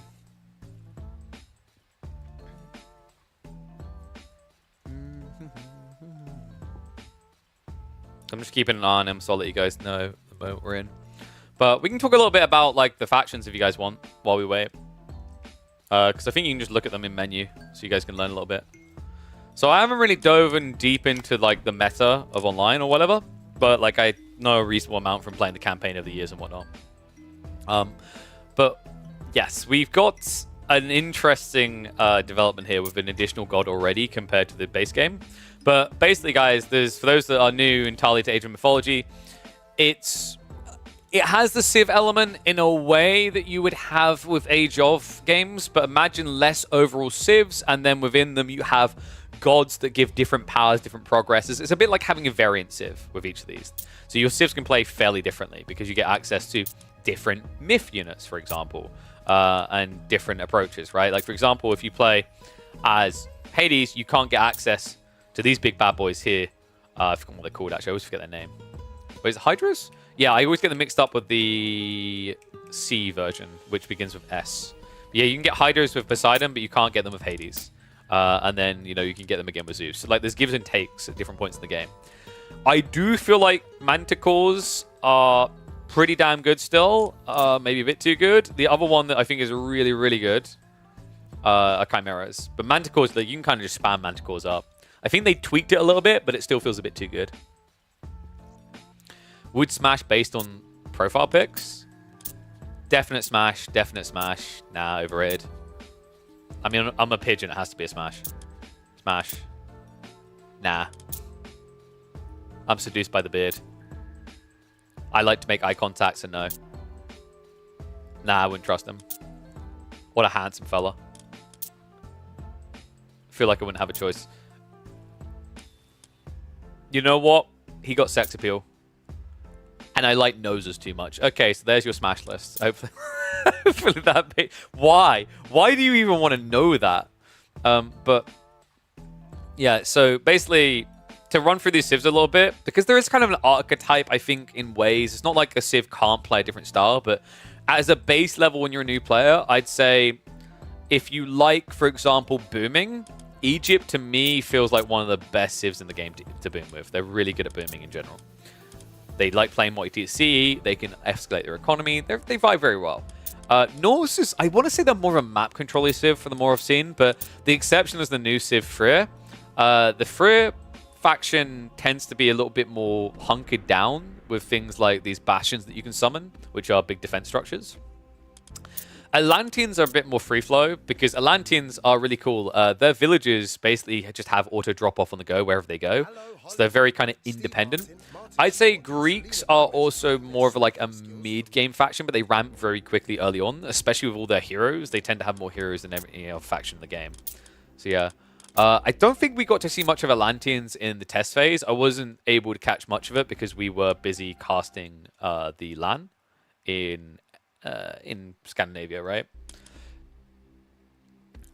Greeks, yes. Greeks, I'd say Greeks is probably the closest to like your atypical Age of experience, maybe, from units and how they look and how they function, and then mechanics. Whereas Egyptians are a little bit more complicated. I think Norse are weird. To me, Norse feel weirdly a lot more complex than these two. And I think that actually shows because if you guys do buy this game, which I think is worth it for what it is, the campaign starts you on Greek, takes you to Egypt, then takes you to Norse. Atlanteans was always seen as kind of a dead brain civ, I want to say. Like, that was my feeling as a kid, and that's always what I've heard, is that they kind of ended up feeling overtuned and too easy. Based on what I've seen of them so far, I think they're fairly reasonable. I feel like, actually, if I had to pin a civ as the strongest, it might be Greek or Norse right now. But I am a few weeks out of date. And yes, Atlantean is very, very noob-friendly. I think Atlanteans, the original OG Atlanteans, not the retail, but when it first came out, had the classic example of, like, a power creep that you would see in a lot of different games, right? It's like, if anyone who played Red Alert 2 growing up, when you think about Yuri's Revenge, Yuri is overpowered. There's a lot of things really broken about the Yuri faction. But that's what happens in those days with power creep. Loki really strong? I've been hearing that, but I haven't caught any of the Loki games. Is it mainly the Healing Spring, right? Because he's the only one that gets Healing Spring, right? And Healing Spring is pretty bonkers. So you play Cav and then Healing Springs, right? Or was that Odin that's the Cav guy? I'm trying to remember which... Yeah, Odin's Cav guy, right? But I guess you could still go Cav even without those buffs. Although the foot soldier speed of Hall of Fame seems pretty sick. Yeah, I feel like Faceti is just really good, right? I'm not crazy about Heimdall. Heimdall is really defensive, from my understanding. And yes, Hades is really good because, for a start, you just basically get a very safe economy with things like this. And then, yes, you eventually got things like that, the Vault of Erebus. Having heals early is always nice. Pestilence is really strong for diving. For those that don't know, Pestilence basically just, you can see right there, it stops defenses from attacking you and slows their production. Gives you a really big edge. I think Pestilence, like, it's also Hades, I think, might be the best. This is going to sound weird. Nah, I think Poseidon still tops him a bit. I was going to say best on water. I think Hades is a really good second on water, though. Because he also has Pestilence, which I think is really important when you're, like, getting locked in on the water side. You just want to be able to flood units. And if you get blocked out by Pestilence, you can't do that.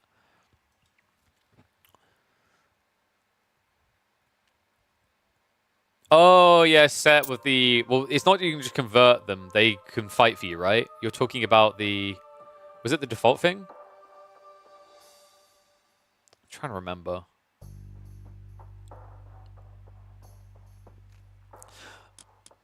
But yeah, if you guys are coming from, like, standard Age of Empires, I do think sometimes Egyptians are a bit confusing. So one thing that's really confusing with them is, like, the Axemen are, if I remember correctly, they're just full counter units to, like, infantry, right? Melee infantry. Oh, it's like... And then... I'm trying to remember. There was one or two things... I remember when I initially played, I was like, I'd forgotten about it. There are some things that will be familiar. For example, the Egyptians have the camel riders that you will get in standard, like, AoE 4. But there are some things like the Axemen and Spearmen relations that are weird at first until you get used to it.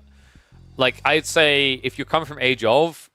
and you think about the counter system, the ones that probably follow the most baseline is Greeks. Although it's still confusing for AoE 4 people because they have, you know, infantry that are also anti-infantry, right? So you've got ones that get, like, you know, you've got the standard spearmen that get bonus against Cav, but then you've got other infantry that get bonus against other infantry, right? Which is more of an Age of Empires 2 thing, I want to say. The power spikes and god powers are very OP, but since everything's OP, it's okay. Yeah, and I'm a big fan of that. Like, dude, I come from Dota 2. I've said before, I actually think AoE 4 could probably tune itself up in terms of the OP-ness of a lot of things, and it would be fine because everything's OP.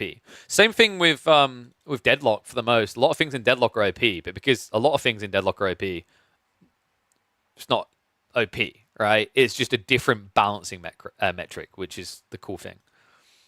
But I think this, I don't think this, by the way, I was worried. I was very critical of the devs when this was announced. Freer is basically you have to buy the premium edition to get this. And I was like, that's pay to win.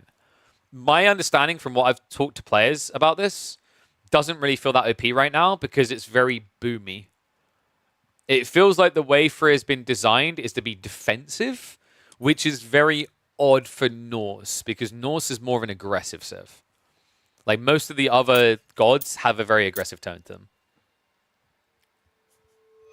What's up, Moroccan? Am I going to play the game? We're going to be casting some of the games. So we're waiting for Viper to move his ass on into another one. So we might actually check out someone other than Viper because I think he's also doing what I'm doing right now, which is breaking down all of the different abilities. There are probably going to be a few options. Like we might be able to catch Hoskip or Killuminati that are both high ranking. I am also tempted to do a run through of the campaign on the hardest difficulty. You Mike Tyson's pigeon? Kaka, mother ducker. You better believe it. In fact, wait, do you start with the hardest difficulty even unlocked? I don't think you do. Oh, you go Titan. By the way, I've played through the campaign behind closed doors, and I can tell you there's a few missions where Titan is absurdly stupid.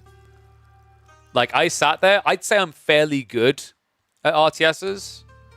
And I was like, I literally, on one of the missions, I had to go do that. Like a pussy. I don't know if they tuned it down. And by the way, I think it's actually fine to have a campaign be really challenging. My issue with the campaign is the points in which it was challenging were polarizing. Because if you are going to do a difficulty curve, it should be like this, right? That's your gradual goal. But what I had was this on Titan, which is not good. Oh, so wait, is Viper now searching? That's perfect. All right, guys, so we'll be able to check him out in a second. Change the voice acting for the campaign. Yep, and I don't like most of them. I think Arcantos's act is worse. I preferred him just being, was it American? It sounds like the guy doing it now is doing like a fake Greek accent, and it doesn't work. I'm kind of mixed feelings about Ifina. I think Ajax was fine. But there are some that aren't better. That Troy mission is so hard. Nah, I was fine with the Troy mission. The mission that I found on Titan that was ludicrous is the Tree of Life in the Egyptian desert. That one is like giga badly balanced. It felt impossible to survive. It made me question whether anyone in the office had actually done it. You know? Okay. Wait, is Viper in? Let's have a look. I thought someone said Viper's in game. Oh, is he queuing? Okay. So we should be good to go in a sec. But yeah, I think if I start playing this, I'll probably start Greek and then start to like play more Norse. I'm just not a big fan of like booming, and Egypt is quite boomy. But yeah. Has there been any sort of definitive agreement on something being broken right now in terms of gods? I feel like Hades is the best Greek god. I think he just scales really nicely into the mid game. Also, like in general, just having access to this is absurd. Underworld passages are really strong, like really, really, really strong. I think Poseidon doesn't get that right. So like Poseidon, I'm pretty sure is gonna only be a water-based god. And I think Hades will be the most well-rounded, because I think you can play Hades on water or land. Okay, so if we go back here, we should now be able to go have a look at browse games. He did a 180? Of course he did. Alright, we'll filter here. We'll see if we've got any familiar names. I just want to cast some games.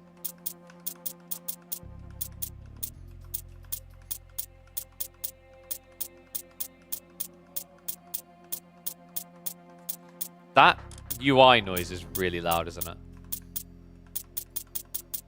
Let me know if that is getting annoying. Firehicks playing. I thought it was Sanich for a sec. Sag. Well, actually, I guess... Oh, wait, that helps a lot as well. You want to search... Wait, is there a way to search only ranked games? Standard, maybe? Does that work? Only streamers? It's limited access right now, yes. More people will get access soon. Oh, guys, it looks like... I think Viper is maybe eyeballing playing some of the Atlanteans. I actually haven't got much of a chance to check out the Atlanteans' abilities on this version in, like, pro play. Because some of them are pretty ludicrous, right? Like, I think some of the late ones, such as Implode, looks... Like, I've seen 1 or 2 of it, and it looks insane. Not sure about, like, Vortex. I don't know. Like, I'm thinking, like, late game, if you choose Kronos, is Helios that valuable? I mean, Centimanuses are pretty good. I don't know if the towers are that valuable, though. I found that Arguses feel reasonable, but, like, I don't know if that holds up against players that actually have brains.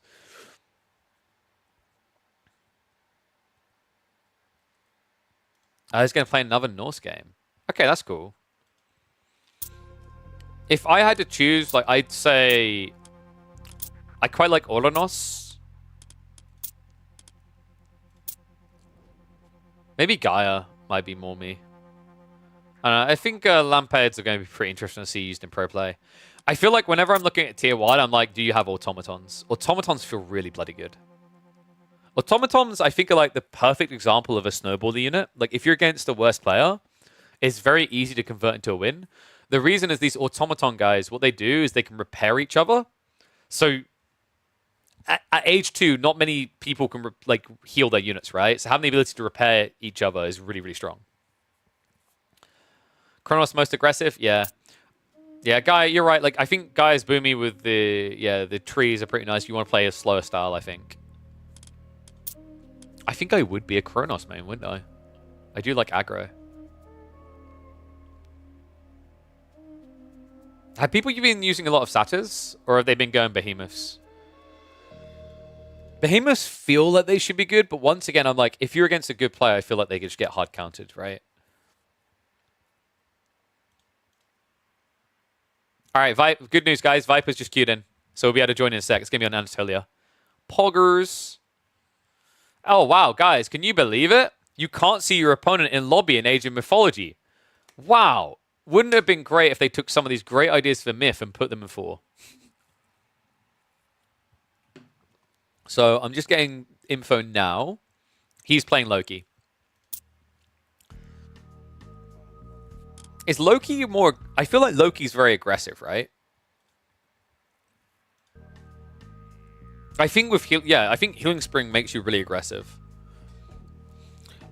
I do feel like you just always go for Seti here, though. 90% of the time. Almost feels like if you're going Heimdall, it's because you can't attack. To me, Healing Spring just feels way too good. It's a double-edged sword, though. Healing Spring is what it sounds like, guys. You drop a healing area. The catch, though, is that it can be captured. So if you drop it too aggressively and you lose the area, congrats, you've just given your opponent a god power. So, yeah. Double-edged sword. All right. Shall we do... Does this work? Because that game should exist. Is there a delay on these showing? Give me a sec, guys, and we'll get in. Unless I... Oh, I might just be able to...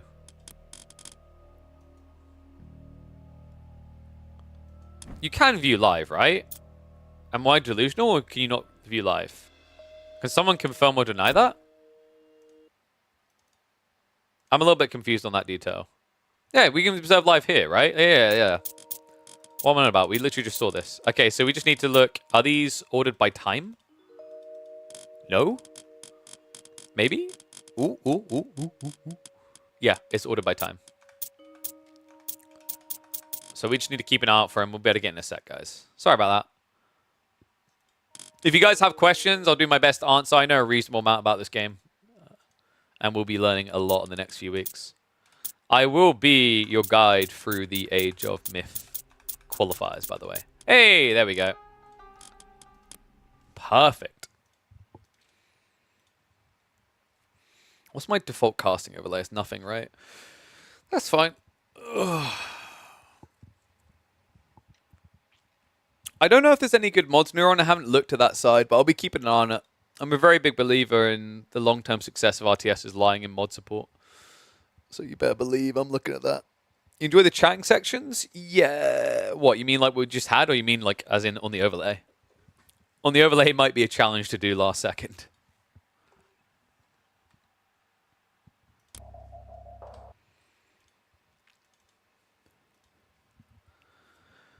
Top 1 from Portugal and AoM. Poggers. Oh, what we just had. Yeah, I like them. And that's the whole idea. Grow the stream, keep growing, be able to do more community-focused things. What's going on here? Why is it so trash? What? Does that normally happen? Anyone else been having those sort of problems?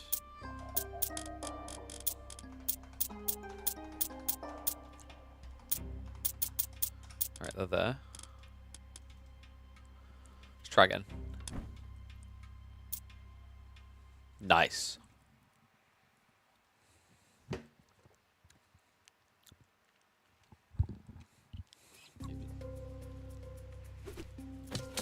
Oh god. I need to change my controls at some point. Ooh, where's the... Oh, that's interesting. Is there no way to do both players' vision?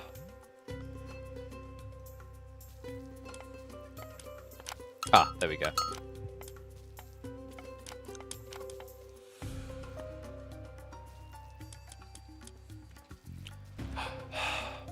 I do quickly want to do this, though.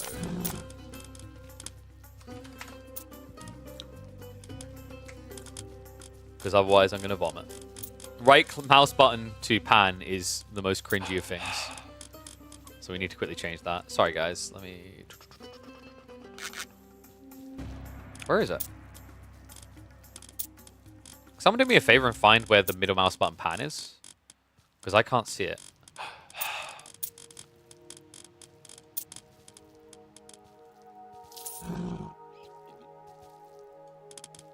Oh, there we go.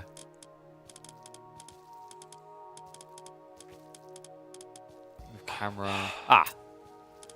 Perfect. Boom. We're in action.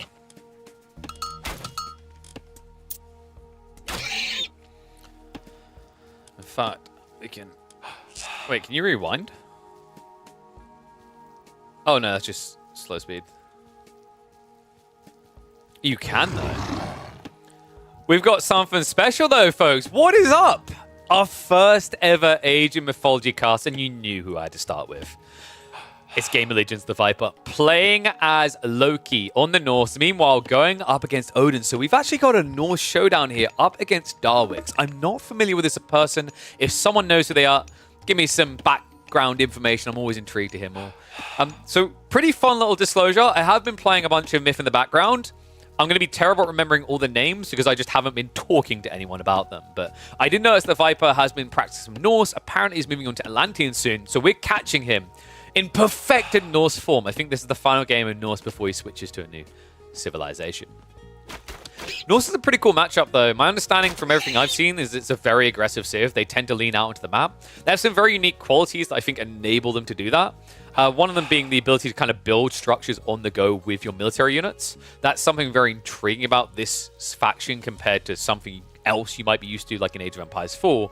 Your villagers don't build many things. A lot of your core structures come from your military units. And we are going to be opening the temple straight away. So kind of curious which way we're going to go when it comes to god choices. In fact, can you have a look at them?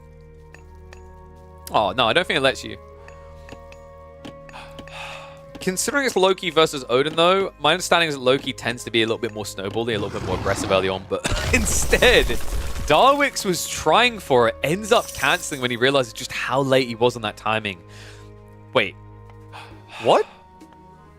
Now, hold on. Why are we going back again after the failed attempt? That isn't going to work, surely. Viper's going to see it, right? No way. Are you kidding me? That was a 50-50 coin flip, but he's actually going to dodge it. Keep in mind, we're playing on Anatolia, which is basically like playing Scandinavia in AoE 4. It's the one that has fishing on actually one side in this map, not both. But it looks like we have got some aggressive fishing play. So Viper is locking in water economy. Meanwhile, Darwix is playing for something a bit more cheesy. We've already got the Ravens flocking out to have a look around and see what's happening.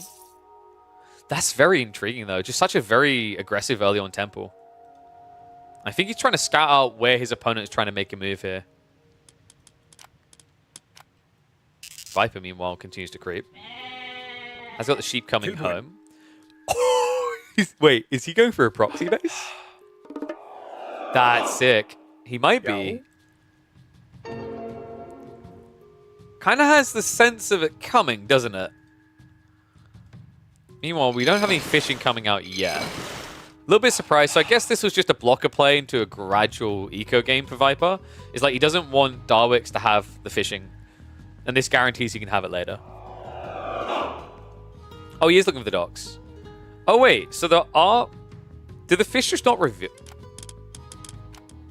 That's weird, right?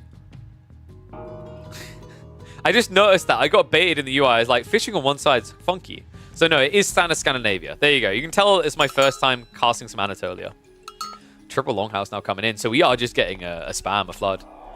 I'm assuming, does he just go for like mass Berserk here? Berserks are kind of a generalist unit. So Berserks don't get bonus damage. And you'll notice this very much in Age of Mythology. Age of Mythology compared to even 4 is very counter heavy. If a unit is meant to counter a unit, it's going to get substantially more damage against it. So just keep an eye out for that. And you can always kind of monitor that usually by these sort of stats here. So for example, these are hero units. They get a ridiculous multiplier up against myth units. Curious to see which way it's going to go. Yeah, it's just the Berserks though. So mass Berserkers on the way. Fishing is being set up. This is an all-in from Darwix. Viper needs to hunker down and survive this. He has been scouted out on the flank as well. So this wood gathering isn't safe, and Darwix is already moving towards it. Oh, yeah, I'm a little bit worried as well, because this is a lot of hero boys, right? You don't really benefit that much against mass berserkers with that. Moves in with the heroes in the meantime, though. We have got a Valkyrie in the mixer as well, and the villagers not going to be able to easily shift away. In fact, he is going to convert them and try to run for the high heels. Not going to work out too well, though.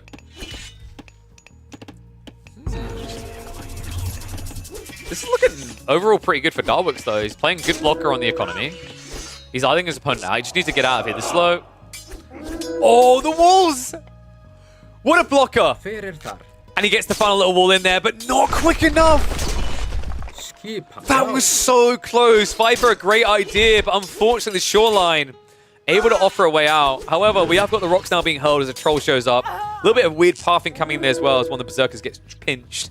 And Viper, I think with that move, even though he wasn't able to get the full grab, it almost feels like Darwix has suffered more from it. And that was the reveal, essentially, of this aggressive base. There's another raid coming in, though. And berserkers are going to be brought out to contest this. The TC should help out somewhat. But as soon as I said this looked rough for Darwix, the second wave might have actually done enough. Able to push him away. Forest Fire coming in. That's going to burn him. Any nearby units take damage. You're seeing on the health bars there. What a striker. Darwix using the opening, the choke point actually that Viper created against him here. Leading to significant damage. And now a significant lead. 32 pop to 50. You can see it in the military count as well. 32 to 14. Darwix has as many military units as Viper has total population.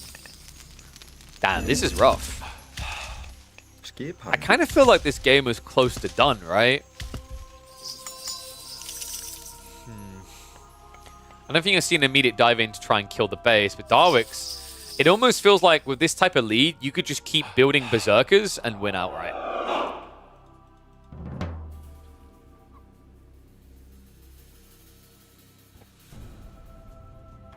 That was crazy, though. It's actually funny to just watch how fast-paced Age of Myth is compared to like Age of Empires 4, right? Like we are 8.5 minutes in the game. And the amount of units, the amount of aggression coming is kind of unbridled.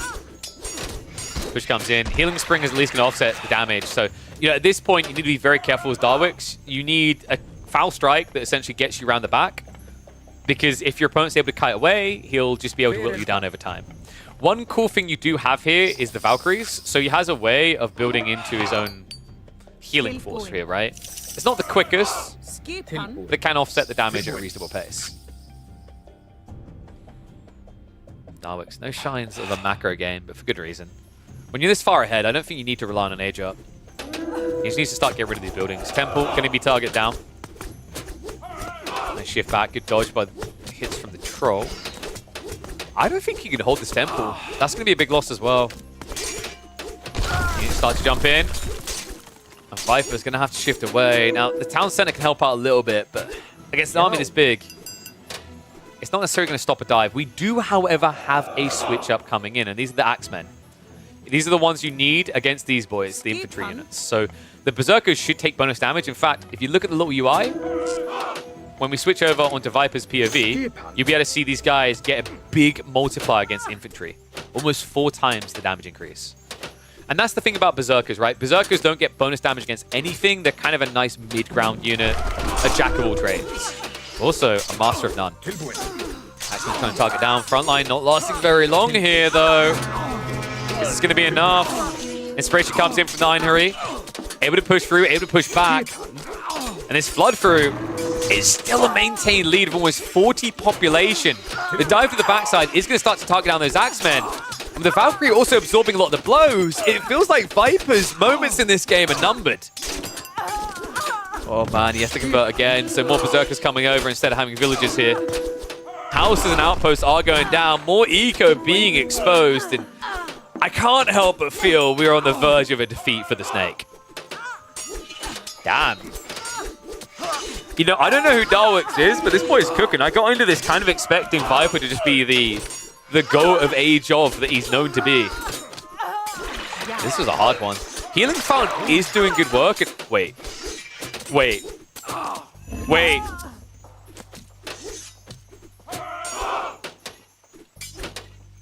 Nah. We're imagining, guys.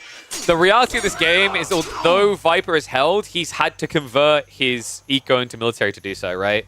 Like, so although the pop is comparable, it's deceptive. Look at the eco. It's a 3x advantage for Darwix. So, like, this should just start to turn to a macro game. Your opponent has gone pretty hard into Axemen. You could probably just set up some stables behind this, right?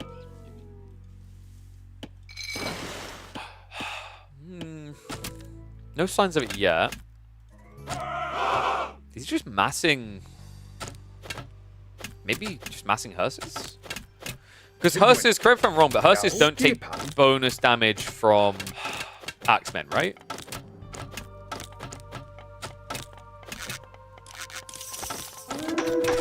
Okay, we've got Marketplace coming in instead.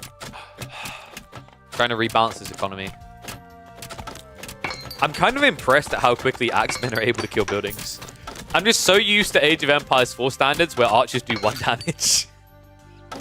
I mean, this thing does have 90% pierce armor, but it doesn't really seem to matter. This armor's at least going to go down. Skip.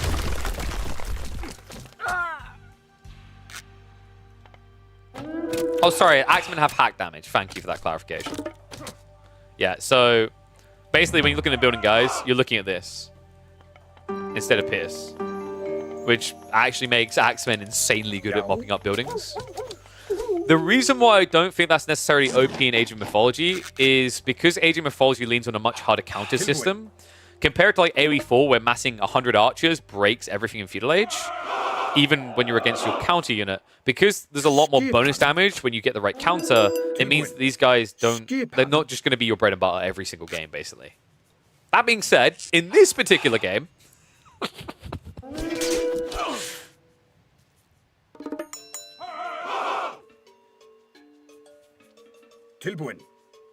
it's kind of crazy just how quickly Red was able to get the numbers up again, right? Like, Darwix is sitting on, what, 12? Yeah, so he's already mirrored the count that Viper has. Pressure's coming in again, targeting down those houses. There is still fishing, guys, and over time, this will snowball. Would love to see him set up another dock, actually. I think with the fishing economy, yeah, he's got it over here. Okay, so Viper is definitely not dead. It's kind of tricky. Like, Darwix had a really solid opener, but maybe he should have been going for attack. We said it looked like it was a good idea to send it, but you're starting to see what I was talking about with the Healing Spring. Healing Spring is ludicrously strong.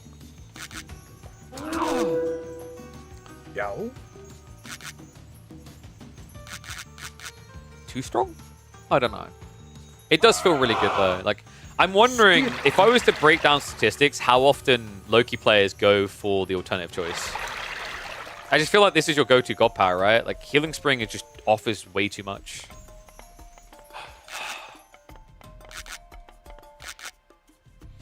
New temple going up. I think what would work quite well here for Darwix is if you can get his hands on his Hornboys, right?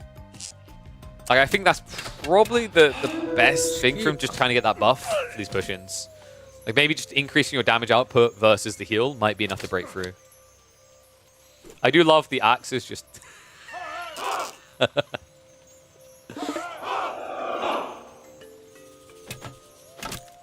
Undermine is better. Interesting.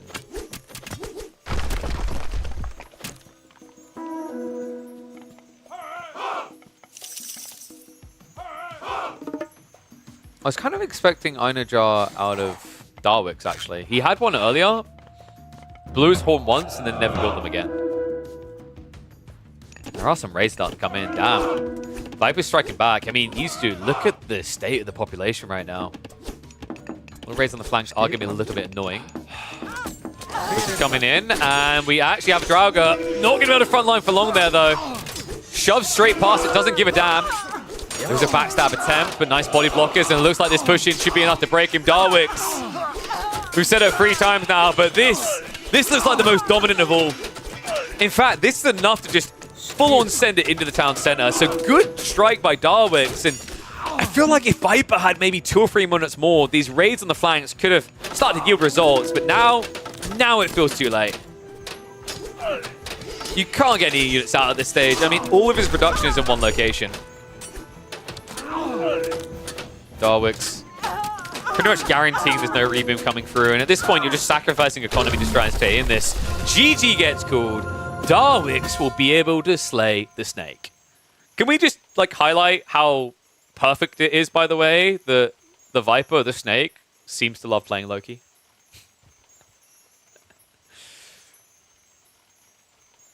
Oh, damn. Yeah, a little bit surprised on the UI, by the way. Some of these elements I'd probably like to see a bit different. Like, it would be nice if they provided a way for you to check what, like, way they went with the gods. Because I haven't remembered them off by heart yet, right? So, like, in this game, Odin, so he went with Freya, right? I thought he was going to go with Einherji. I think the healing helped a little bit. I'm not sure if it helped enough. Whereas... on the other side... Wait, what? No, who had Einherji? One of them did have an Einherji. I am certain one of them had one of the Hornboys. I saw it in the fight.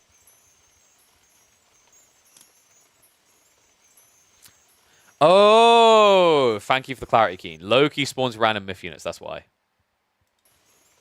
Got you, got you. I keep forgetting that.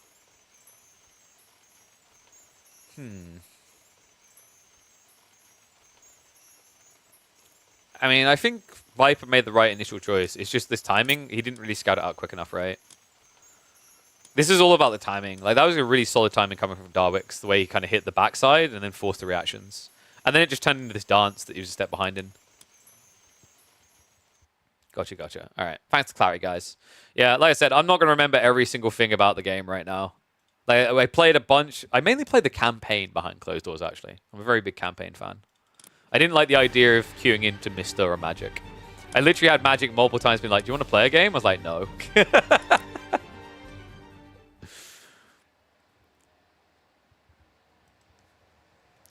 Why didn't Odin use his first god power?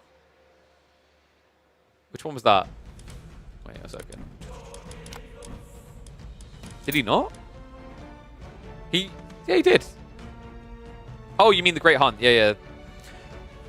Yeah, I don't know. I'm actually not sure. I think, like, I'd have to go double check on Anatolian, but I think maybe Anatolian doesn't have a really bulked spawn of deer for you to, like, duplicate, right? Because it's best used when you find a lot of deer together. But the Forest Fire was insane. I think the Forest Fire might still be a little bit too good. Maybe I'm wrong on that, though. All right, guys. So let's have a look at the live games and see who else we can check in on. But yeah, I would say, like, there's some really nice things about the Observer UI. There are some horrible things right now. It is weird that you need to toggle across the other player to see, like, the stats of the unit. That's weird. What I will quickly do 1 sec, actually, while we're here, is if I go across to spectator mode, there's a few buttons I want to change. So I believe it was... I'm trying to remember which way I do this in AoE. It might be E. Then we want... Is there a follow unit? There should be a follow unit. It's weird that there's not.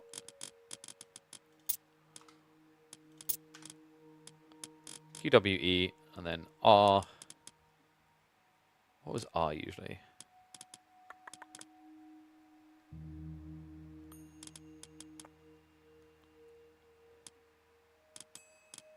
Weird. Is there not a follow unit? Or is that going to be under camera navigation? Probably under camera navigation, right?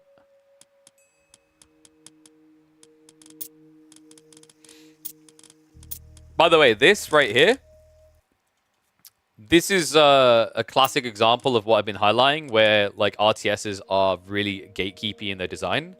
If you're a new player and you come in here, like they've at least tried to make it better with search hotkeys, right? But in general, if I'm a new player coming in here, this is too much. This is information overload. You'd be better served just having a, like, what you deem as developers to be the most important hotkeys under a, like, essentials tab, and then have the rest of this afterwards. I can't find the follow. Oh well, all good. How good are static defenses? They're alright. I don't think they're insane. Like, I actually think AoE 4 static defenses are stronger. Much stronger. You saw how much they were diving in the first few minutes of play. It's like, it's going to stop someone from sending 2 units underneath your TC, but like, yeah, you can do things still.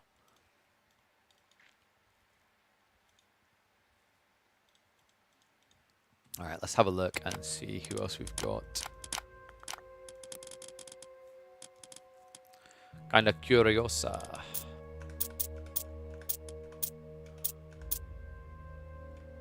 Ganji versus Pegasus.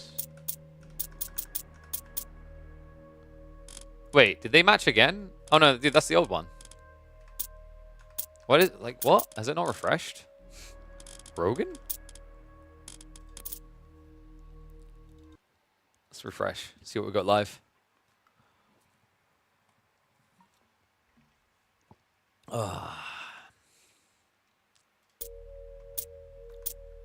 Chemo's playing.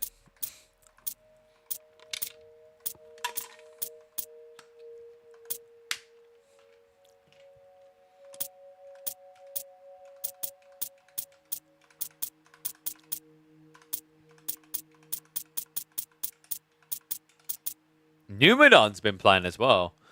I don't know it's the Dexito name, though. Who's that?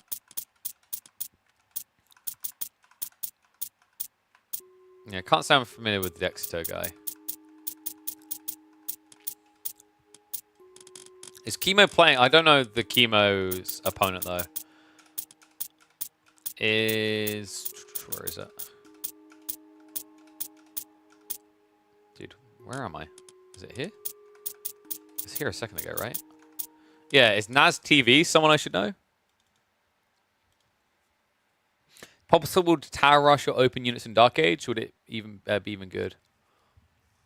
Tower rush, I wouldn't say so. I'd say you'd probably be more likely to do things like proxy bases, right? But I feel like you can do some things in Dark Age. I mean, you're inherently going to move out of Dark Age, I'd say.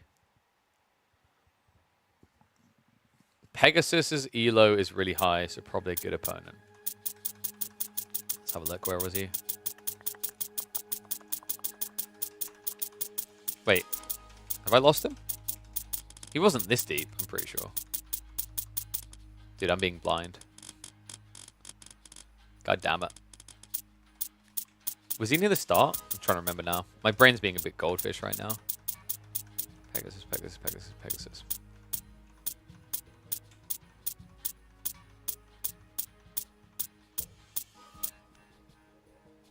This game just... Yeah, it's probably gone now. Okay, we'll refresh. Maybe Viper's game's going to pop up, because apparently he's about to play Atlanteans. Whoop. Actually, no, dude. Like, pro player logic, right? He's like, nah, I got to get the win. He's going to go play in Thingy again, right? Gonna go play some more Norse. In fact, let me double check. Wait, who's he against? Oh, okay. Viper's buggered off to the campaign. Sup, Vodka? Am I enjoying casting it? I think a lot of the information is kind of hidden. I don't like the UI designed for casting. Because, like, I need to remember a lot of the names and whatever. But, yeah, I think it's, like, it's from a casting of, like, the pacing or whatever, it was really fun. I called the game over, like, 3 times. I mean, it was over. I think I was right in my call that the game was over. It was just Viper refusing to be drowned. You know what I mean? It's like the, you know, when someone's got the pillow on the face and they're muffling them, like, shh, shh, shh, shh. You go sleep now. Yeah. We just need to get used to a lot of the units and whatnot. In fairness, I haven't played it in a few weeks because we've been busy with other things. Pegasus versus Soup. Is that just started, right? Yeah, so we'll look for that now.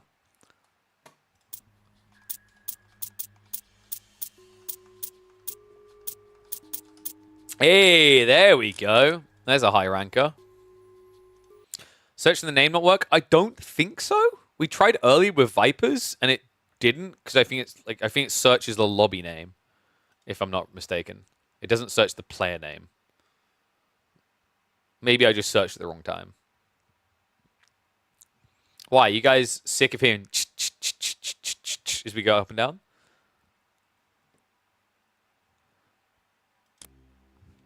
We might have to quickly try and rejoin it again. It keeps doing this at the moment. It's very annoying.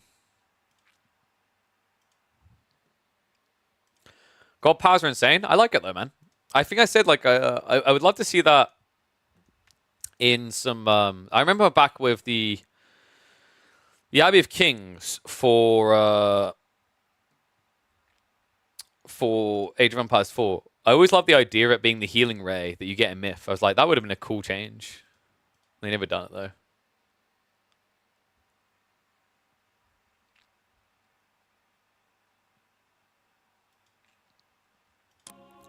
Oh, crap. All right, we're going to hit yes next time, because I think it's going to be weird. We just need to refresh, basically. Once we refresh, it'll be fine. Oh.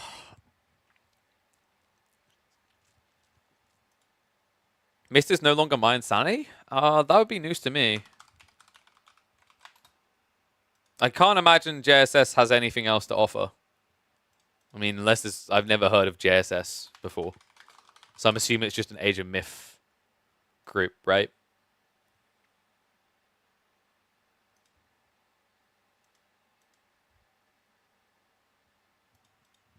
Alright, looks like we're good to go though. I'm gonna have to figure out a UI for this game, aren't I? To show things to you guys. Ooh. You guys like bigger map, right? Big map, good. Okay, so now...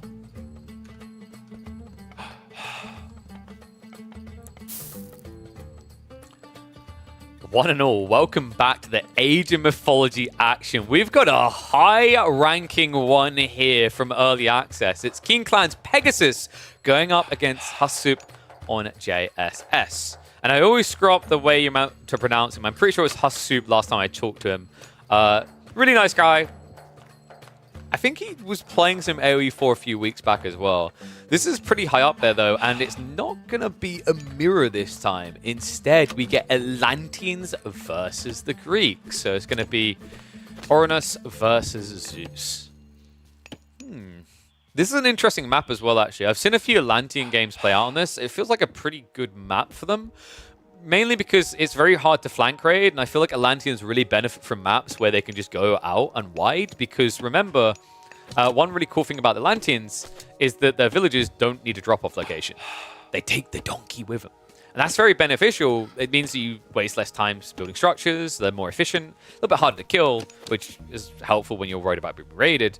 But on a map like this, you don't normally have to worry about that because there isn't really much incentive to go for docks to do transport ship plays, right? Because the reality is you haven't got any fishing there to benefit from. Now, you guys might be noticing already these oracles just being pumped out everywhere by Hutsup.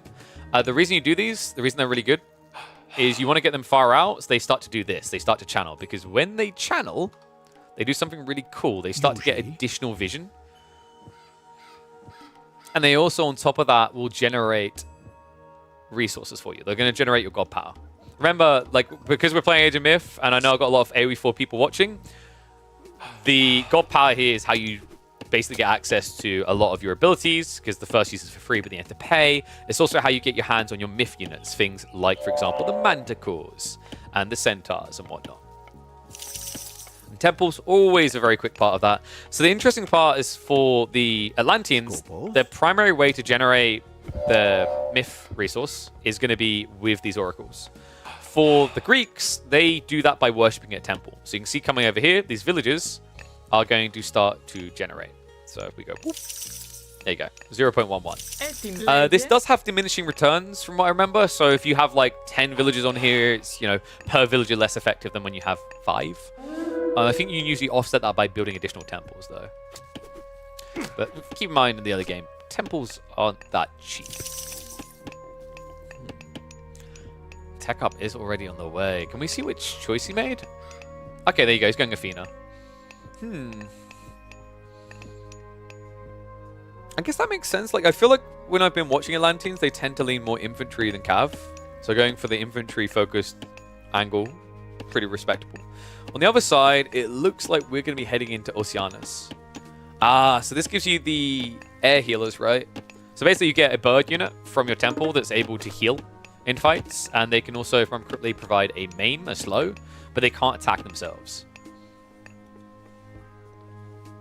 Thunderbolt is very interesting. What's better, snipe a myth unit early or save it for a bigger unit later? It's situational, right? If you're losing a fight, like early fights are very critical. They can offer snowball potential. So like if you're going to lose a really big fight and it's going to lead to you losing some like map control, 100% you want to like bolt down that early guy. Otherwise, yes, saving this for late game does prove to be quite nice, especially against certain civs. Like I think, for example, against Colossuses, right? For the Greeks, it's a really, really solid use later on in the game. And you're starting to see what I was talking about with these oracles going everywhere.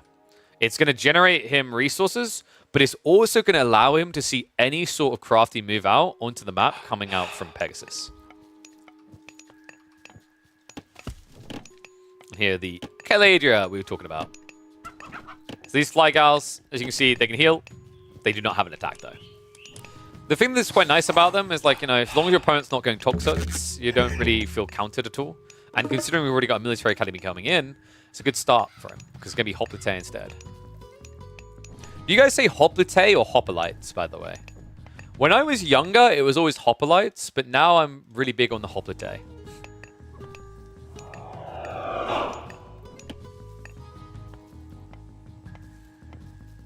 And don't worry, these are not for gathering resources. This is just the houses of this civilization. Once again, Atlanteans just vibe. It's very efficient when you're moving out to Dio and whatnot, because you have no wasted time, rather, dropping off on returns, right?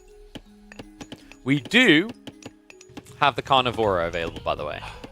This thing still feels a little bit bonkers to me. You know, people talking about the whole idea of like using the bolt to snipe to win a fight. On the other side, Carnivoras can win early fights really easily. So I wouldn't be surprised if that snipe gets saved to take out the man-eating plant. Nice pulling on the Rhinoceros back towards Herb. And I love the fact you've got all these different looking kind of units in the Gaia areas, right? Like buffaloes, you've got chickens, you've got zebras, all these things that you can just eat food with. I love that you have that element. I kind of wish we had that more in AoE4, is kind of that themic feeling. Looks like we have got the typical theme coming out for the Greeks. So first hero is going to be spawned, it's going to be Jason. This tends to be the bread and butter of the Greeks, as they tend to snowball heroes very quickly. It's not going to be as effective right now. Oh my god, I need to get Pegasus, please. I'm getting off of you.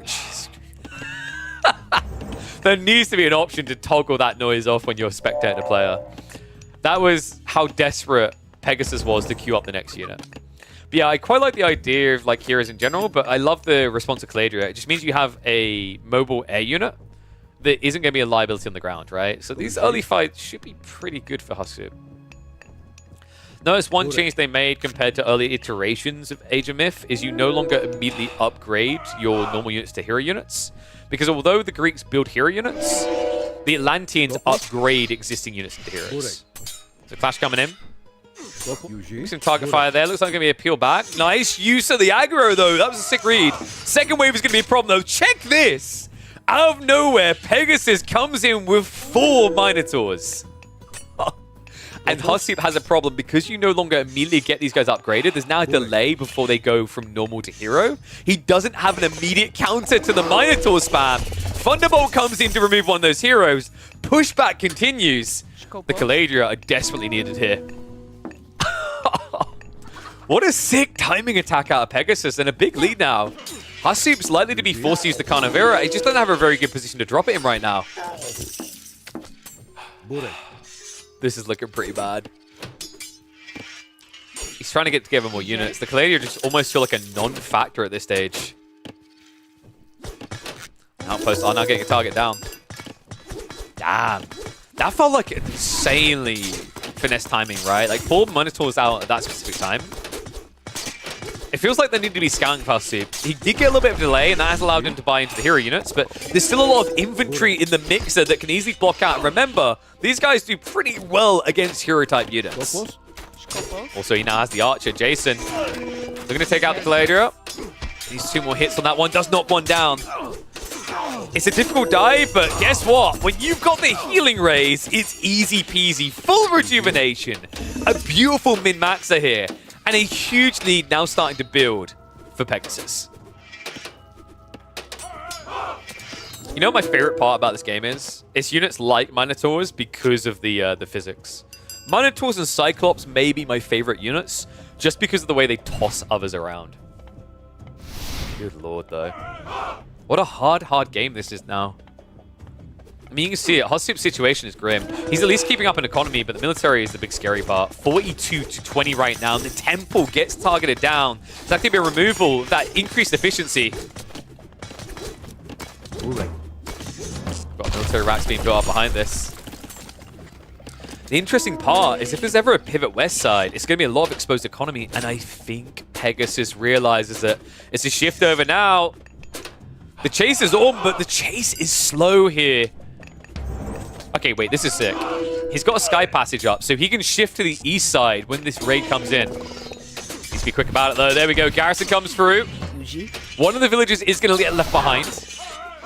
This is still a really good fight, though. Like, getting 1 or 2 eco kills, idling the rest up, and still in a position where you can win these trades because he's just wailing on the individual hero units. Unbelievable. He has not lost a single Minotaur. Oh, this is fantastic. Husub forced to retreat back towards the static defenses, but that's going to be another one of those going down. Watchtower does get targeted. That's going to be able to hack through that quickly. Heracles also now here, so we have double hero unit. I don't know, man. I'm starting to worry about how Pegasus gets out of this jam. Hero upgrades just came in. That's 4 more juiced up. Luckily for him, these oracles have not been seen. If these got sniped, he would not have the myth power generation to even think about a defense. Looks like there's enough, at least in the meantime, to scare away Pegasus. I say scare. I think he's just taking a temp reset here. Sky Passage is also being taken out, so these Benny Hill shenanigans with the teleport aren't going to be there for much longer.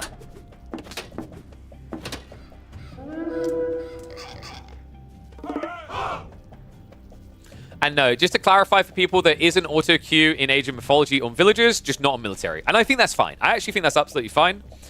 You don't really need to build anywhere near as many villages in Myth as I'd say you would in 4.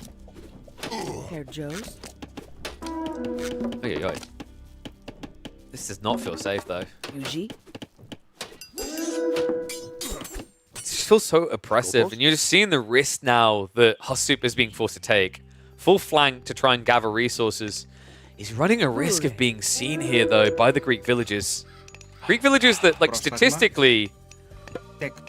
Oopsie, didn't know you could do that. Yeah, they could kill these guys, right? There's a slight number advantage for Red. And actually, he's just going to brute force him off of that, so good move. Greeks have to walk away. Meanwhile, on the base, Bulls aren't going to help too much. At least split some of the army up. The Minotaur count! It's 7 of these guys now. Bull Minotaurs at that. This was like BS to have to go up against. Shoves them away. Another eco unit taken down. I mean, Hussup's at least keeping up on villages, right?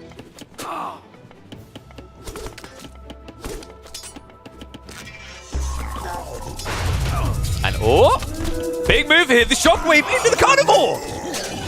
Enough to force him away, enough to do some serious damage, but is it enough to take him out? It looks like relic yoinking is underway. Military advantage is still big, though. And the other thing that worries me is look at the myth. You can see what Pegasus is saving up for. Restoration is becoming insanely valuable here. He just needs to min-max the units. He's getting close, though. Once he has 80 to work with, he can rejuvenate the entire army. What's the counter to Minotaur here? Hero units. Hero units are meant to be the counter. The problem is the bio units, the infantry units, just blocking him out too much. I think this is enough to reset him, though. At this point, Pegasus has to back up, right? Maybe not? That's a lot of Hoplite. Murmelos should be fine with that, though, right? Like, Murmelos... The problem with Hoplite here is you're not up against Cav. I guess he was trying to brute force buildings, because they do get bonus damage versus buildings, right? That's a bit funky. Yeah. Murmelos are comparative to the Berserkers in the last game, the Norse game we watched. They are kind of an all-rounded type unit. But this build by Pegasus is all about destroying buildings. Into the choke point we go. Well, you do at least have the Caladria to offset that damage. And yeah, that God Power combo was sick out of Hussup. The patience of that was incredible as well. Minotaurs are starting to die here, guys. This game is not over. Pegasus has to commit to the fight. Hoplite front lining here. Oh, wow, that's well played. The Minotaurs from behind, and now the min-max on the healing. He's also behind him. Big losses here. Hussup. For a moment, it looked like he was getting back in this, but now it's a 2x military advantage at risk of becoming a 3. And even with the Caladria not being touched, it doesn't seem to compare. Not just that, Jason can still snipe those girls out. Minotaur's moving in. The Carnivora is still standing. Remember, the Lightning Strike was already used, so you can't just get rid of it like that. And I think this is the point where you need to spawn another one, right? See if the plants can save you. Because right now, the first one's about to go down. This is the perfect counter to it. This is, of course, a Myth unit. So Jason able to solo it. Second one is spawned, but it's too late. This is out of control now. It's a dive onto the TC. The mass Hoplite to destroy it. And an easy peasy win for Pegasus. What a timing attack. Great control of this game. And makes it look so simple to get a win over one of the best at the game. Damn. That was cool. That was sick. That was a really cool game. He almost looked like he was back in it with that bounce back.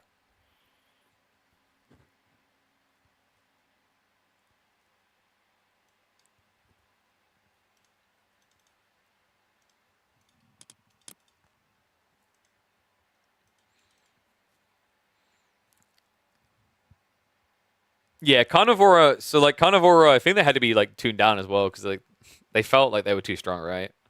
But yeah, they're a pretty fun unit overall. So let me just check a few things. Let's see what else we've got. These are fun though. I'm liking this. The pacing's cool. It's nice as well. It's like a nice way to learn the game. Just kind of watching from afar. Not having to get beaten up. You just get to watch people get beaten up instead. What do you guys think of it so far, though? Is it reasonable to track what's happening? If you guys have questions, just drop them in chat. We'll always try to answer where we can.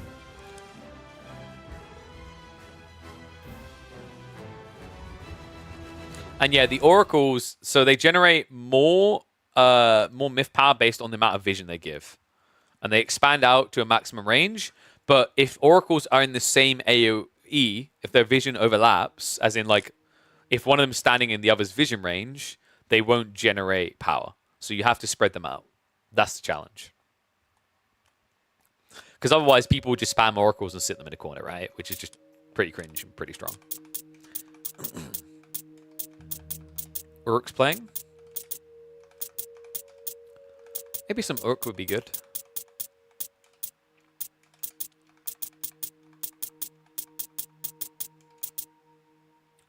My boy the Mister? Wait, Mister's playing on the ladder? What? Who's Gabu? Does anyone know who Gabu is? I thought Mister was going to be remaining secret, mate.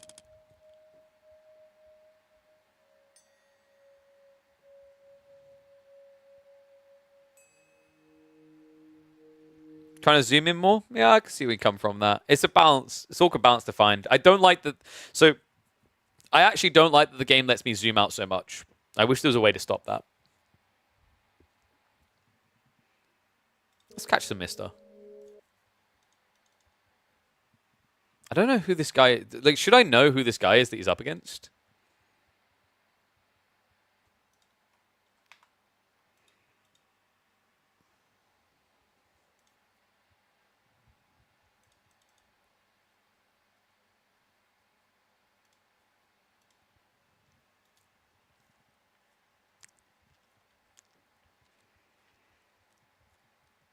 Ah, well, we'll have to go for the keybinds later then. So I kind of like being here in general. I think that's nice. Ooh. Wait, is this Greek? Yeah. So I don't know who Gabu is. What's that?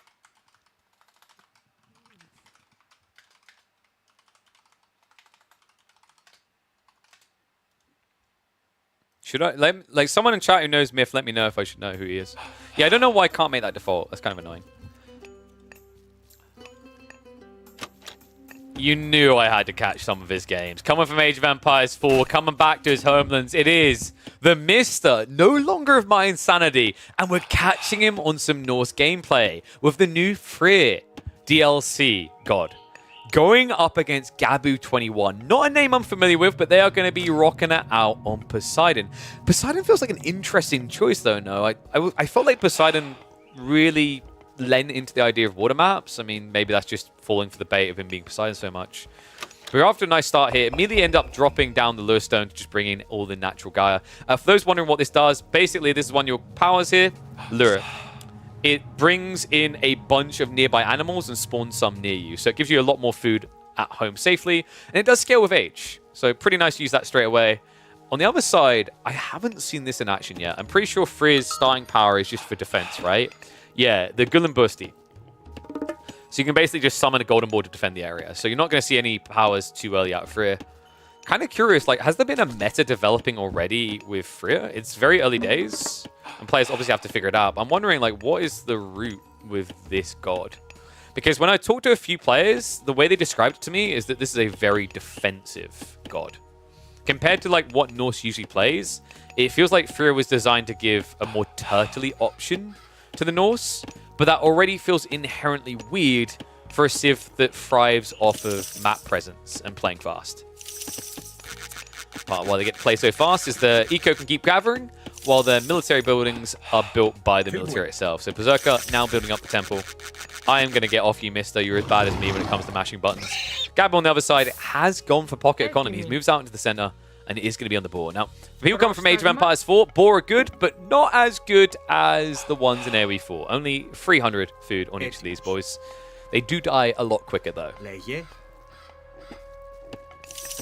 temple reaction is going to be coming out. So, what's the opening play here? I think one of the interesting things with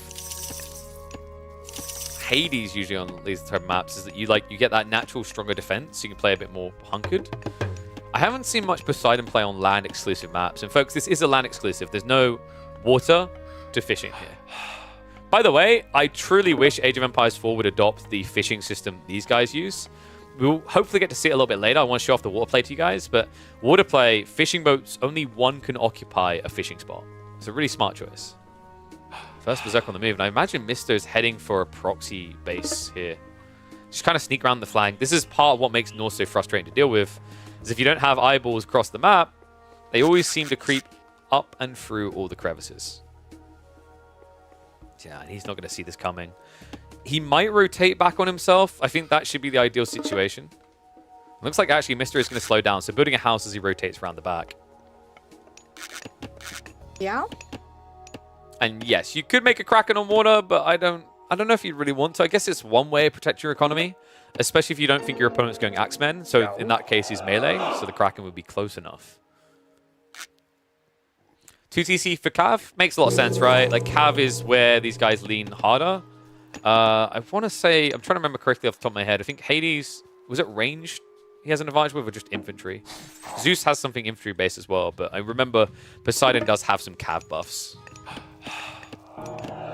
H-tier's in. It looks like we have actually got him going into Hermes. Other side of this, it looks like... Sorry, I actually missed it. Didn't see which way he went. He did go for the defensive hill that you can just summon out of the ground. This is part of why this faction feels a little bit more defensive than its brother sister factions for the Norse, is that it's pretty much all defensive choices in the early ages, right? In fact, you missed the pound. So I did remember correctly, yes. Well, first Archer coming out. Centaur is diving in very ambitiously here. We'll move away just before the Hesirs would be able to kill him off. Curious though, did we not get any follow-up play there? No, the Berserker. Oh, I think he's looking for a target here. Well, does end up seeing the gathering on the board, but with Theseus here, you can't really hang around the area. And I like this. Just keeping an eyeball out for that second TC play. In the meantime, Asgardian Hill Fort is going to be dropped on the east side. Oh, that's cool. This is the first time I've got to see this in action. So you can actually accelerate the build speed by using your Hesirs as well. It's kind of, for anyone who's played like the campaign or has played like some Atlantean, you know the god power that dismantles a building? It's kind of like that in reverse. And we have got the Cav play coming, so here we go. That works really well with Atlanta as well, right? Because although she's on foot, she's really bloody fast, as you can see here. So this is going to be raid, raid, raid. Timing might be right for it as well if you can hit it before the hill fort goes up and do a little bit of damage here. So afterwards, this is going to be problematic, but here we go. Defense comes in, Draga. Here we start shoving this away. The monkeys are getting in the way. Oh, you try to ape me? Ironically, I ape you. Well, his sister going to be able to deal with the hippos.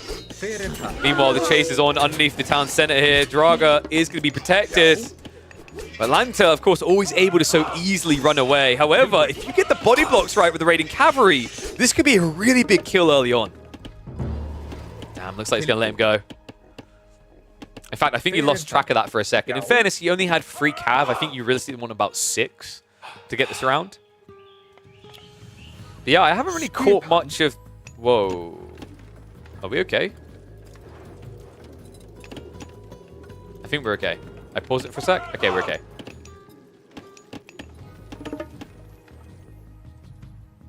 Yeah, I do quite like the idea of the Archer myth unit, right? I hadn't seen much of the Draga in action before, but they are looking pretty solid. At least as like an opening attack option. I think that's where they really thrive, is with that initial shot.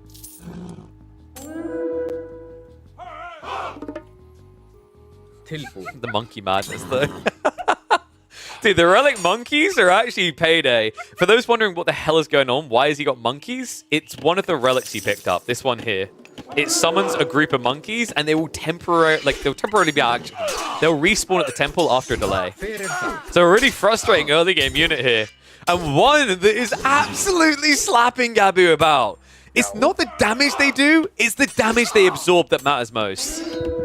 Just a brilliant distraction and a rough situation now. As Gabu starting to fall behind a little. Eco is at least still neck and neck, but the military gap is growing here, and it is continuing to favor the Mister. What? Oh, you are such a dirty individual. This man is all about the crops. No one gets gold. He's a farmer, not a miner. That's so toxic. Now, guys, Mister's not trying to be toxic. He's trying to be thoughtful. He's like, being a miner is hard work. He wants to make sure they don't have to walk far to go home after their hard day of work. Oh my god. I can't believe that works with just 4 houses when you consider that it's not even a square block. It's a rectangle.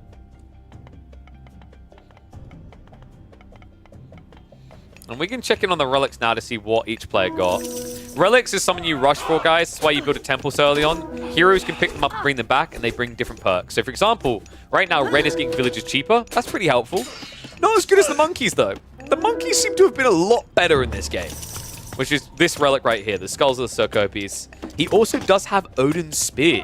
That's sick. That's actually kind of vile. You're playing against mass cavalry, and now you've got damage buff on Herdmen. Herdmen are the spearmen. It's the perfect answer to Cav, and he's got a now buffed version of them. Oh yeah, that's got to back away. So it looks like Mister thought that this was kind of done. He was going for the 3rd age. So we should get that triggered soon, actually. He has at least got the Asgardian Hill Fort, so that should be capable of defending him in this area. There's a full garrison. So a lot of damage should be coming out onto the Cav units. And I think that is going to be enough to force him away. So, well played to him. Age up is about to be on the way, and we're going up with Bragi. Oh, this is the one that gives you the battle boards. What else does Bragi really thrive in? Because I haven't seen much of Freya yet, so I'm not really sure what this leans into. It sounds like it's just a good way of pumping extra favor-based units, right? We do have a 2nd town center in the center. Said that 10 times. Okay, so we're starting to expand. This is a good staging point. You need to be a little bit careful right now. Militarily, your opponent has a big lead. However, he has gone mass Hippias rather, right? It's not, I think, the scariest unit when it comes to defenses, right? This is a unit that wants to attack into ranged. Range that doesn't really exist. Hippias in again, though. Trying to make it worthwhile on the economy. And he has to convert. Immediately turns him into Berserkers. That's going to be good enough to hold this back. Remember, Berserkers get better as the health gets lower. Not something you ever want to be fighting here. It's going to be a back away and a big loss for Gabu. Gabu, who, by the way, is trying to now macro up himself, but has big gold issues. Has to shift out to the west side. Meanwhile, center is looking cozy right now. And with Age 3 in, I'm curious to see where we're going next with Mister. We've got the copper armor and weapons upgrades coming in. And we also have the Call of Valhalla. Wait, is he going to Berserk spam? I mean, it makes a lot of sense, right? Your opponent's gone Mass Cav. Berserk is kind of just a default win. Sure, you could do it with Herdman as well, but Berserkers are going to be better as a well-rounded unit. Whereas if you play Mass Herdman, you're just directly countering, right? So these guys are great for dealing with Cav. Berserk is much better for then killing the economy. Pretty cost-efficient 1-2 strike as well. Okay, we're moving in. Ooh, good intercept there. And the ball are coming in. He's having a little party there. Easy pick on 3. And we've still got the Cav waiting on the flank, but it's just so difficult, right? The count isn't that high. Only 6 of them, and there's an Asgardian hill fort to always protect with. Good diving again. Remember, you can just convert these guys across, right? If things get too rough, turn them into Berserkers. In the meantime, gold has been shoved off. Tech Up was at least started with Aphrodite's, but that now means no gold access for red. Oh, this is bad, guys. This is really bad. You don't actually have great food access either. That's about to run out, so you're going to have to start contemplating farms. This doesn't feel safe. The TC is too close, right? This could be a proxy base for all you know. At the moment, it's not, but we expect that to change soon. We do, however, have Huskars coming. Interesting. So he's expecting a range switch because he's onto the Spears and Berserkers, right? Looks like you might be right. Archery ranges are being built up. Why does it say pig when I click on this foundation? What? Are you drunk? Myth, that is not what a pig looks like. I would not advise trying to eat that. Oh, oh, it's my favorite part about Myth. The ragdoll truly is the #1. And wow, nice move there. Ends up using the conversion. So that right there was the curse, the free curse.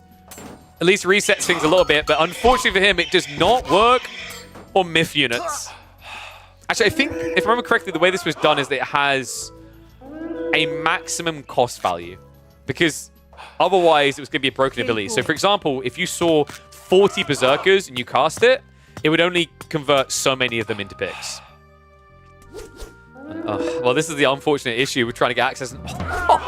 The idea is cute. The timing, quite unfortunately, is off there. Mister was trying to body block the foundations. Chase down is still going to be worthwhile, though. This game looks done, man. Mister is just playing with his food. It's 30 military to 74. Eco is about neck and neck. But it's not going to be for long. Board now arriving. They're not in a party mood yet. They're not ready to do their dance, but I think they will be soon. Unfortunately, by the time they are, I don't think there's going to be anything left here. Oh my god. The battle balls just don't die, guys. I think the problem here is that Red is so busy trying to get infantry together, some sort of defense. He has no hero units. He's been battle bored to death.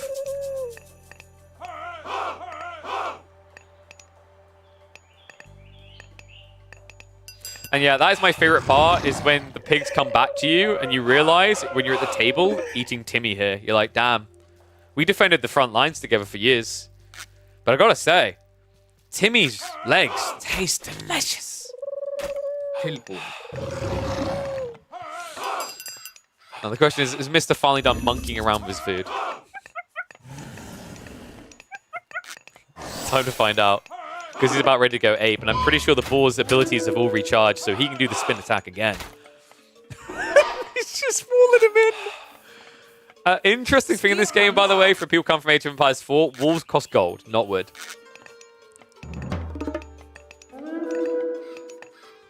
There's just a relic sitting here. I mean, it's not like he's fort dropping his opponent. He doesn't need range damage increases there. Well, that was actually the best case situation for Red. The ball's AoE attacks got tanked by 2 Hyper Fists, but I don't think it's going to be good enough. Push comes in. This is game. There's just no getting away from this.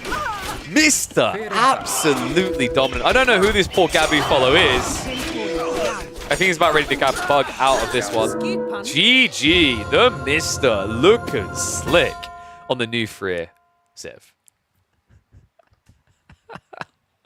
Oh, that game was sick. That was sick.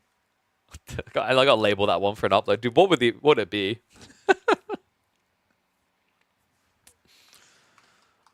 The Mr.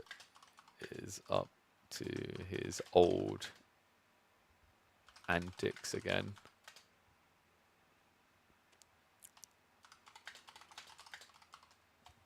I think the thumbnail has to be that gold piece, right? It's 100% that gold piece.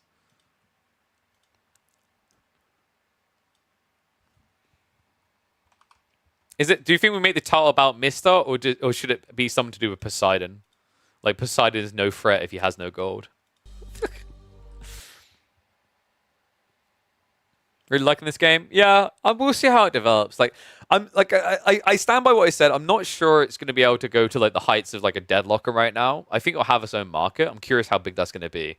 Because the problem is like it's not a brand new game, right? So like, although it is a brand new, it's not at the same time. So there is like a gap that I think will scare a lot of people away. We'll see though. It's definitely got some potential. It's definitely fun to watch in the early days. It's very refreshing. I've cast well over 3,000 hours of Age of Empires 4, right? I've kind of seen everything. All right, let's see who else we've got.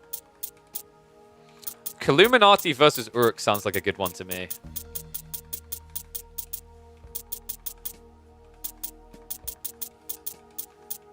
Pegasus just got Gabu. No, for the love of God, let's leave Gabu alone for a moment. The guy's getting bullied.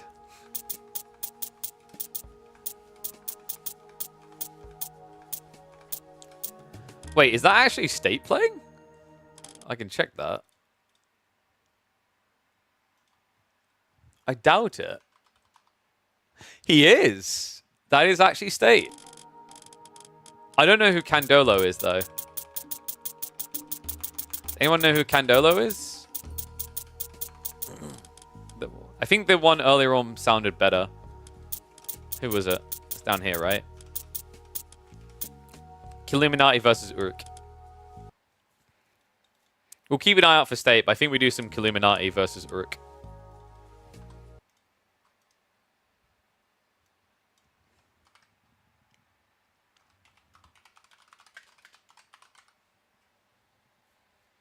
Uruk All Pro? Oh yeah, I know. He's been in 4 as well. He's been in a lot of games. He's most known for 2, if I remember correctly. Yeah. Oh, sorry, 3. Was he 3? I thought he was in 2 as well. Maybe I was wrong with that. AoE 3, AoE 4, Age of Myth as well. Good lad.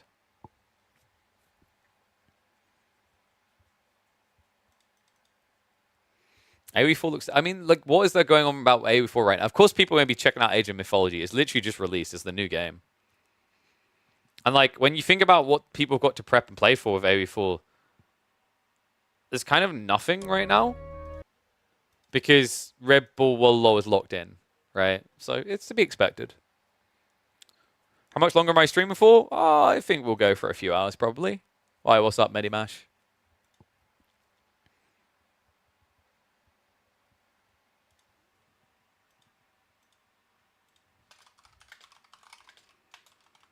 Alright, should we get ready for another?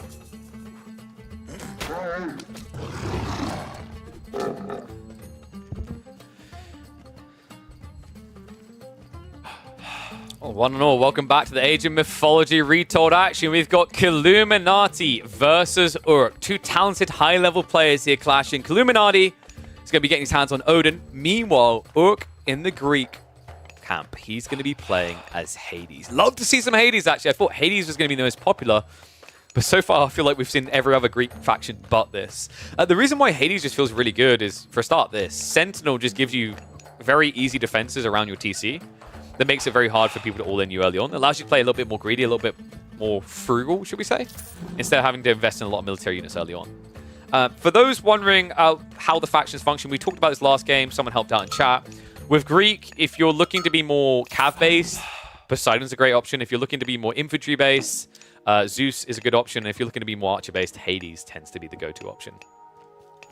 Other side of this, Odin, we've seen some interesting builds out of Odin so far. I thought they'd be more of kind of like a tempered Civ, but we've seen that they can actually be ludicrously aggressive.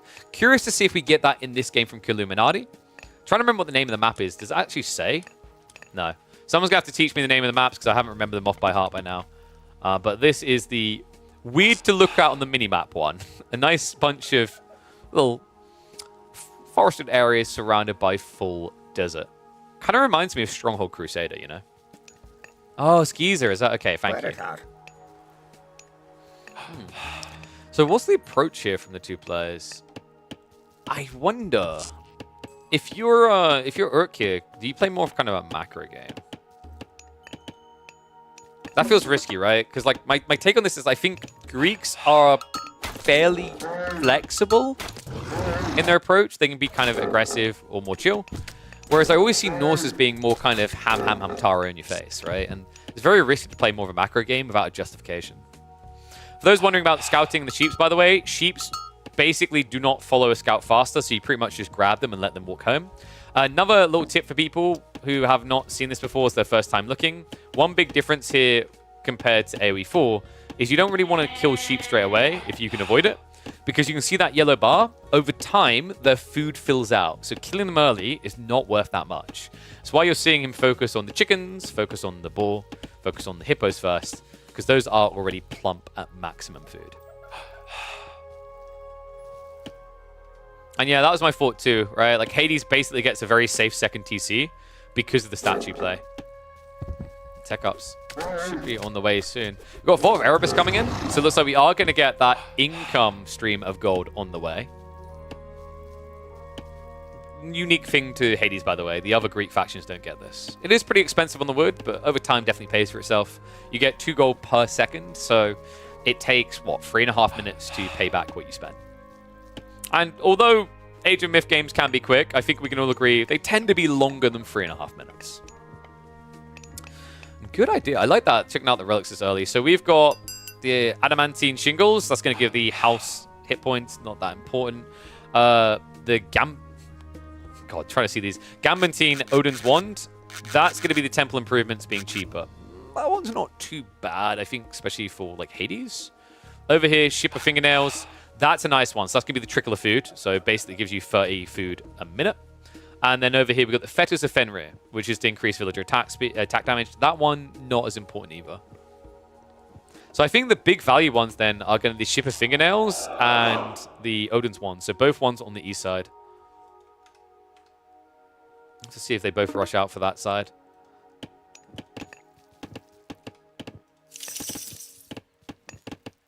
Does meat spoil? Yes, meat does spoil. A Ship of Fingernails is a horrible image. Well, don't worry. Hringir of Ringariki is going to protect you from that image. He's taking it home now. Yeah, that's pretty nice. Did we have a similar move coming out from Urk here? I don't think we did. And oh, wow. Yeah, he doesn't feel like he can get away with the greed. So he's playing defenses at home. That is going to allow him to snipe out the Ravens. That's pretty sick if he's got a planned transition here. Because that was a lot of free info being given over to Odin, right? So I think the goal there was to try and kill before you got spotted.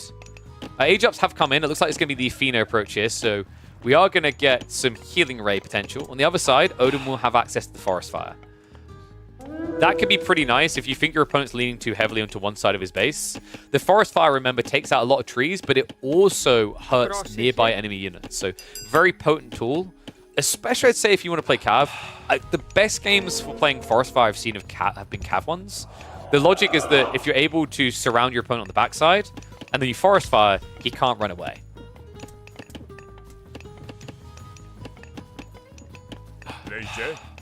Looks like we have got another one on the way home. It's going to be the adamantine shingles. I guess this is good if you think you're being attacked. Like, everything that Urka's getting tells us he's playing a turtly game. Right, so the relic choice means he can use houses as a pseudo wall. On top of that, by having the archers now added in the sentinels, he's got a very strong defense at home. Remember, you get 5 of these bad boys surrounding your TC. Not as good as in the Atlantean mission where they just form a line, kill everything. Remaining relics, like we said, not as valuable. I mean, it's nice to always have more, but doesn't change anything drastically, right? So what's the play here? Is this a castle rush? Yeah, it looks like Urk is rushing castle. Which, I'm trying to remember with Hades, that gives you access to Chimera, right? Chimera are really good still.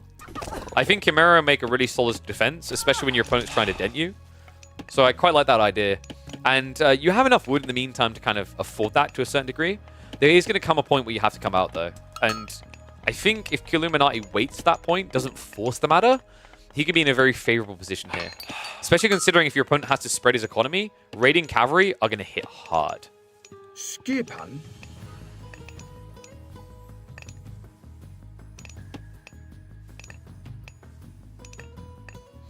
That's an interesting point from Konastui. Putting your houses on the wood line, so when Forest Fire comes in, you get militia. Yo. Cool idea. Does kind of get betrayed by the picked up relic that he just took home, right? So maybe not so much in this game, but I could see that value in different games for sure. Wait, why am I missing...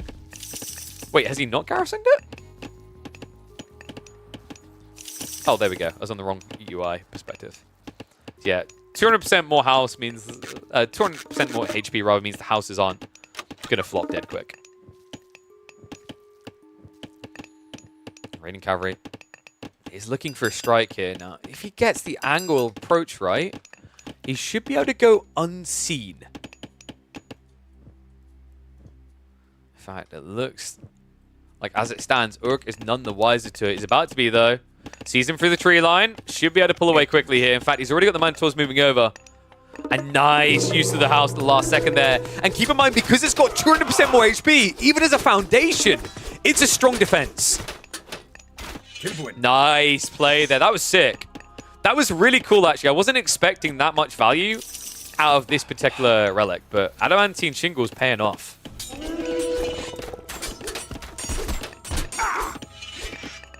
A little bit of pushing away. You don't really want to be diving raiding cavalry into Minotaurs.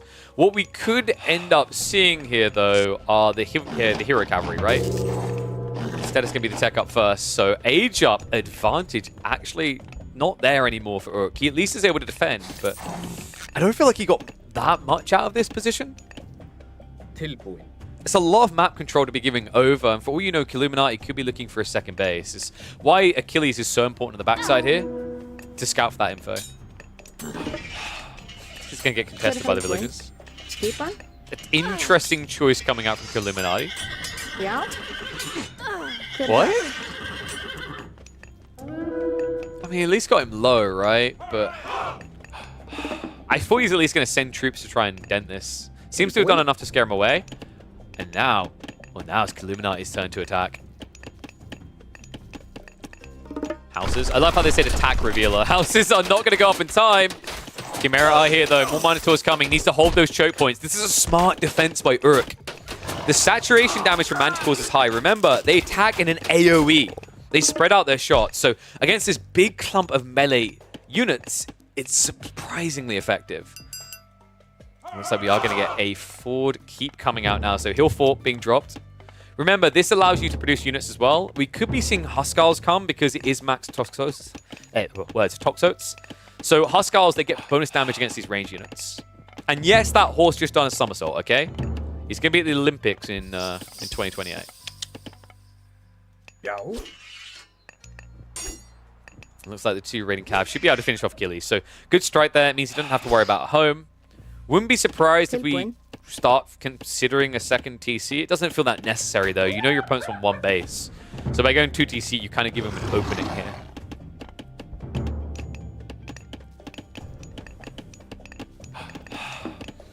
Yeah, I'm kind of surprised we're not getting more Manticores, actually. But I guess he needs a front line, right? He did go max Toxotes, so you kind of need to add in the beefy boys to front line for you here. That they will. Oh my god! Do not mess with the Greeks. Ragdoll overpowered.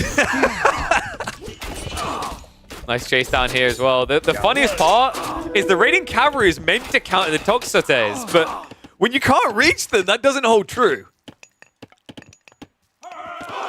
I'm liking the look of this right now for Uruk. Raid attempt is going to come in. I should at least be able to find some damage. However, the Minotaurs are now going to attack from the hill fort. It looks like we have got a settlement being built up. In the meantime, Giant does arrive, but it takes a bloody long time to do so. I mean, this raid, I don't think it's doing enough. And it's costing way too much. Illuminati losing practically all of his cavalry units here. Forest Fire is going to get activated, but that might be the most underwhelming Forest Fire I've seen.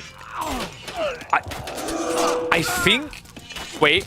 Okay, I think he was hoping for that Uruk was going to miss micro. But the fire didn't last long enough. In the meantime, TC isn't looking great here. Barely gets up. Minotaurs try to deny, are going to be forced away. However, we still have the healing ray, guys. On top of that, there is the potential for this now. Underworld Passage could shift Uruk's entire army into Illuminati's base. It's why now Blue has to keep attacking. And we did just see him summon the trees. Walking Woods has been used. These units are much better at taking out buildings than fighting fights for you. They don't do well as the front line, and I think that's the problem now. There's just not enough backbone to this army from Blue. Diving now comes through. Oops, mass archers just going to try to snipe down that backside. Minotaur's just still so beefy, and the funniest part is he never even bothered to buff them up with the bull upgrade. It doesn't matter though. Rejuvenation comes in, and that is your worst nightmare here is Blue. Illuminati about to get killed. Hill Fort almost destroyed, and I think once this goes down, it's going to be a snowball effect. Just so many archers. Oh, wow. What a cool game from Uruk. pretty much just put the ball in Illuminati's court. And, you know, when Norse get offered the opportunity to attack, it's like a bull seeing red. They can't resist it. Town center about to go down. I think after that, once the Minotaurs re-engage, Archers, they're at least being attacked, but this is now the Jarls, right? The Jarls are meant to be the counter to the Myth units. He's attacking all the wrong things. Giant goes down as well. Army to be wiped. I think game close to being called now. Wow. Cool game out of Urk. We have got 4 great halls being built up as he's trying to mass the counter. I mean, it makes sense, right? You need Jarls. You need to clear these Minotaurs before you can even think about answering the Toxitates, but I just don't feel like Blue has the time. As long as Urk doesn't back up and try to boom or something crazy like that, it's pretty much in the driving seat now. I'm kind of surprised as well. I really thought we were going to be seeing Mass Chimera, or Mass Manticores rather. But no, instead, just Max Toxitates. Which is kind of cool, right? Like, instinctively, a lot of these Norse players want to build up a lot of hero units anyway to generate their myth power. So you just kind of have the blocker, right? Because Toxitates are a good answer to all these hammer boys. It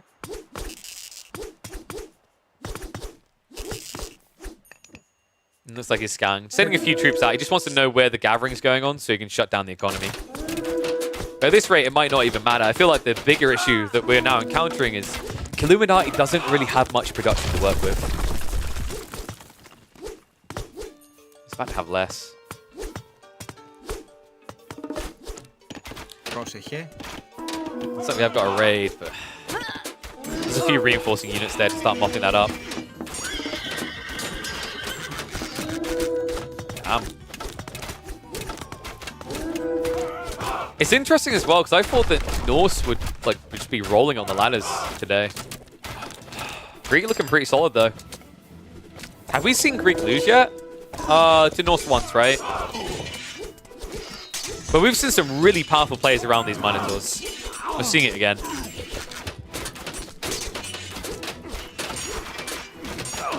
We're just mopping it up with a mass range ball here. Pretty much a vacate of the main base here. Illuminati can't hang around anymore. I say that. He re-engages at his own peril. Now, if you're wondering why is Illuminati not calling GG, it's because he still has economy. He's holding hope, but if he knew just how much pop of an advantage there is in military here, he'd give up. It's a 100 military advantage.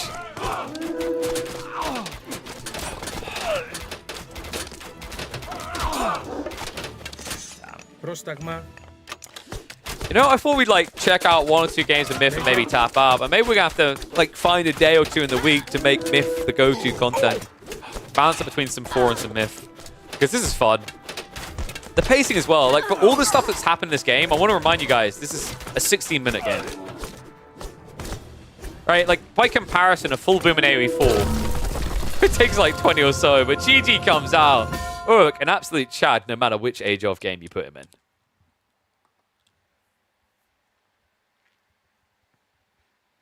And yes, the banner was reversed, but I didn't get a chance to check if there was a button to flip that, which is why we just went with it. Game convert to AoM. I'm not going to fully bail on AoE 4. I mean, I said, in fairness, this fits with what I said I wanted to do. I said I wanted to not just be victim to one game, because it's a dangerous position to be in anyway as a content creator. So it's definitely nice to mix it up. But let me have a look here. So what we wanted is we're looking for a flip UI. I don't think they have a flip UI, which is a big mistake. Yeah, there's no flip UI, which is silly. It's I'd love to get to a stage where we can do some deadlock content as well, right? I've said I want to do some, try and organize some Supervive tournaments as well. Yeah, I know, Recom. Although that seems like a dead obvious one. I was saying as well, just being able to click and see a list of the God options is really cool. Especially when I'm trying to learn them off by heart and explain them to new players as well. Yo, Trash Panda, are you queuing up, by the way? We're going to catch some recon games today? I mean, everything isn't secret. Mist has been queuing. Oh, man.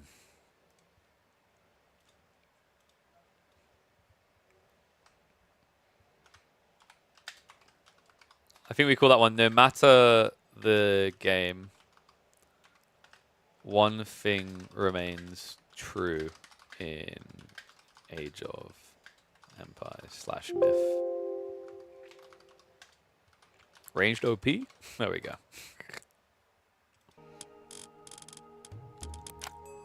He did make ranged units look pretty OP. Been playing customs? That's interesting. Mister's been playing ladder. We just caught him a little bit earlier with some freer shenanigans. Let's see who we've got.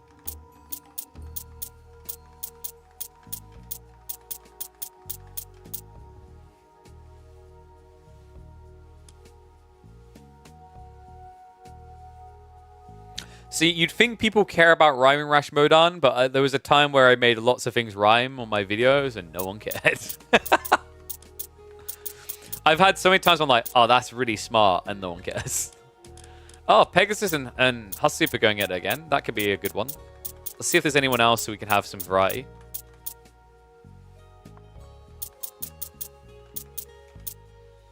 State is up against Frank. That's not Winston, is it? Don't think so.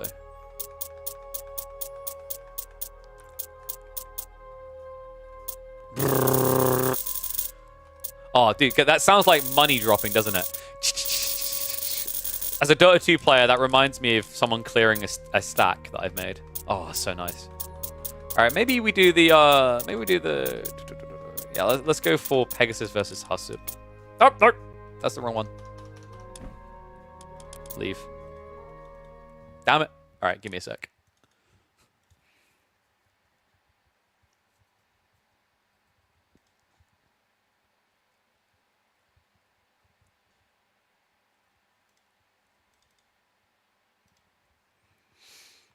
Oh, actually, it pulled me out. Nice. I mean, I've been honest, and I will be honest. Like, I am enjoying Age of Myth, but like, to answer people's question, like I said it a moment ago, I don't think it'll be the next big RTS. And I think like anyone, even Age of Myth fans, will agree with that. Like, I remember I mentioned this to like Magic. He's like, "That's cool, but like I like it, and it'll do well." I was like, "That's fine." So like people who have this like idea that it's going to be the next great RTS, I'd say exercise those thoughts. But I think it will do well. It is, compared to like every other Age of Games launch, probably the cleanest launch ever.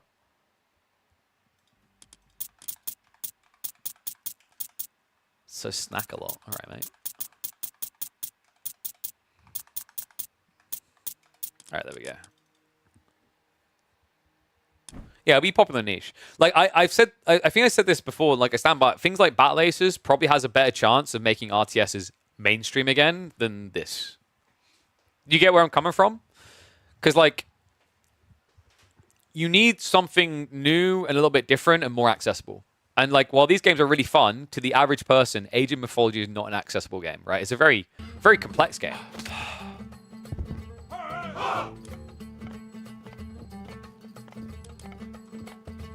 Yeah. All I know, we having some fun with it. It's a good time.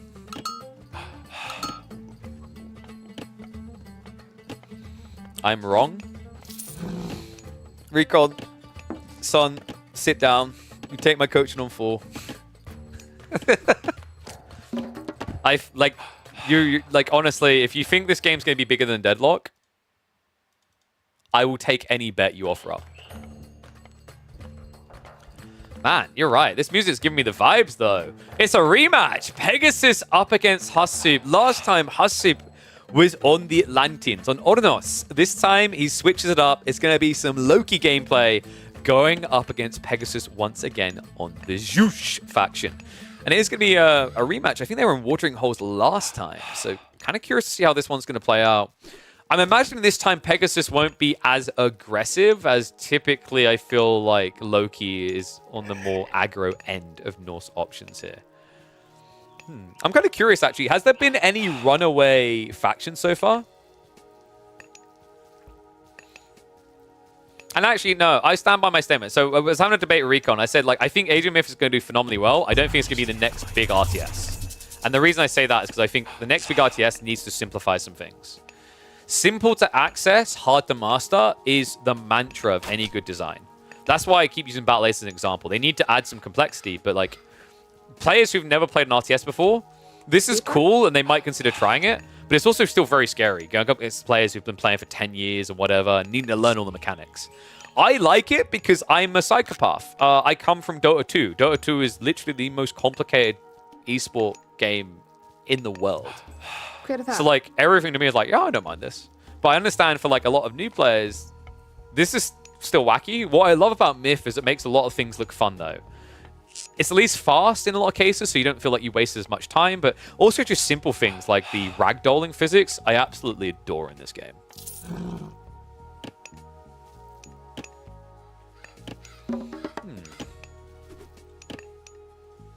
I'm curious to see if anyone outside of the Age of Myth players will be able to compete at the highest level, by the way. Because Pegasus and Hussoop are both Age of Myth fanatics. They've played for years, right?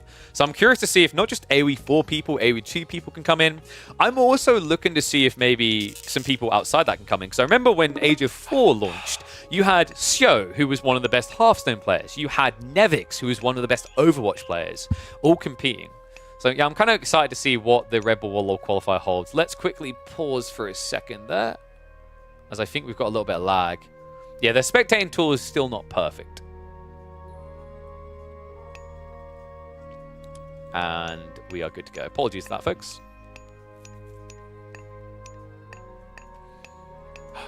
So, temple opening. Last time we saw Pegasus play Greeks like this, he went for the Bull Rush, right? And yeah, we've got it. Minotaurs is going to be the option. Athena's being researched.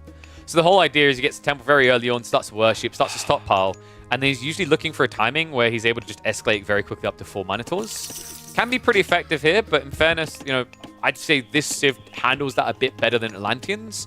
The reason is that you're always going to inherently find yourself usually pumping Hearses, because Hearses are how you generate resources. On top of that, everyone wants their relics. Let's see if there's any good ones in this one. Pandora's Box would be sick. I actually think you want to rush for this if you're Zeus. 20% less is going to be huge to those Minotaur spams. East side, we have got the Ship of Fingernails, always a nice one around. Gives a trickle of 0.5 food per second. Tower of Cestus, that's going to also be really nice for Hussoop. If he's going to get attacked by Minotaur all-ins, having the increased damage on your defenses against Myth units is really powerful. And then over here, we have got the Svadilifari's Sledge, which is removing the favor cost on fortress buildings. I think that tends to be a little bit better for Norse, but isn't crazy either way in this matchup.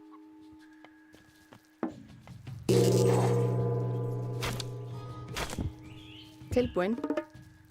So, Minotaur timing's coming, guys. First one's out.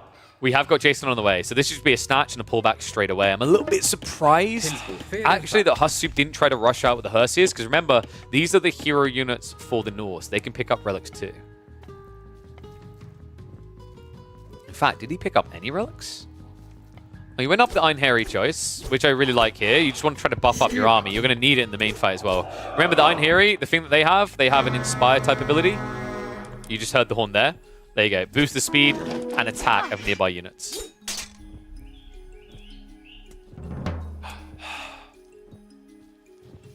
Looks like we actually have Rixfula on the way.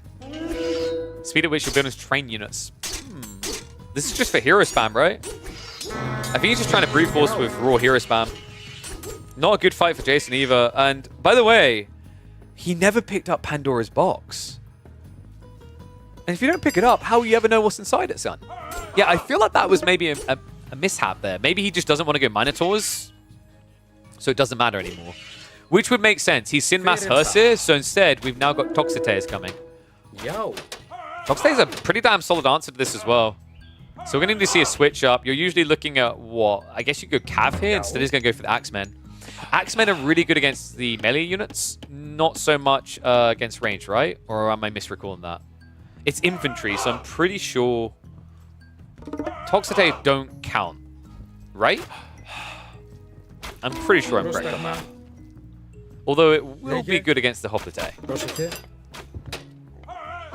Oh, that's interesting. If you guys remember, last time these two matched up, Pegasus ended the game with Max Hoplite to break the buildings. So Axeman is a perfect counter to that. That comes in. Nice smite there. Gets rid of the high note.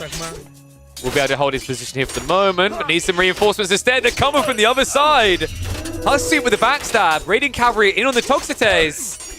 We'll be able to chase away the Axemen. The healing is not doing enough here, though. Good hold. And a much needed one, because when you look at the military count, it looked like Pegasus was starting to run away with this.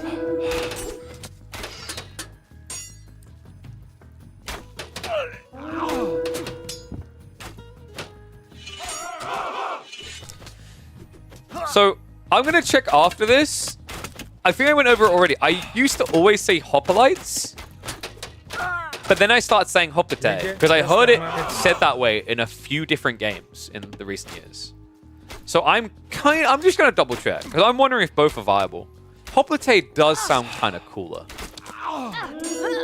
Villagers, ooh, converting to Berserk. Pegasus, the follow-up wave looks pretty good here. But he needs to get out. He needs to get some more Hoplite here to defend. In fact, have we got more Minotaurs on the way at all? No. Problematic then. Radiant Cavalry will be able to chase him down. And all of a sudden, a military lead now starting to develop for Hussut.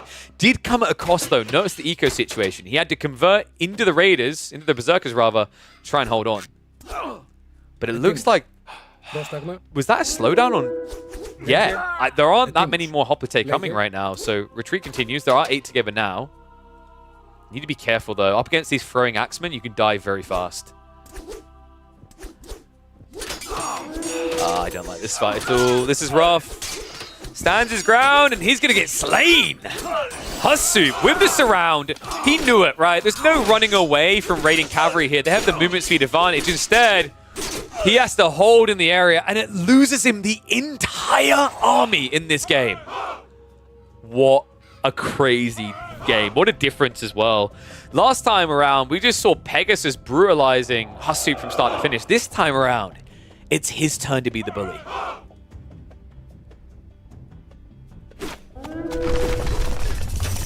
It's going to be able to rumble up. Love that. Undermine power gets used, so decent damage being done here. Able to strike out on one of those outposts straight away. Will continue to ripple away at the buildings, and this means he's got good follow-up damage. Remember, he's got full effective damage here.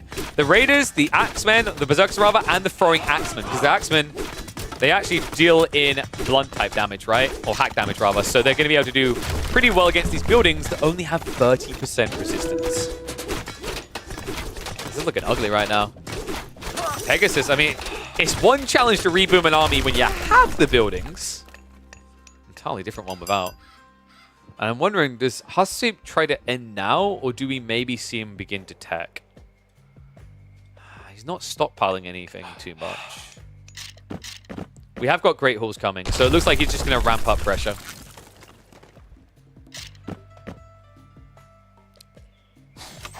Nah, mate, it's Hoplites. 8-year-old me says it's Hoplites, guys. God, how hard do you cringe when I say Hoplite?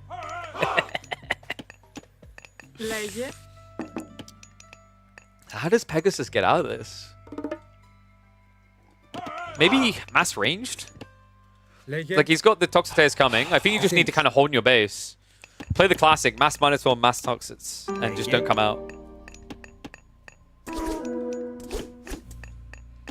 Villagers are getting chased down, so 2 do die off.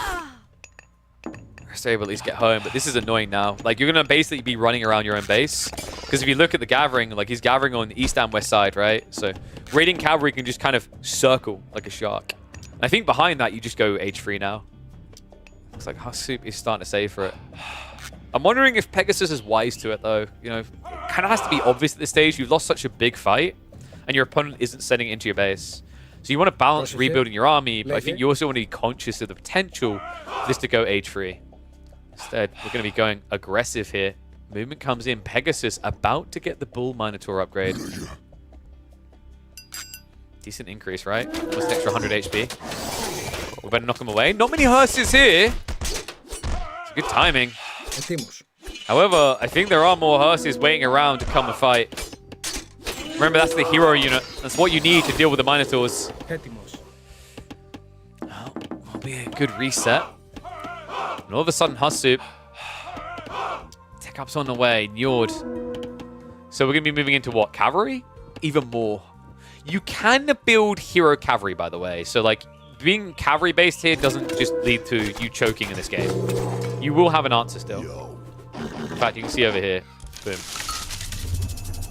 Wait, am I imagining? No, I'm an idiot. I'm thinking Jarls. No, you've got Godi, though. I think maybe Godi and... Oh. Okay, Pegasus just waves the white flag straight away. Doesn't even wait around. Calls the GG. I thought he'd at least go for a little bit more of an attack, but I guess the Giant was too big of a threat here. Cool game nonetheless, man. This was really fun to watch. I thought for a second Pegasus was going to run him through, but Hasu just quick to scoop him. I think the cool thing there with Cavalry is it shows, although this is a very much a hard counter system in Age of Mythology, there's still a lot of value in having the mobility, right? The Jarl rundown, the Raider rundown rather, was insanely effective to kind of force a fight that if Pegasus could have got away from, he would have had a tech switch and a way of coming back in. Why was I thinking there was a Cav hero unit? What was I getting that mixed up with? I'm not sure. I was getting it mixed up with something. I just can't put my finger on it.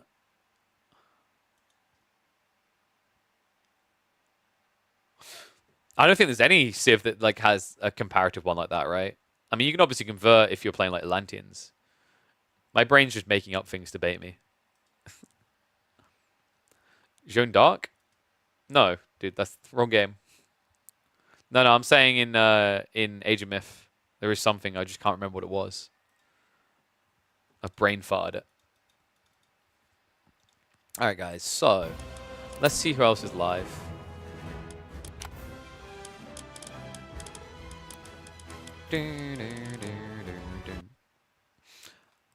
Knowing that I can't play music when I alt-tab out, by the way. I thought they would have fixed that by now, but apparently not. Alright, let's see what else we've got.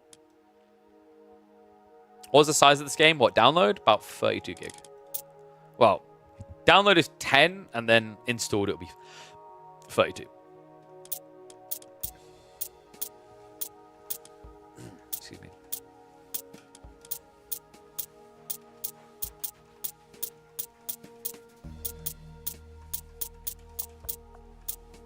Just checking if we've got any known matchups.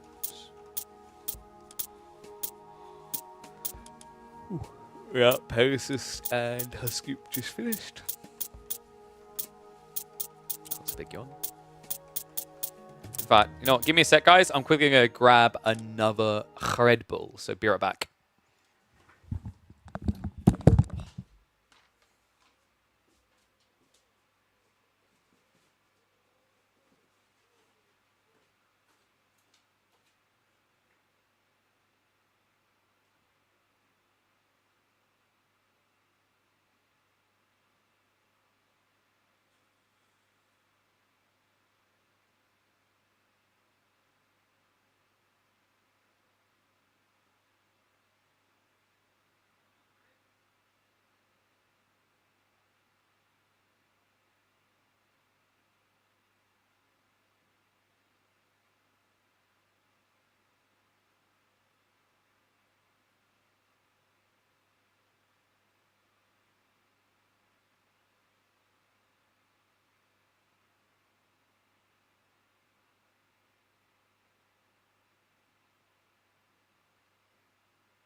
Hello.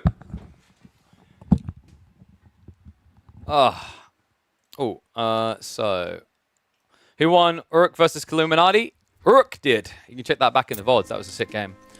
Hey, is anyone a one-buller? It's the one-bull trick, guys. Very important skill. Sync nail. Oh, dude, my nail can't get under there. There we go. One-bull. Ah, that's a good one. That's an important skill to learn so that you can keep gaming while opening Red Bulls. Really important lesson. So. have a look. See which games are starting. Wait, hit the refresh. We didn't hit it, did we? By the way, guys, do me a favor. Exclamation mark AMD. Click that link that shows up there. We're partnering with AMD right now.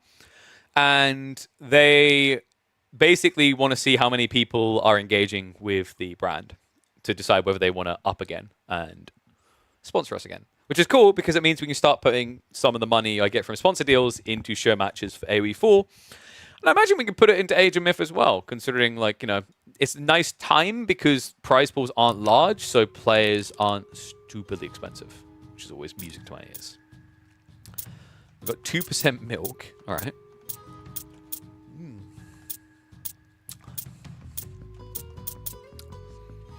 Should we watch some Viper? Does anyone know who Panic Sort is? I've never heard of that guy.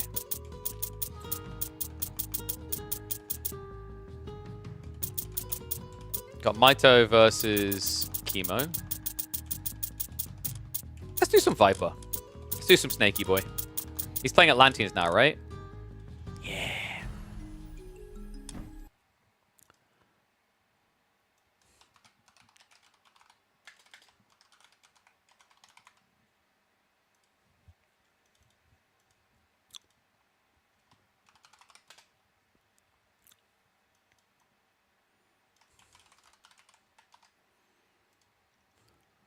Mr. Snackman. Vipers games? Oh, Vipers.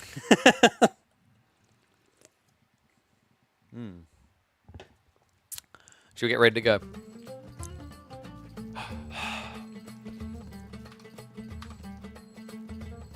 Oh, this is Oasis, right? Was it Oasis? Yeah, it should be.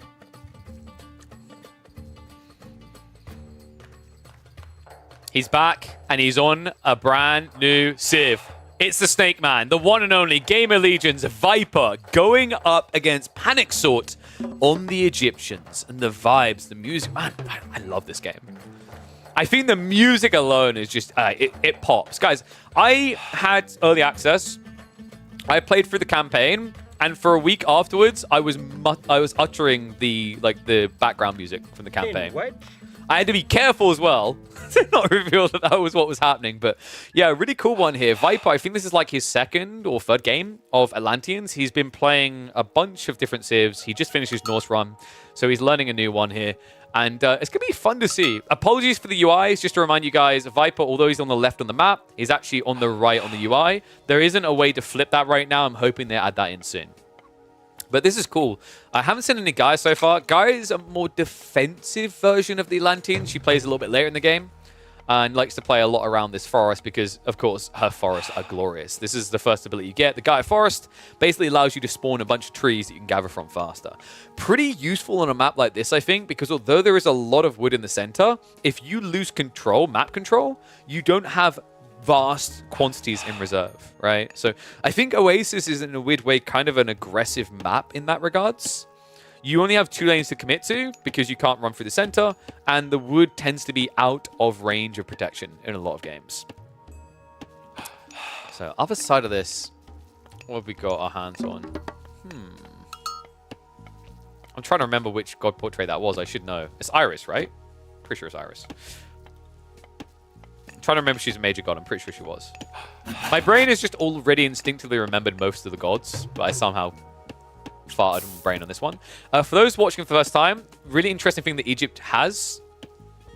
That's not Osiris, mate. That's the woman. But no, an interesting thing that the Egyptians have is that they have these pharaohs. Pharaohs can basically supervise buildings, which buffs them, makes them more effective, and means you get a lot more food per minute. They can also do that with production buildings to increase production rates. They can do it with defenses to make them stronger. You also, with your temple, can build into your monks, which are a less effective version of that. For anyone coming from Age of Empires 4, it is comparative to the Chinese. They have the supervision ability. Yes, Isis. I'll be sure to be very specific on that, because you have Isis, Osiris, and I believe it's Set was the final one. What do you think they'll add as a 4th option there, by the way? Sorry, priests, not monks. But what do you think they'll add as a 4th option for Egypt? Jirej. I'm trying to think what would make a good major god? The crocodile god, is that Bast? I'm trying to remember. Wait, I thought Bast is already one, isn't he? Sobek. Sorry, Sobek, you're right. Yeah, Sobek. Yeah. That could be cool. I don't think anyone expected Freya with the Norse. I'm wondering what Atlanteans could go for. And so many things to come, right? Like, I think they've already announced there's going to be 2 expansions. There's already speculation on what extra gods will be added. They took Hathor out and replaced it with Sobek? Maybe. I'll have to see. So opening-wise, looks like we have already got the temples up on both sides. You're already seeing these oracles starting to move out. Remember, this is very important. You want to spread them out so they get max range. They don't overlap. They get info on your opponent, but they also will generate myth resource for you that way. I love this position already. So you can already see what he's trying to do. He wants to know when his opponent's going to play out into the primary wood line. Cool thing as well is, like, you can be more flexible with your spreading your economy in some ways with the Egyptians. Although you won't necessarily be able to buff everything with Pharaoh that way, the way it's more free is that the buildings are free. A lot of the buildings you construct as the Egyptians don't cost anything. So, like, for example, these drop-off buildings, houses, they're all built for free. So it gives you a little bit more flexibility to take risks out onto pocket economies than other factions where if they're having to bail in that area, they're going to lose the structure. Namely Greeks, right? I think Greeks are the ones that suffer with that. Atlanteans, of course, move on the go, so they don't leave a building behind. And then, of course, you've got the Norse that can just move their ox carts away. But yeah, I love to see we're playing aggressive pocket economies as Viper. You kind of need to here. Atlanteans is one of their big perks, is they just can walk and move. They don't have to waste extra resources setting up those structures. And I love what we're seeing coming out from Panixor. A lot of vision. He wants to know where his opponent is leaning, where he's expanding. Remember, these obelisks are super cheap. I'm trying to remember how much they cost, actually. 5 gold, that was it, yeah. So really, really cheap unit to get up. And you can see the value in it, right? In Age of games, it's always been this idea of transitions. I think they've all held true to that. And considering just how much of a hard counter-focused type of game Age of Mythology is, having info advantage on your opponent is huge. Love we got the Caladriels. Caladriels? That's a League streamer. Love that we've got the Caladria flying around. That's just your kind of scout version that will turn into a useful unit in combat. Remember, these guys have the ability to heal. And also later when you upgrade them, you can see... Wait, where is it? I'm pretty sure... Don't they get a debuff? I could have sworn these guys get an attack speed debuff later. The Galadriels? Dude. I need that mod pack. When are we getting Age of Mythology Lord of the Rings mod pack?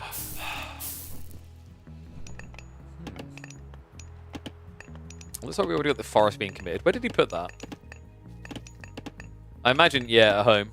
So remember, these will spawn over time, and you gather from them quicker. The forest is very powerful. I don't see any signs of a tech rush here. Do we have any second TC plans? I found a lot of these Egyptian players like to try and rush to TC.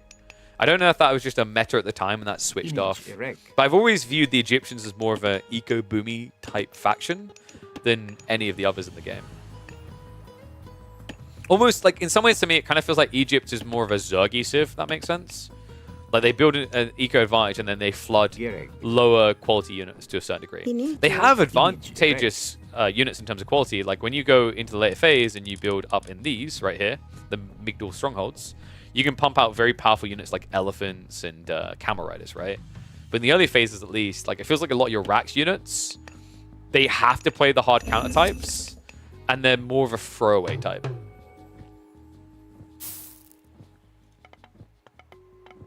And China could, if there was a Chinese faction, they could be a lot of different religions, actually. Buddhism comes to mind. Shaoism, I think, would also fit.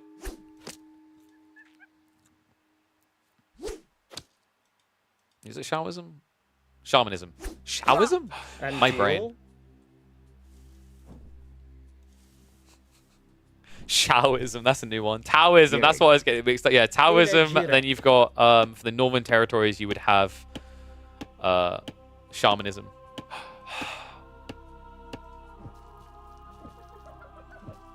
A lot of vision for both players. I like that they're just not giving one the advantage. It's really important in this matchup, I think. On this map, actually, more than this matchup. Because on this map, if you guess the wrong side to defend, you're going to lose a lot.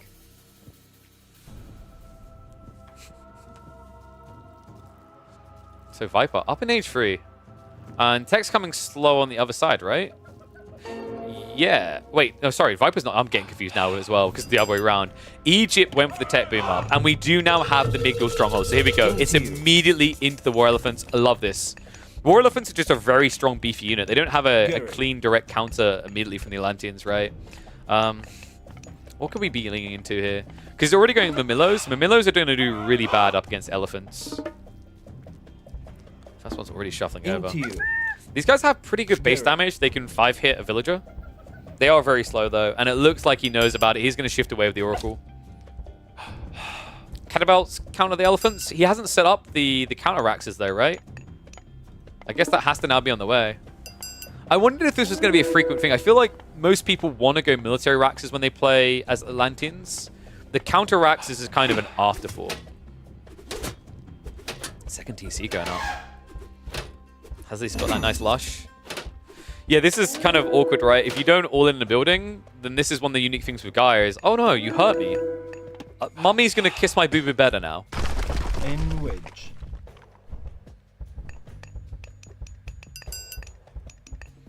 He's going to back up. Can we maybe see a switch? Okay, this is better. Because right now you're really immobile. Going heavy chariot archers is pretty cool. It gives you raid potential against an opponent you know is going to be playing wide on flank resources. Sorry, I just realized we never looked at these to begin with. There is actually a Pandora's box here. I don't feel like either player is spamming into myth units, though, so not that high of a value. Flash coming in. Mamillo, not really something that should be engaging with an elephant here, but he's going to go for it anyway. And remember, the priests are the hero unit for the Egyptians, so this is the counter to the Caladria. Curious though, how are we looking in terms of temples? They must have taken something back, right? Yeah, so we've got the scales at Echidna, which is going to be the cheaper myth units. Wondering how that's going to be used eventually by Egypt here. On the other side, Viper, he hasn't got any relics so far. I guess there's not that much that's critical for you here. I think Hecate's torches could be really good because, like, this right here, Carnivore are very strong. So getting them cheaper and quicker off cooldown could be pretty useful here. Uge?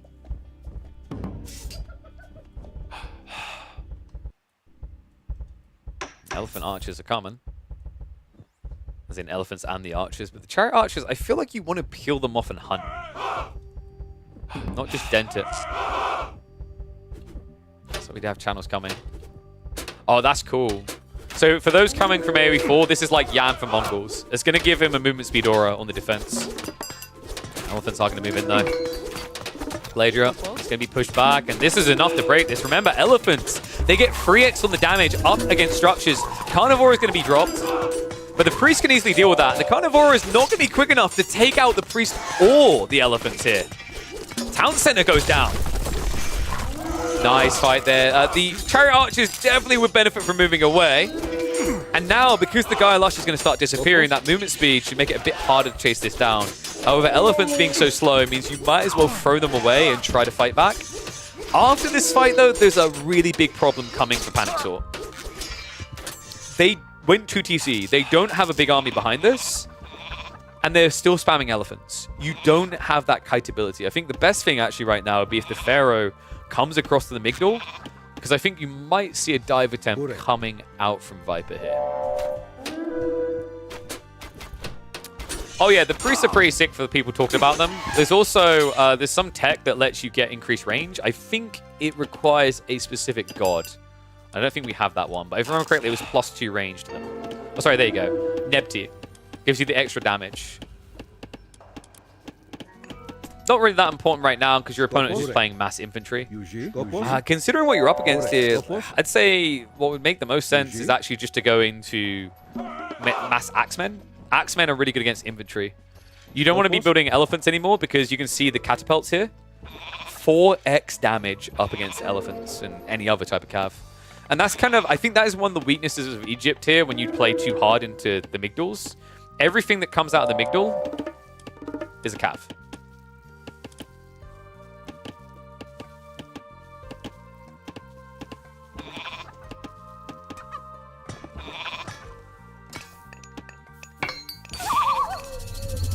Looks like we have got more Gaia for us. Remember, guys, this is the efficient way. This is the way. Smart as well, because I think you want to switch over to farm soon. You don't want to have to keep playing wider, and there's not really much left to play with anyway. There's just monkeys. And... Have you guys ever tried to eat a monkey?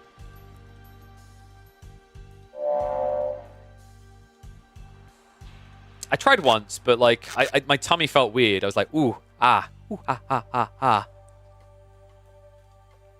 I'm just gonna. There we go. I hate myself. Yuji. Skopos. Mamilo now right around the back. That's good timing as well, because it's gonna make you forget about that terrible joke. Berries should be able to garrison and shift away though. This isn't a substantial raid.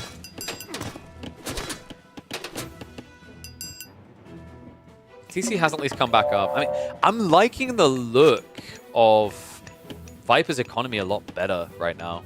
I mean, it's kind of obvious 74 to 59, but it's also the setup. Like, where are the farms, right? You need to get your hands on a bunch of gold, and you need to pump them down. Because an interesting thing with Egypt is they don't spend wood to make farms. They spend gold.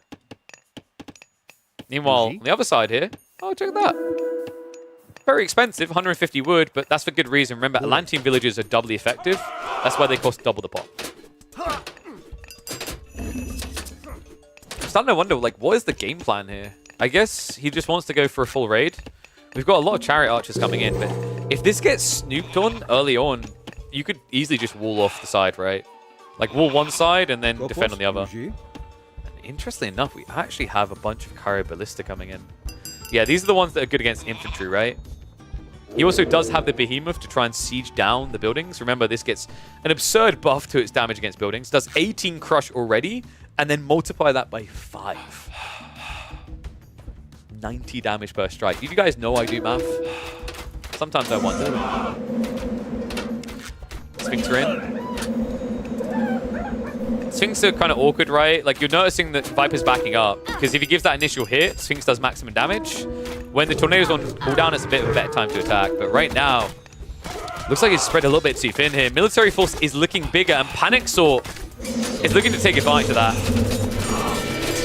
Access is going to be used. He's going to start the mummies all around. Carnivore defense comes in on the east side. But against this many archers, it's not going to be good enough. The Pharaoh has even joined the party here. Yeah, this is a loss of a fight right now. This is rough.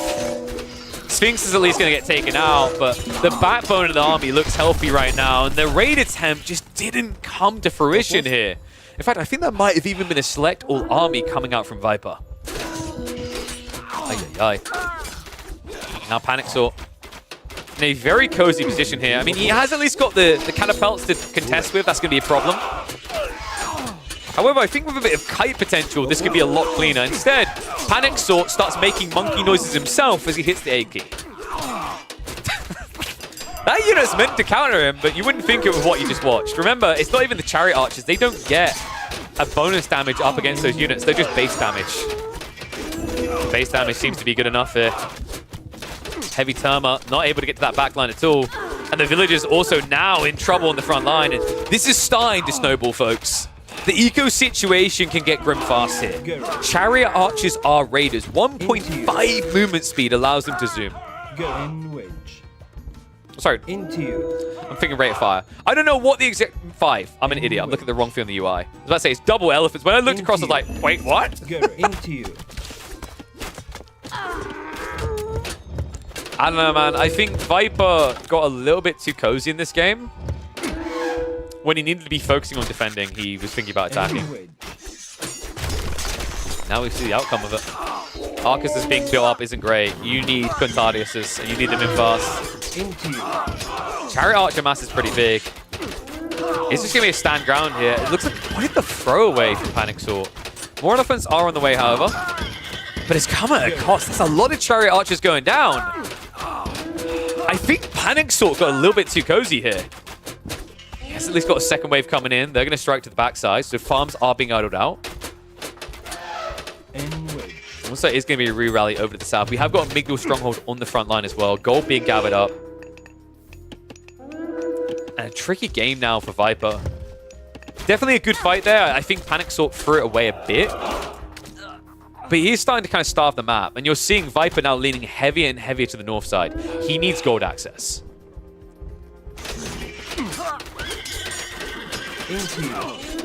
And it has got more elephants again, so this is much better. Terma are counted to the range, remember. Like, he actually has nothing to counter elephants again. Carnivore, how hungry are you today? That hungry.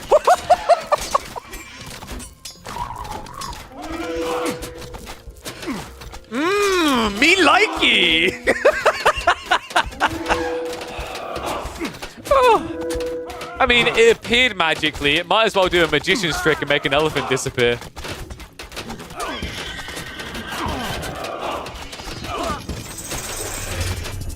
Looks like a little bit of tone going here. If you can't eat it, you might as well convert it. Oh my god, Viper is back in this. A little bit rough with those elephants at first, but turns out plant beats elephant. And this is rough. I mean, the backbone of this army was meant to be what? Mass chariot archers. And this is the awkward thing. I think, you know, the mistake by Panic Sort is like when you're playing chariot archers, you want to be flank raiding, really. Like, they're good raiders. I think when you're playing a more static fight, mass chariot archers is just very expensive and not as rewarding, right? 140 each, takes free pop as well. I'm wondering if there would have been a potential Rax play here. And apologies. The observer is not perfect. I'm just going to pause for a sec and then we can get underway.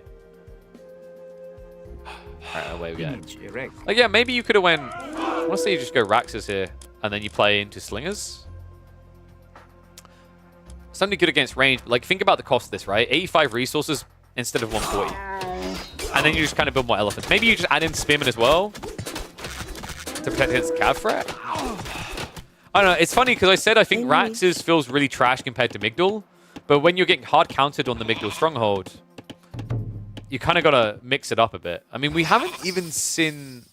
I don't think we've seen that much usage of your, like, Myth units, right? A little bit strange. A tough game now. Also, even more scary is the fact that, you know, at this stage, Viper could just macro up for H4. And he's got plenty of god power to spend, right? Love the Laborer tag. Yeah, dude, the Laborers. Okay, I talked about this before. I was like, this is why games can't use the word slaves. I mean, content creators will get demonetized. People look at it grimly, but I really want a game to use the Yuri's Revenge strategy. I want Age of Empires to do it somewhere, or Age of Mythology. But you know what? The Age of Empires GOAT does it here. Viper, after what looked like a shaky defense at first, able to cruise through to an absolute dominance here on Oasis. Yeah, so like, I really want to see a game have the Yuri's Revenge slave logic. For those that don't know, the way that works is like in Yuri's Revenge, they're mining, the resource gathering building is like this mobile mining camp that deploys slaves that just go and shovel up and then get the goodies. And what I really want a game to do, I really want one of these games to get like a revolt system where there's a slave master, a laborer master. And if you kill him, they all just go, we're free! We're free! Would that not be awesome?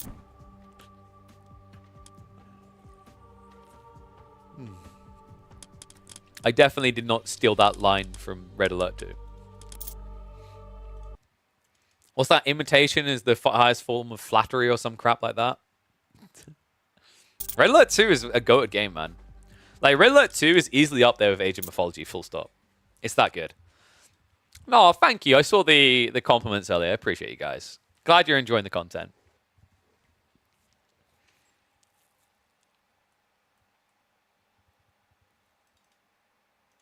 Is that real from another game? Wait, what do you mean? Real? Who's real? Guys, you know we got to do it, right? I mean, we're not going to top that. Recon and Hussoup on the ladder. Woo!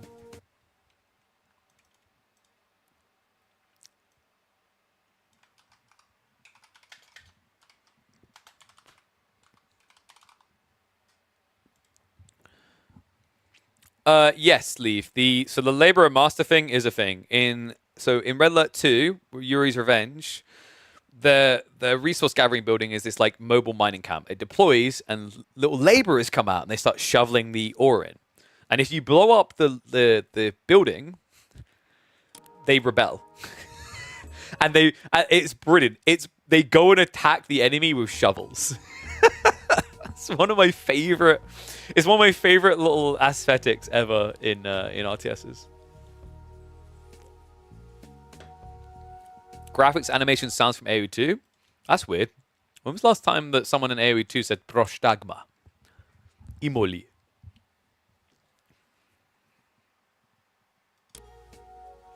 Should get us in this one in a sec.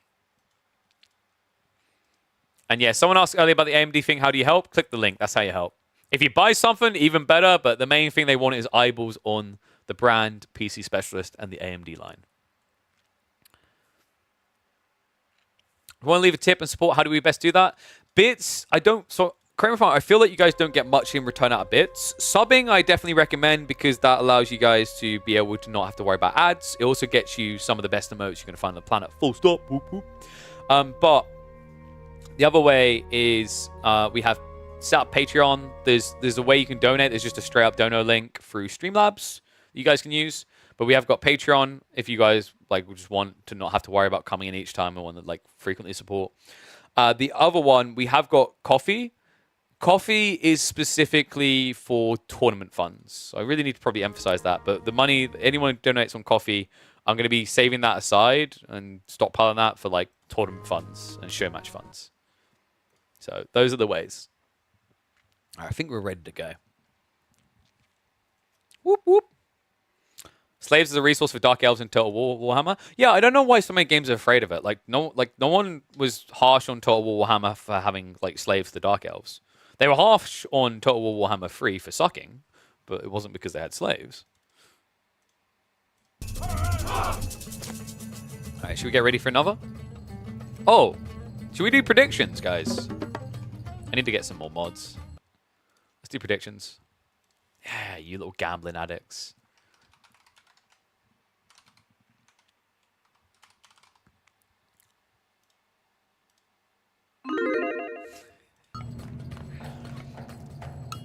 Well, we are getting treated to an absolute delight here. Recon, a player who I thought was going to be hiding all of his strategies.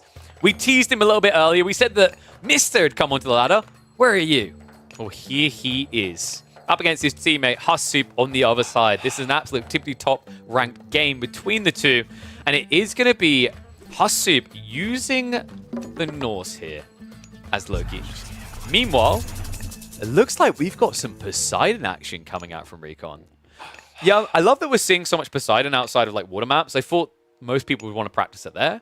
I'm trying to think, like, can someone do the count? How many water maps are there, like proper water maps are there in map rotation? Is it like 75% land? That sounds about right to me. Depends on what you call like true water versus hybrid, right? Clear But, that. yeah, it should be a cool one. I've been really enjoying these Norse versus Greek matchups. I think Greek a lot of the time have timing attacks where they try and hunker down and aim for those, whereas Norse tries to get more aggressive on map control. Poseidon better on more open maps? That would make sense, right? Due to the cavalry lean. That's the thing as well. Like this map, I don't know if I'd say this is a great map for Poseidon from that perspective, right?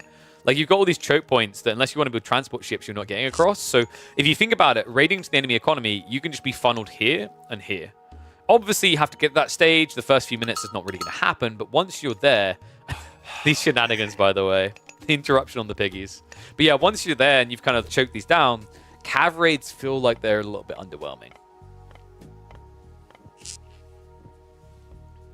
So temple early. We have got the worshipping. I'm wondering, is Recon... He's going up with Hermes. I don't think you Centaur spam, right? I haven't seen anyone lean very hard into Centaur so far. Our Centaur's just a little bit underwhelming at the moment. I sometimes feel like the AoE attack, because those don't know, Centaurs, they have an ability that they activate where they attack in an AoE after casting.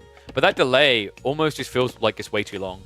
And their base damage doesn't feel that impressive. I feel like in a lot of matchups, you'd rather just build archers. Or you'd rather just go age free and get Chimera. These boys right here.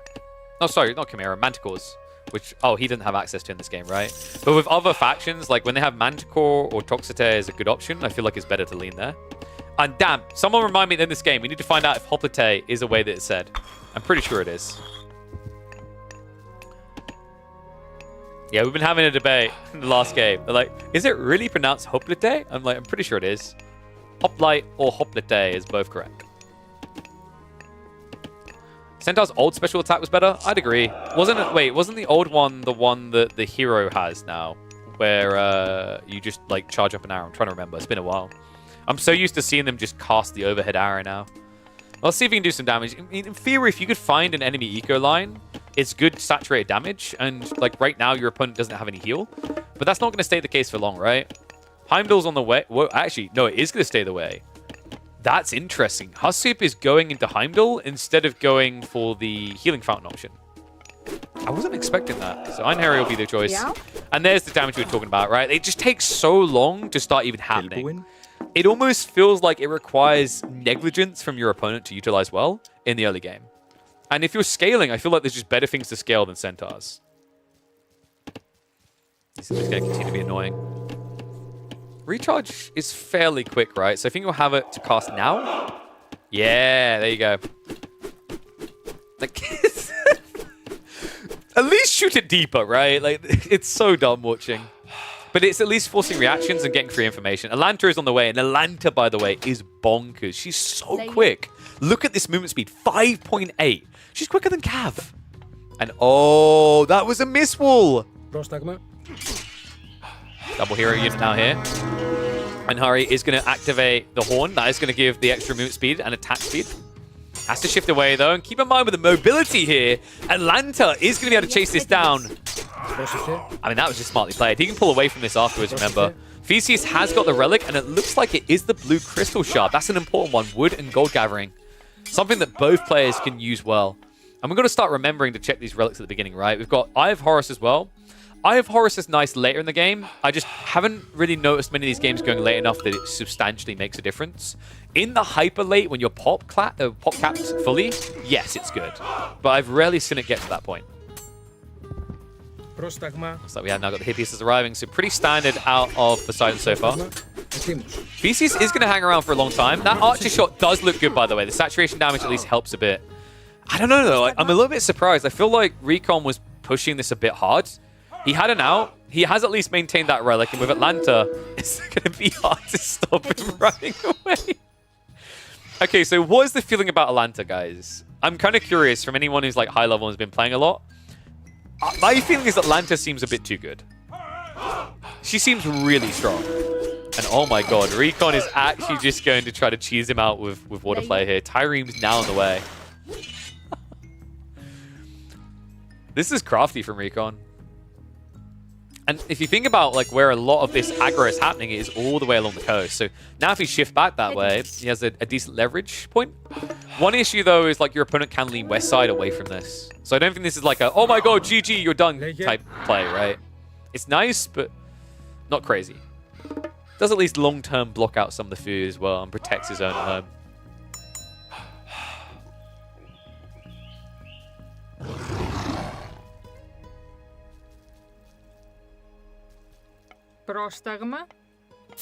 Mining upgrades are coming in.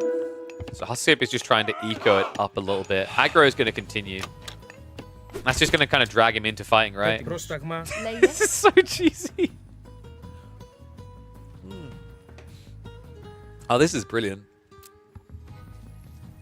Now, keep in mind, for those coming across from AoE 4, water play isn't... I wouldn't say it's as OP as it is in AoE 4. Like, if you had a map like this on Age of Empires 4 and you built 2 Springwood ships, it would feel like a GG. Or 2 Archer ships. But it's still going to be a nice wallop, right? Like, he's gone mass melee. He doesn't have a way of even attacking the Tyreems. Also, interesting thing is that they have more hack armor than Pierce, which means now if you build into Axemen, you don't kill them that quickly.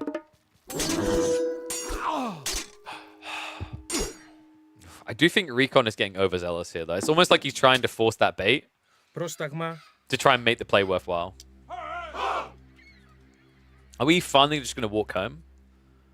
Ooh, I didn't notice that at first. There is an Armor of Achilles relic. This is big. 5% extra hack armor against max Axemen potential. Or even if it just sticks on this, right, with the Berserks, it's pretty good.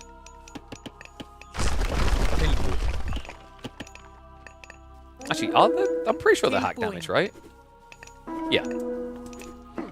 It's weird because when I hear hack damage, I'm looking for an axe in my brain, even though it's the sword.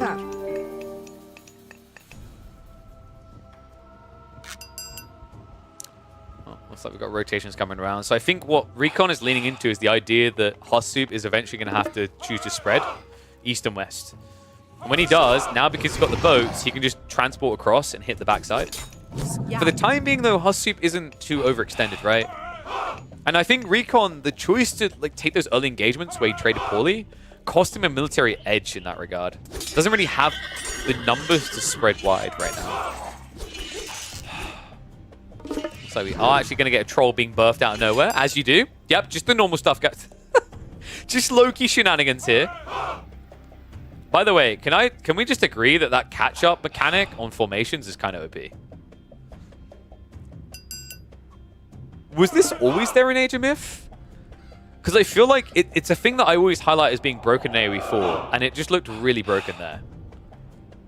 Then again, I think Myth balances it out because sometimes when you reform a line, it's really dumb. So like, for example, if you had Cav and you had Siege and you reformed here, the Cav would move slowly into formation or something. I've seen that before in the campaign. Tilbuin. Yeah, I kind of hope they nerf that. I don't think you should be able to get units out for free like that. Hello, TC build up in the center from Hossup. Recon, I don't know what target he's really looking for right now. I mean, preferably you want economy, but walls are already up. And this is what we talked about, right? Is that if you reach the stage in the game at 10 minutes, which we're exactly there, walls will be up. The good news, at least for Recon, is he still does have that Trireme to transport him across. The bad news is basically everything else in this game. He's behind on economy, he's behind on military. He has at least got the age 3.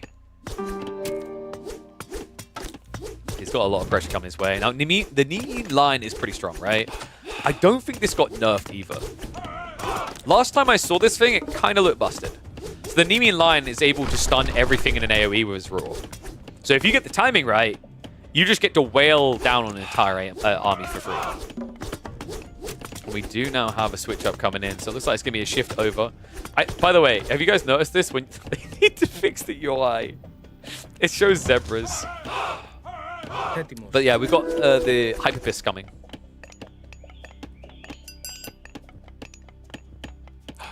And this is going to be the answer to what? Mass Berserks, I guess? Also pretty good against the Hisses. There's the roar.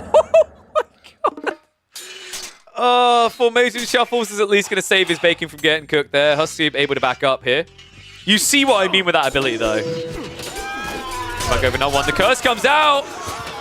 Converts basically a third of the army here. And this is looking problematic right now because remember, Hossup is in the middle of a tech up. York was already activated. The roar comes through again at the perfect time.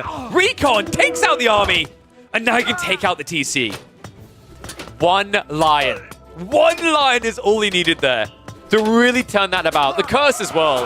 I was a little bit worried the tech up was going to lead to him getting punished there. But Recon, turns out he timed it pitch perfect. And now we also have extra shenanigans. Scylla about to open the way through the walls here. Tech up is at least complete, so now there's a mountain giant to play with. But map control is kind of being conceded a little bit. We have got the activation of the trees, though. Walking Woods now moving to the base. Is he going for the TC? Oh, that's crafty. Guys, these guys get bonus damage against, or rather do more damage against buildings. He's trying to crush the primary TC with the wood. You crafty son of a gun. It might be quick enough as well. Look at Recon's positioning. The army is scrambling back here. But I think it's a little bit too late. Unbelievable. Ceasefire. I forgot he even had it. It's weird, actually. We've seen multiple games where it was an option, but it never comes out. But you know what? That just saved him. Recon. Great patience. And that's expensive actually now for Hussup, right? Like Walking Woods, reusing that later, 150 myth. Meanwhile, only 75 for the ceasefire. For those wondering, ceasefire basically disables attacking for 30 seconds. You can see it right there. Now the Nemean Roar is going to come out. And that should be enough to save him here. Good defense from Recon. Just about threads the needle. Doesn't waste too much effort repairing. And now he can go back to the attacking. And timing is perfect here. It looks like Hussup thought he'd done enough to draw him back. He's building great halls in the center. At least he was. They're about to disappear soon. It looks like the plan was for a mass switch to the Great Jarls, who did just get buffed up. Recon, he needs to get the Lion back over here ASAP. Second wave is coming. Lion Roar could be big here. And there it is. Hits the Giant, hits the main. Axminar stabbing at the backside here, and it looks like Recon.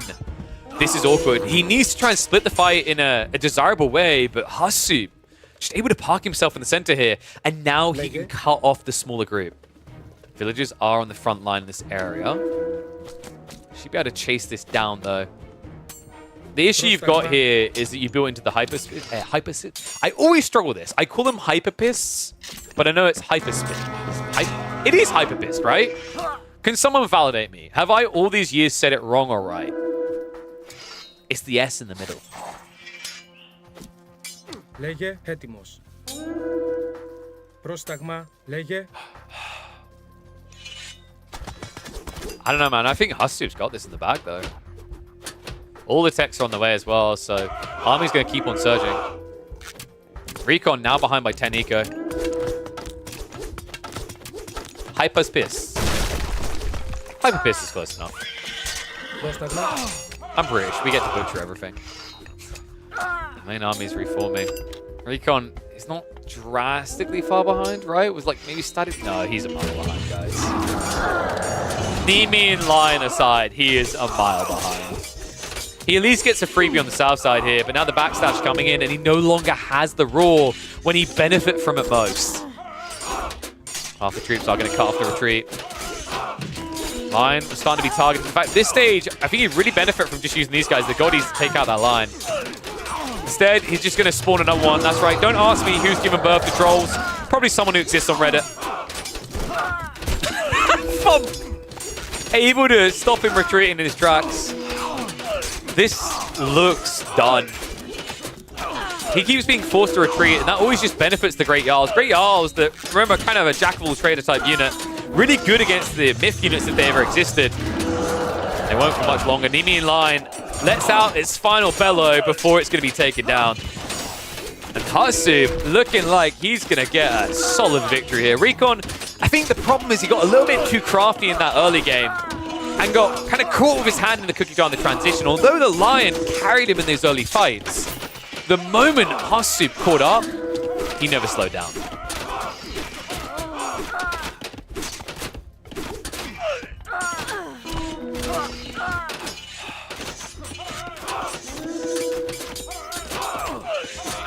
Crazy, man. What a cool game. Yeah, no Undermine. I mean, Undermine wouldn't have been that valuable here anyway.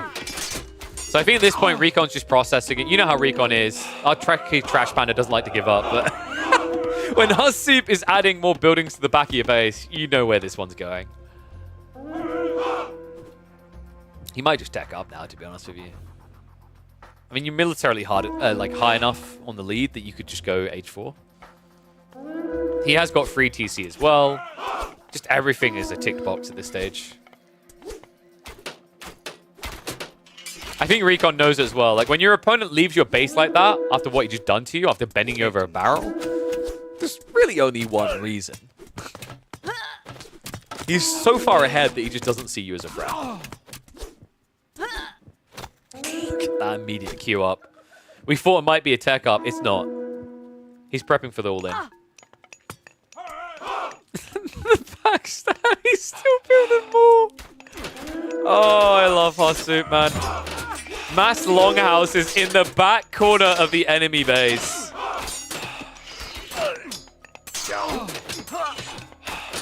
Toxots Harley's going to do reasonably well here, trying to clean up the initial Axemen, but it's the wave of Jarls that's the big problem. The TC being rushed up, but with no army to defend. I just don't think this is enough villagers here. Recon gives it over, waves the white flag. Hasu, great control of this game. Didn't fall for the shenanigans of the tricky trash panda. Oh, that was cool. I think that one might be uploadable. I don't know. What do you think, guys? That the Nemean line roll looked OP, even though it really didn't change much. And like the grand scheme. But in the moments, it did look insane, right? I'm trying to think what the thumbnail for that game is going to be.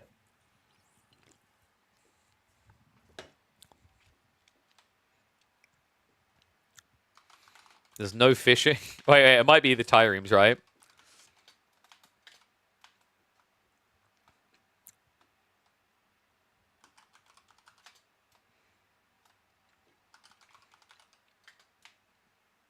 No fish, but that doesn't stop him baiting.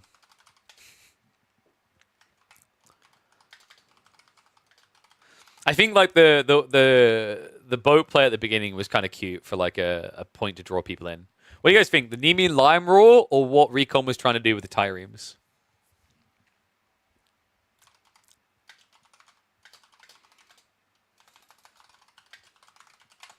I quite like that part. It's like, I think the Nemean Lime Roars was more impressive to look at, but I feel like we're going to find a better game for the Nemean Lime Roars.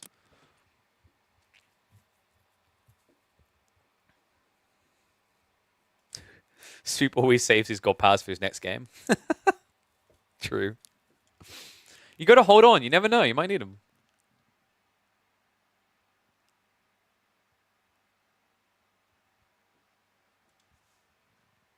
One second.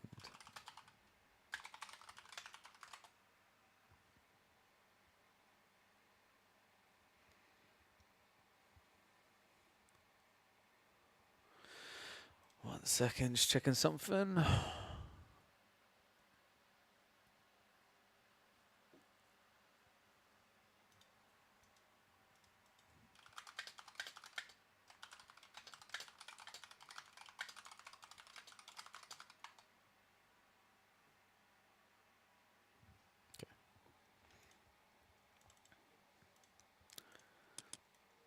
Nemean Roar going to be big fight changes? Yeah, absolutely. Raiding with Nemean? Guys, that's the play. You cast all your Centaur shots and then you Nemean Lion Roar. Finally, it doesn't suck. Pog. You just need your opponent to not do anything for 10 minutes. Big Pog. 15, actually. You need 50. All right. Let's have a look. Who should we catch next?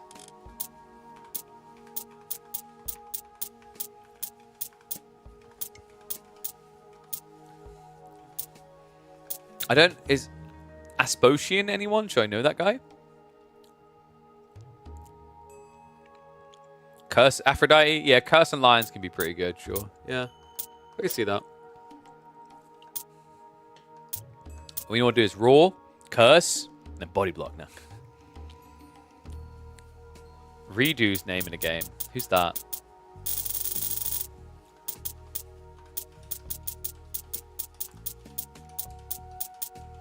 Yeah, what was someone saying? Vortex is now switching to AoM. Did he actually officially say that? I mean, he's playing in a tournament tomorrow for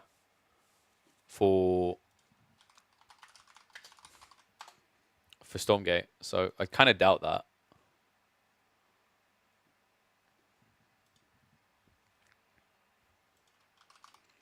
Is someone just baiting? Merlin versus Funera. I don't know who Funera is. Just having a look. See who we've got.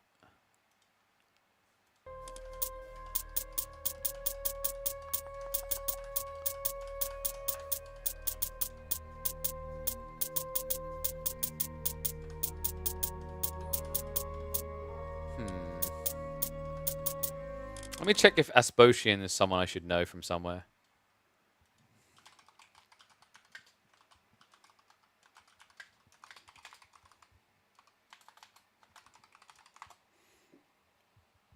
When's Vortex forming a dead dude? Okay, if he does the deadlock thing, he is he's gonna end up back on Age of Empires 4. It's Hera 2.0.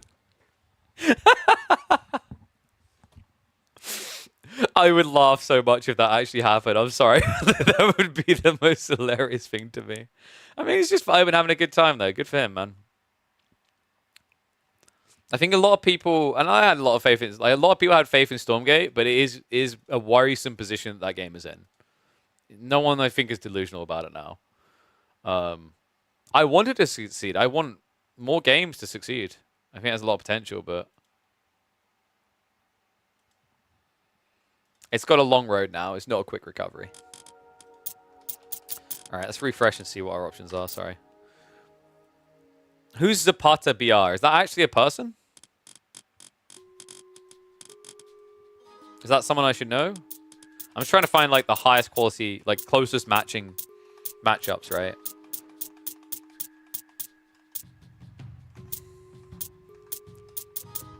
I've done a lot of Viper.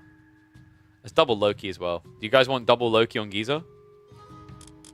Is that what you want? Redo versus Tunison. Do we know who either of those are? I got a feeling I'm gonna regret asking this already. Know the answer. Do people want Viper or do they want Redo?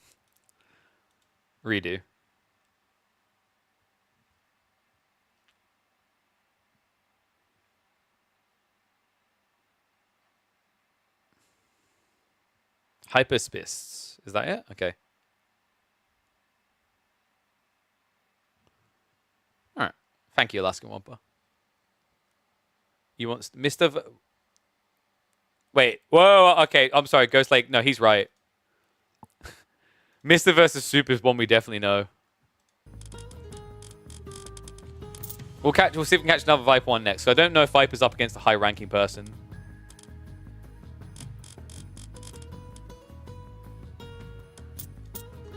I can't resist a Mr. versus Soup. It's just internal conflict with the clan at that point, right? Is it lit? Where is that one? I can't see it. Like, is that actually happening, or are you just baiting me and be like, I really want to see that matchup?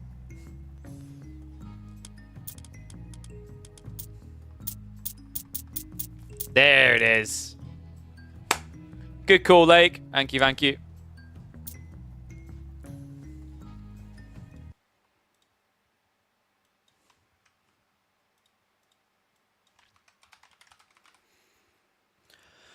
Woo. I reckon we'll cast a few more. I'll probably look to end in about maybe an hour or just under an hour. As my partner is going to cook around then. And they're off camping, so I want to spend a little bit of time with my daughter before they head off. Ooh. What do you guys think so far, though? I think we've got a lot of people who don't usually watch Myth, right?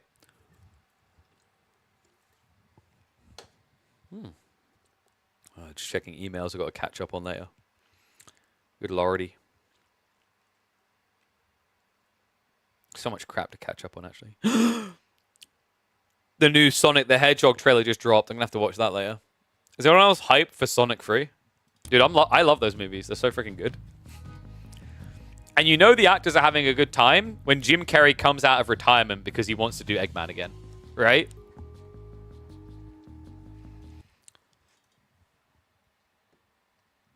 We might get some state a little bit later, Faye. Let's see how this one goes.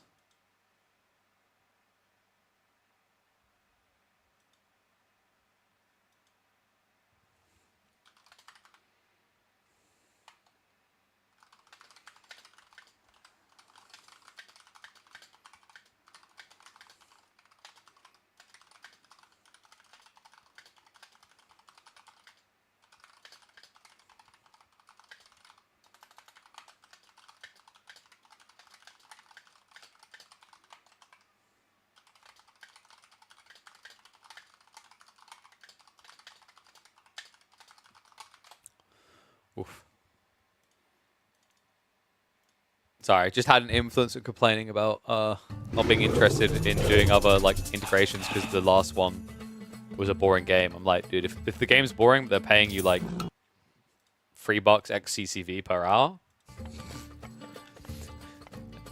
What situations to be bored in is all I'm gonna say.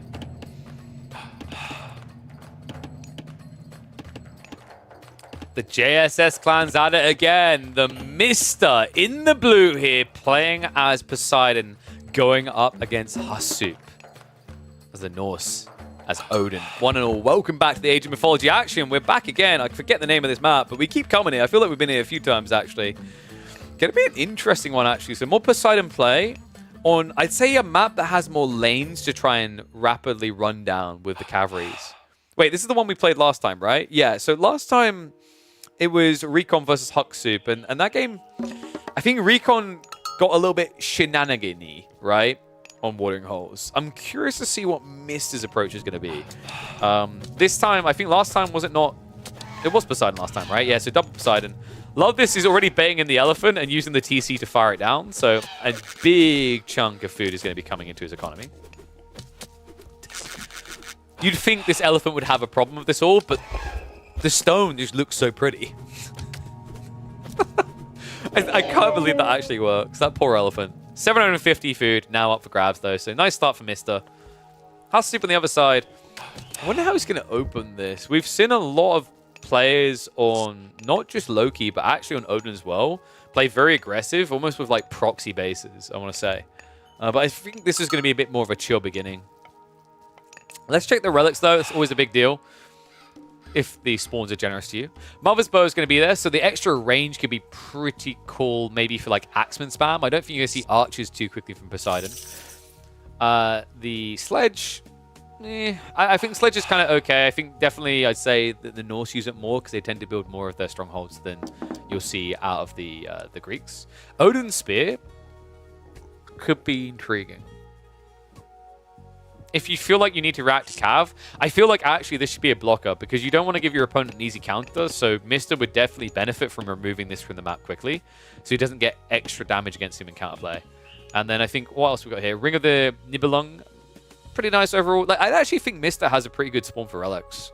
One that would be really good for his opponent he can easily take away, and another one that's just free economy later in the game. And Greeks tend to get into those heroes fairly quick, so easy peasy. It's like we're already getting to age 2. Hermes is going to be the choice. Makes a lot of sense, right? Poseidon on land is pretty much, I want to say, almost exclusively Cav as your primary focus, unless you get forced off of it.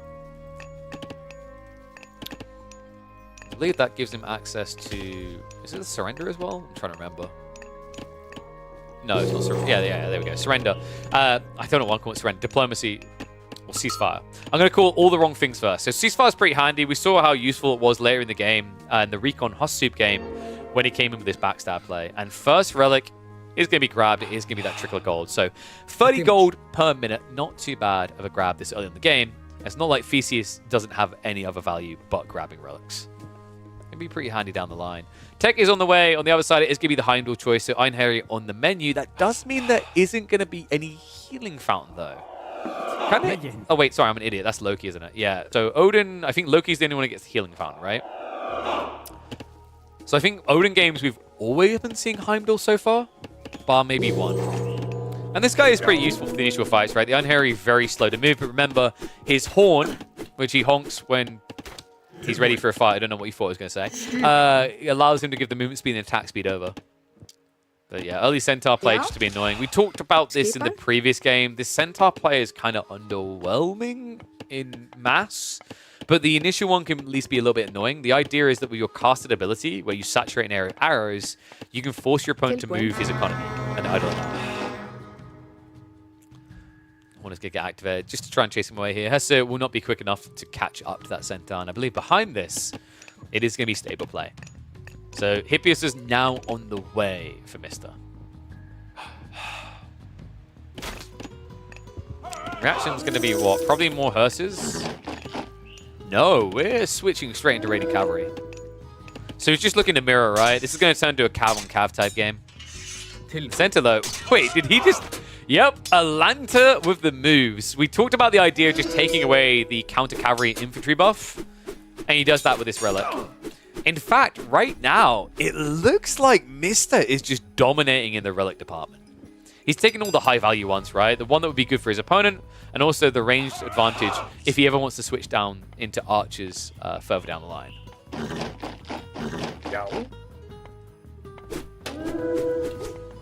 Did we hit predictions? I don't think we saw predictions. Let me do that quickly for you guys, actually.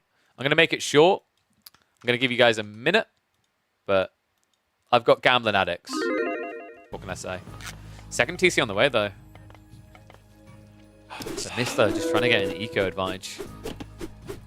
Makes sense. His opponent's just boxed in. It's kind of weird, right? Like when you see someone play mass cavalry, but mirror at home, you need to do something to take advantage. You can't raid them because they'll block you.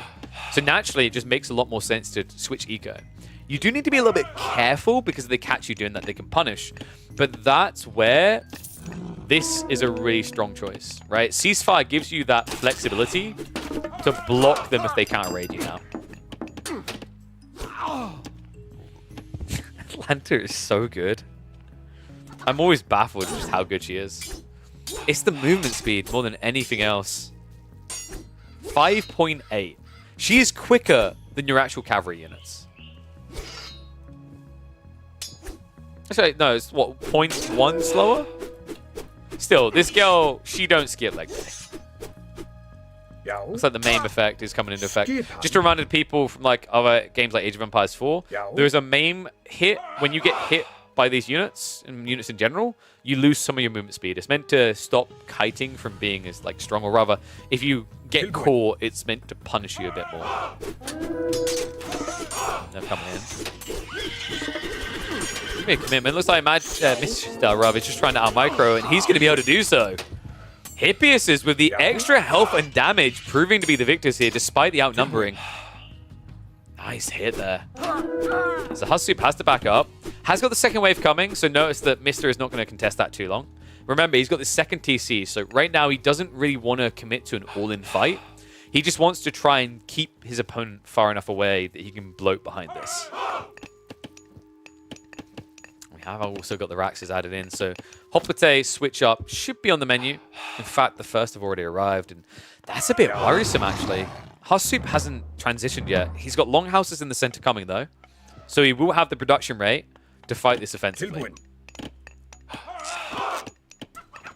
Meanwhile, raiding cavalry are going to find their way around. Mister is going to be forced to react to that. Lanta still just being cheeky here. So it will be a breakout in time there. Love the fact that Hussup is still probing here. He has to as well. He's still 1 TC. He's falling behind right now. I'm not sure he even realizes it, because when we check vision, he's never checked. He hasn't even scouted that part of the map, so he has no clue that Mister is on 2 TC. You might suspect it at this stage, like the army is too small, so either it's a tech or it's a TC play.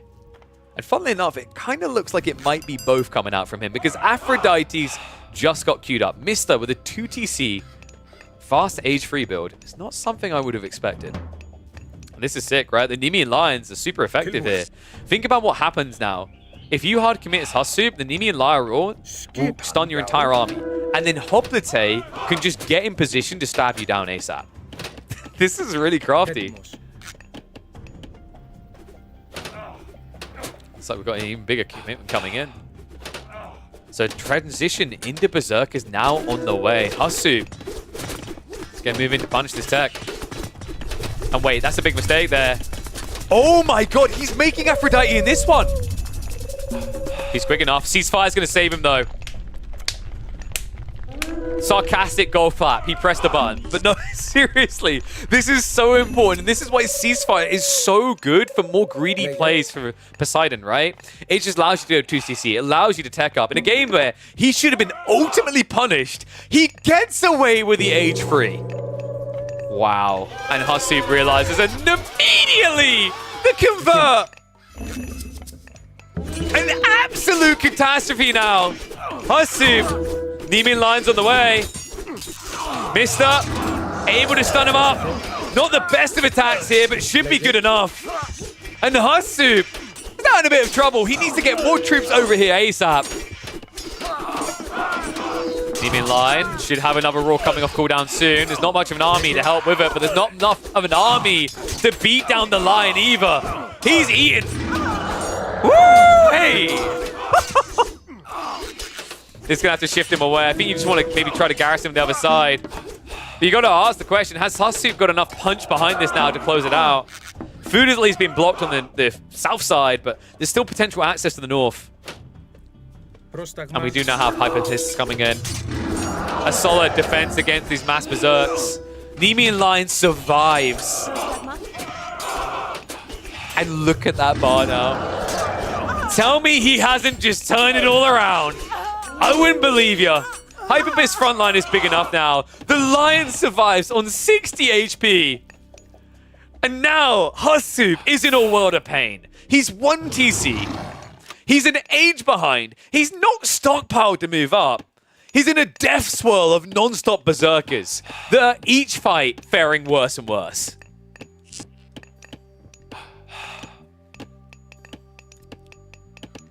The Wolves are going to slow him down on trying to break through here, right? Buys more time for Mr. to close this gap. Mr. needs this as well. You can see he's walling up on the north side. Get that army in position, but I think with this many Hyper-Fists, it's good enough, right? Remember, these guys get 5 times more damage against infantry, which makes up the majority of the army from Hussup right now. We also have this coming. Upgrade for the infantry. Villagers are going to have to run through the gates. And that's exactly what they're for. The rest of the eco did pull back. That is now a 16 villager lead for Mr.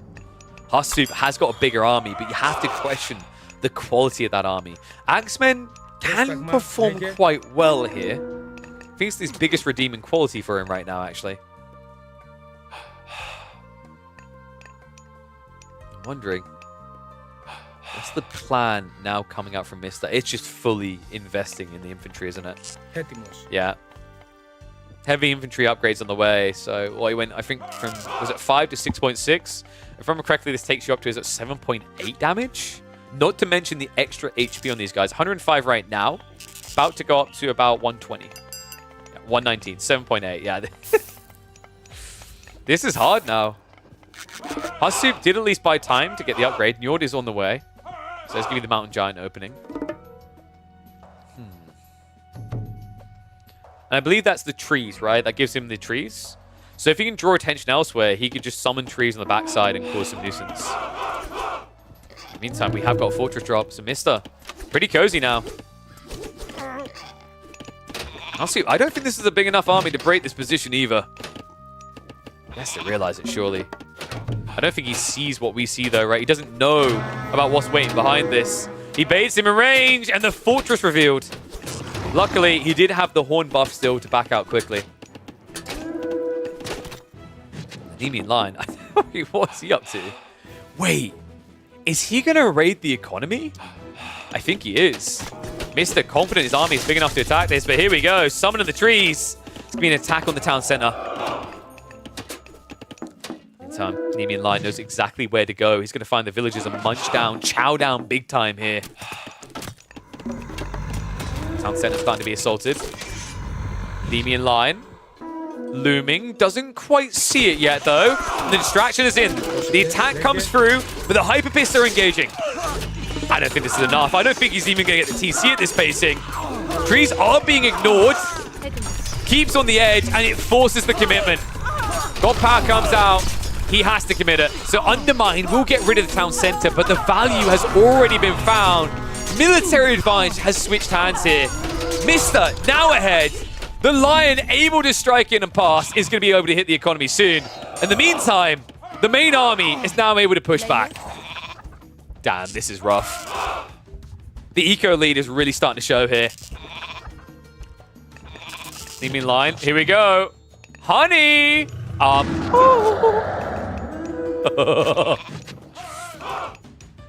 This is going to add up over time, guys. He has to kill it now or just back entirely away, but he doesn't realize because Mr. is forcing a fight. He has a newly refreshed Nemean line to stun the main army. That's it. GT comes out. Mr. able to hunker down and lean on those lions to take the lead. Mr.'s so freaking good. Oh. Nemean lions make anything possible, I think is what we're going to call that. I think Nemean lions might be Greek's best unit.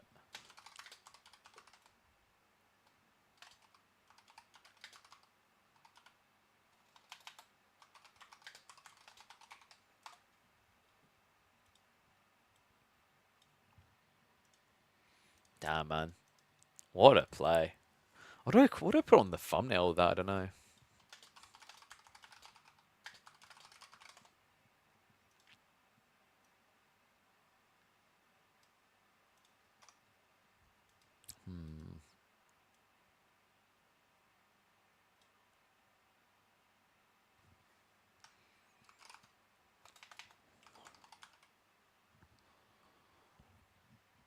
I'm trying to think what I put on the thumbnail.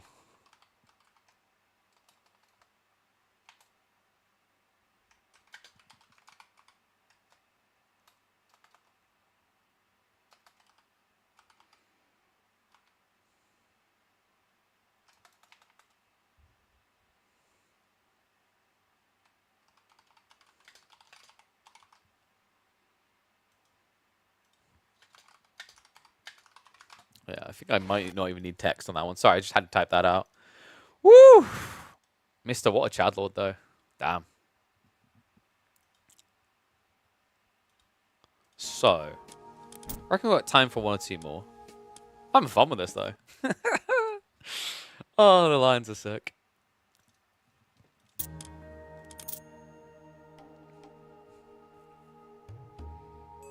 What do you think, guys? Who should we catch next?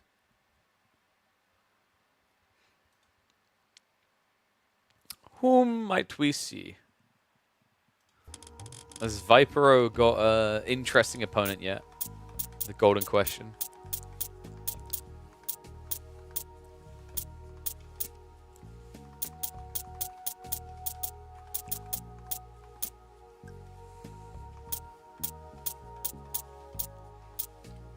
State's up against Wang. Don't know that one. I'm on State. Give me the interesting matchups. Loyindula. I don't think I know who that person is. Could do some more Viper. Beastie versus Toby?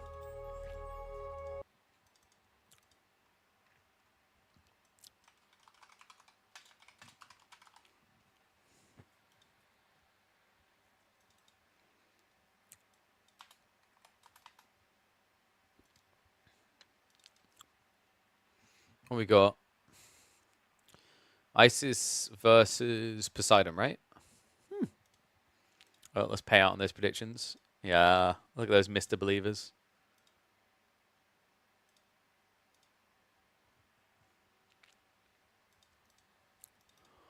Whew. Well, I hope this is going to be a banger. I don't know. Maybe this will be the last one. We'll see. I'll probably do some more of this next week. I'll figure out like a timing, and we'll try to balance it out between some AoE 4 and Age of Mythology. I like that. I like that approach, actually. 1 second.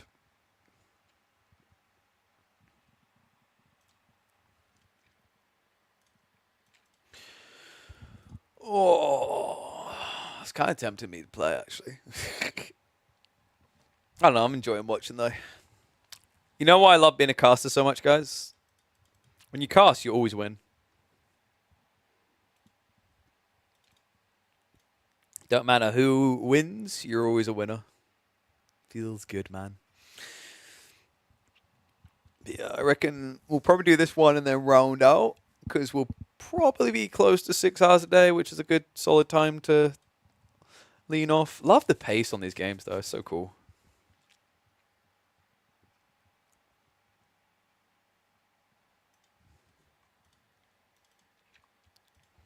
What? Have we crashed? We might have crashed.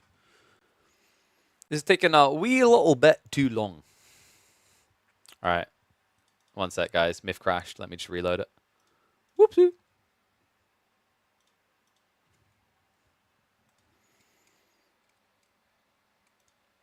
Just like viewers then, we always see the win screen. Boom. That's why you need to be following here. You're always a winner here. Easy peasy. Even when you're a gambler with our prediction system, when you're always losing the predictions, you're just one more roll away from a win. Right? I think that's how that works. All right, start a myth up now.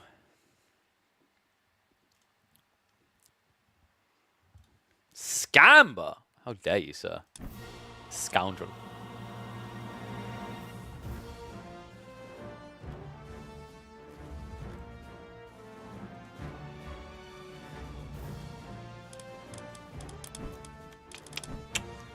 Dong, dong, dong. Those 10k points I took from you? It's taxation. I don't know what you're on about, KVayu. Shut up. Yo, why don't you just open the game and start modding already, KVayu? Instead of giving me a smack dog.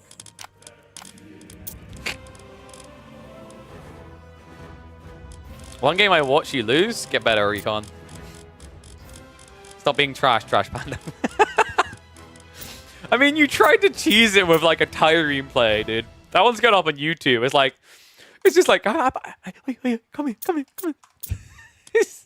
You were fishing for kills in that one. Oh, maybe that's a better name.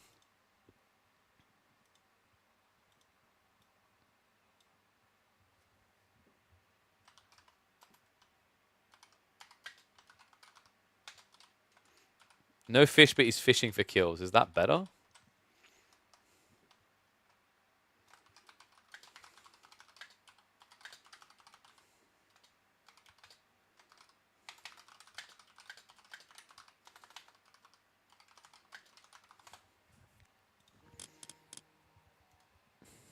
Kills aren't biting. That's more like something you put on the thumbnail, I think. Anyway, let's get ready to go. What we got? So this redo guy is up against Hussup. We've been watching quite a bit of Hussup though, right? Maybe we mix it up.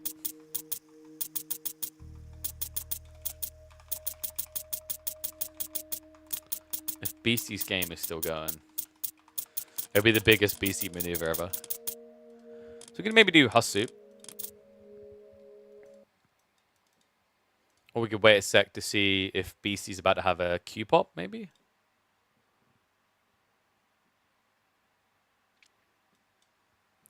You guys want more Hussup or do you want a Beastie game?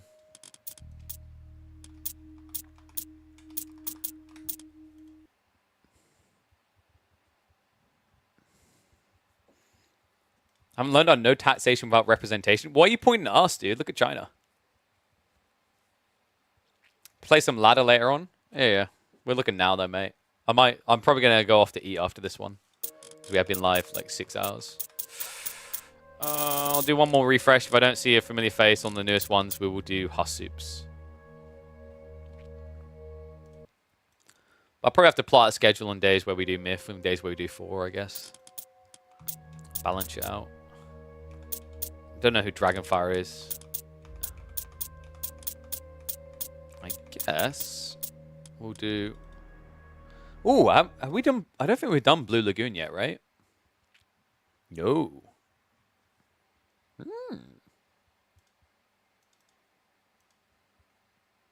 You're damn right, Steve. Powered by China.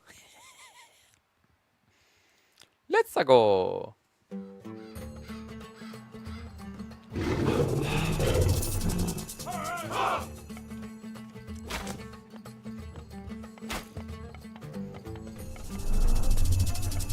Those are the vibes I want to hear when we're hopping into Blue Lagoon. What is up, one and all? Welcome back to the Age of Mythology retold action here. We have got Redo in the blue playing as Odin.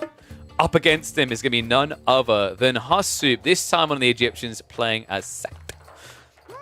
First time we get to see them as well, right? Like, we've actually been seeing a lot of Isis and a little bit, I think we saw one game of Osiris, but no set so far. Set's pretty cool, though. Like, you have these kind of rampant production rates around your buildings. You get these nice little red miasma effects to allow you to kind of escalate production. Curious to see how you play this Civ, because I feel like of the Egyptian options, Set strikes me as the most aggressive choice. But let's see if that aggressive turn leads to some relic gathering. I want to see if there's any high values here. We've got Anchor Ra, which is going to be a favor trickle. I quite like that for the Egyptians. I feel like in this matchup, you're going to generate a little bit slower because it feels more natural, I think, for like a Norse player to scale into Hesses than you just scale into Priests. Head of Orpheus, not as important. That's just going to be the line of sight in buildings. Dwarven Calipers, which siege weapons much later in the game. I don't know if we'll even get that deep. And then finally, the Bridle of Pegasus, which is always nice to have, right? Just spawning free scout units. Always helpful in these type of games. And we have got the set shenanigans. Ooh, I forgot about this. You can Wallalol the creeps. So actually, maybe we will see something to rival the Hisses in terms of priests. What do you think he's whispering into elephants here?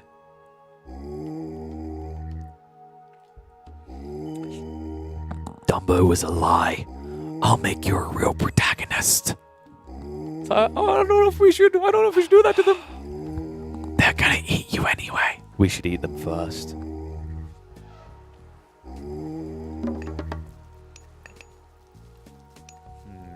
Meanwhile, what have we got happening in the base here? It's a pretty chill start, actually. He already did duplicate the wildlife for the Great Hunt. So I believe... Wait, was that for the giraffes? Yeah, so he doubled the food from 600 to 1,200, right? And the elephant has finally been converted, baby. Oh, this is great. I thought maybe he'd just bring it home because it's 550 to eat. Right? It's kind of like, comparatively, I guess on like Age of Empires 2, because you can pull the enemy boar, right? It's a bit like that. To just like grief your opponent. Or in like AoE 4, it'd be the equivalent of shoving the deer. Instead, it's going to look to shove face straight into the base. Elephant. That's not great damage, right? No, so I guess you do just walk at home, but he's scouting on the way. Oh, this is kind of cool, though. Like I said, first time getting to see this, but it's a lot of food to be denying from your opponent's side of the map. I mean, it's the highest value stuff as well, right? Like, zebras are worth, I believe, it's 200?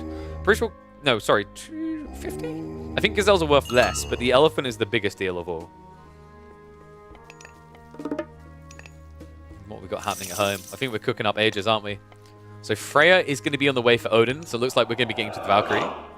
Other side of this, it is going to be Anubis on the way. So Anubites are pretty interesting here. I don't think you rush towards them. I always find Anubites, like, they're decent for raiding, but outside that, it almost feels like they're a secondary engage type unit. In wedge. And so far, I feel like when we've been watching Egyptians, they've been booming in more than one way. And what I mean by that is they've been booming for TCs, and they've been booming for age up. I haven't seen much feudal play out of Egyptians so far. Wondering if set plays a bit different in that regard. Oh, just a reminder to people, right side equal this player, left side equal this player. Apologies for that. I really wish there was a way to fix it, but right now there is genuinely nothing, unfortunately.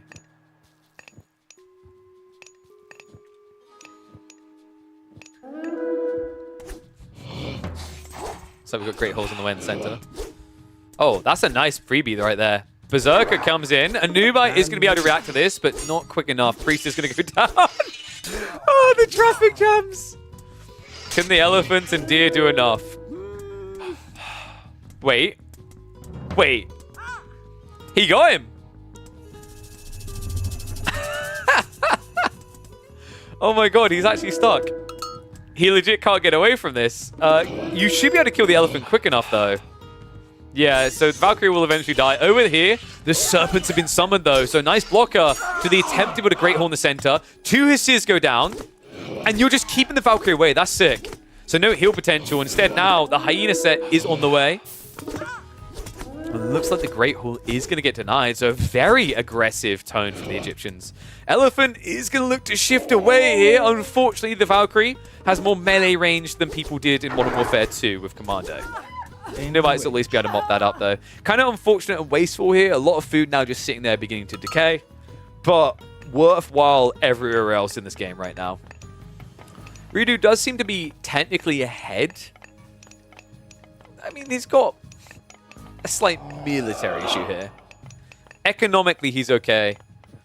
He's not sitting on big reserves either. I don't know. I don't know how the score says that Redo is ahead. I guess more buildings is the only thing that would be logical here. But the pinch, another Hissar goes down.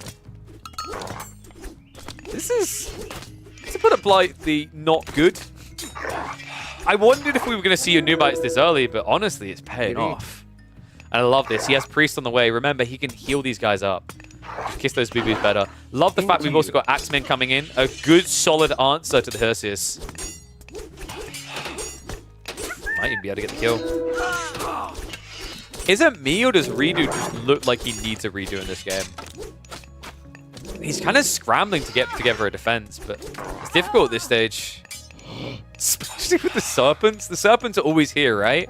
So this was really smart by Husseep. He created a strong reset point right next to the enemy base, which denied their expansion as well.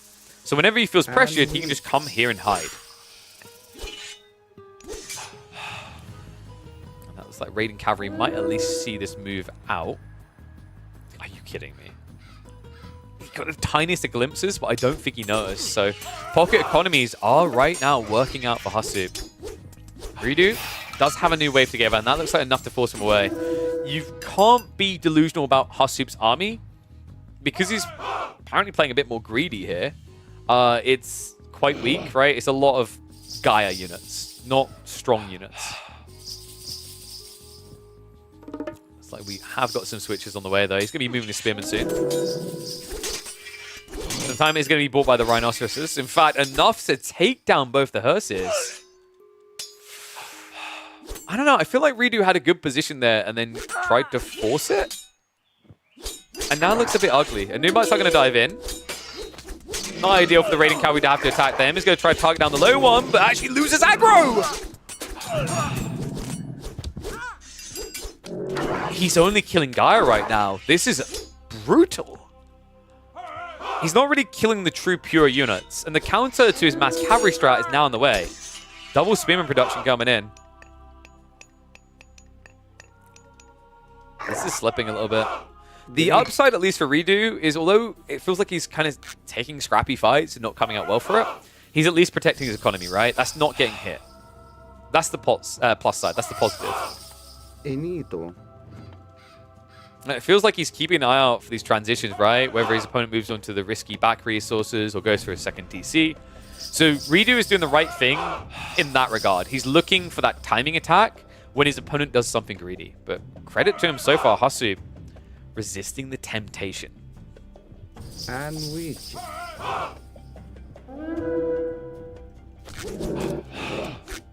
a lot of attention for one Rhino. We're hungry, please. If the Rhino dies in the water, is it technically seafood? Garrick. N wedge. Looks like we're getting some denial on vision here.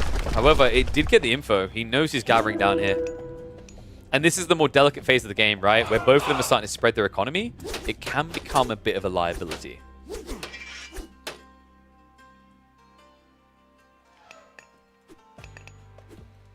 I'm wondering.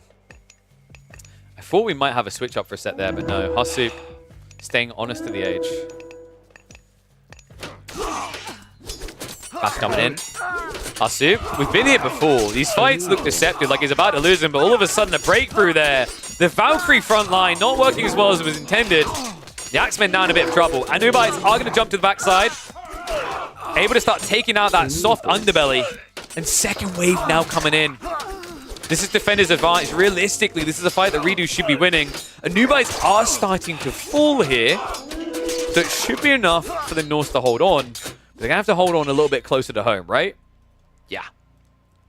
Still, it's the lead building. Hasu now almost double the military. Eco is still even, so this is starting to snowball. And I mean, Redo, he doesn't really have a counter play coming in, right? Like, he just keeps playing the same thing again and again. Raiding Cavalry into Valkyrie. The Axemen was meant to be his saving grace, but although they got some good hits in, ultimately it didn't feel like enough. It's funny as well, because with this many Spearmen, you can even start seeing Slingers come out. Slingers would be the perfect answer to round this out. They get bonus damage against other range units, right? So that means Axemen would just be toast. Tilbúin. Já. Raid on the north side. The Dwarfs. Expensive losses there. Slow breakaway. Leads to an eco lead of 7 now for the Egyptians. Push continues. I think at this stage, the game has run its course. Redo has really ran out of safe areas to strip resources from. He's got like the zebra behind him, right? But he needs gold. Like when you're playing Norse, they're pretty gold heavy. Especially when you're doing comps like this. Tilbúin. I like that he's at least breaking out. I think you just need to go raid. If you keep trying to address the main army, you're going to lose. But Redo, what? I think he just rallied his troops across map in different directions. It's not the first time this has happened, though. Villages are at least going to be found on the north side. So a good hit there. I do think that if you're Hasupa, though, you just reinforce with new Rax units and send the army into the enemy base. I think that's exactly what's going to start happening here. Dive underneath the TC, just not feasible at this stage. Interesting with the houses around the outpost, by the way. I'm assuming this is just to protect the defense and make it hard for it to be rushed down, but pretty cool little detail. I'll see. Now starting to knock at the door. Redo? A bit slow of a reaction. We have got a new bites reaching into the economy now. Redo just pretty much has to choose which fight he wants to die to at this stage. Because this is hard, man. We've even got the Slinger Switch coming in. Cav Raid gets chased away.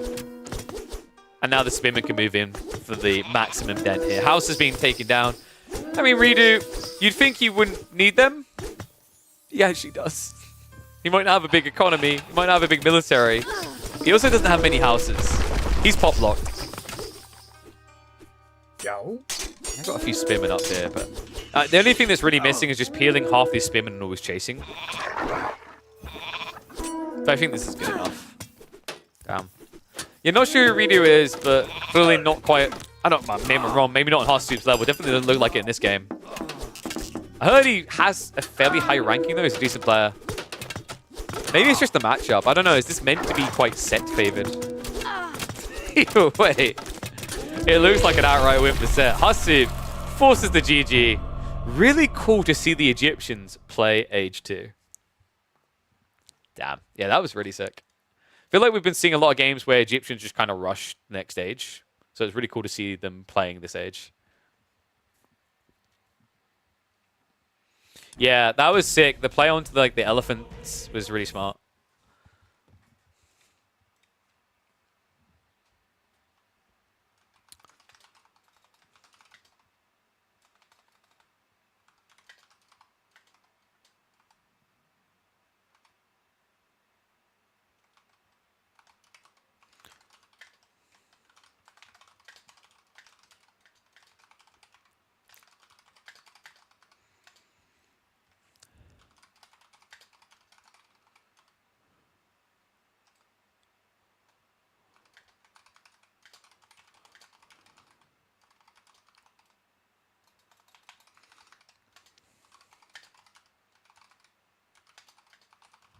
All right, there we go.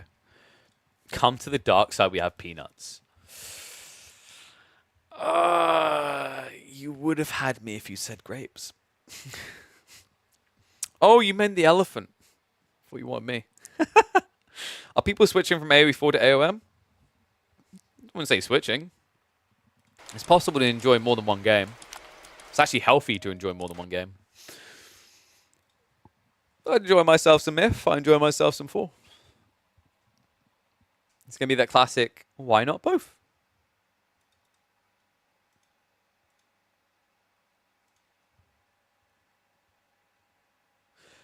Oh, I'm just face bombing right now. I've just got like an influencer complaining about the last game that he didn't like, and he didn't even complete his obligations. I don't even know why I'm offering him a different game. I'm just like, okay, cool, it's a different game. Like, dude, I'm offering you money. It's fine if you don't want the money. But like the logic behind this, whatever. Anyway, I'm not going to say who it is. I'm just like... Sometimes the influencer life is polarizing, man. I know influencers that like are desperate for any integrations, and I do what I can to help them.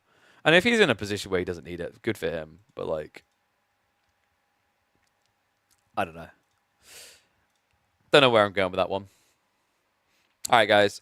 So I think that is going to be it for me today. What we'll do is we'll find someone to trade. In fact, I believe.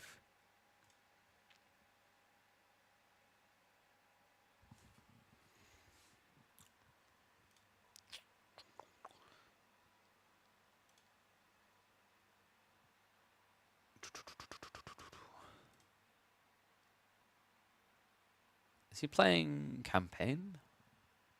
You guys want campaign or 1v1s? Guys, so here's the plan for the rest of the week. Tomorrow, Saturday and Sunday, I am going to be hosting a Stormgate tournament on Beowulf's channel. So you'll be able to catch me across there. If you want to see Stormgate, I invite you to come along. It's pretty cool to at least see in a pro play setting. But next week, I think what we'll do, I'll try to figure out a schedule. We'll probably be live, I'd say 4 days is reasonable in my mind. So maybe we split it 2 and 2 between Age of Empires 4 and Age of Mythology. I'll try to line up some competitive AoE 4 games because I much prefer to cast competitive AoE 4 at this point. And then we'll probably do some pubcasts of Age of Myth. But let me find someone to raid in interim. I'm going to say bye-bye to YouTube now. Actually, let me just check if I missed any comments. Sorry about that, guys. I need to really get a better setup where I can see all chats. But yeah, appreciate you guys on YouTube. Thanks for tuning in. Hope they'll see you guys again on Monday. Bye! But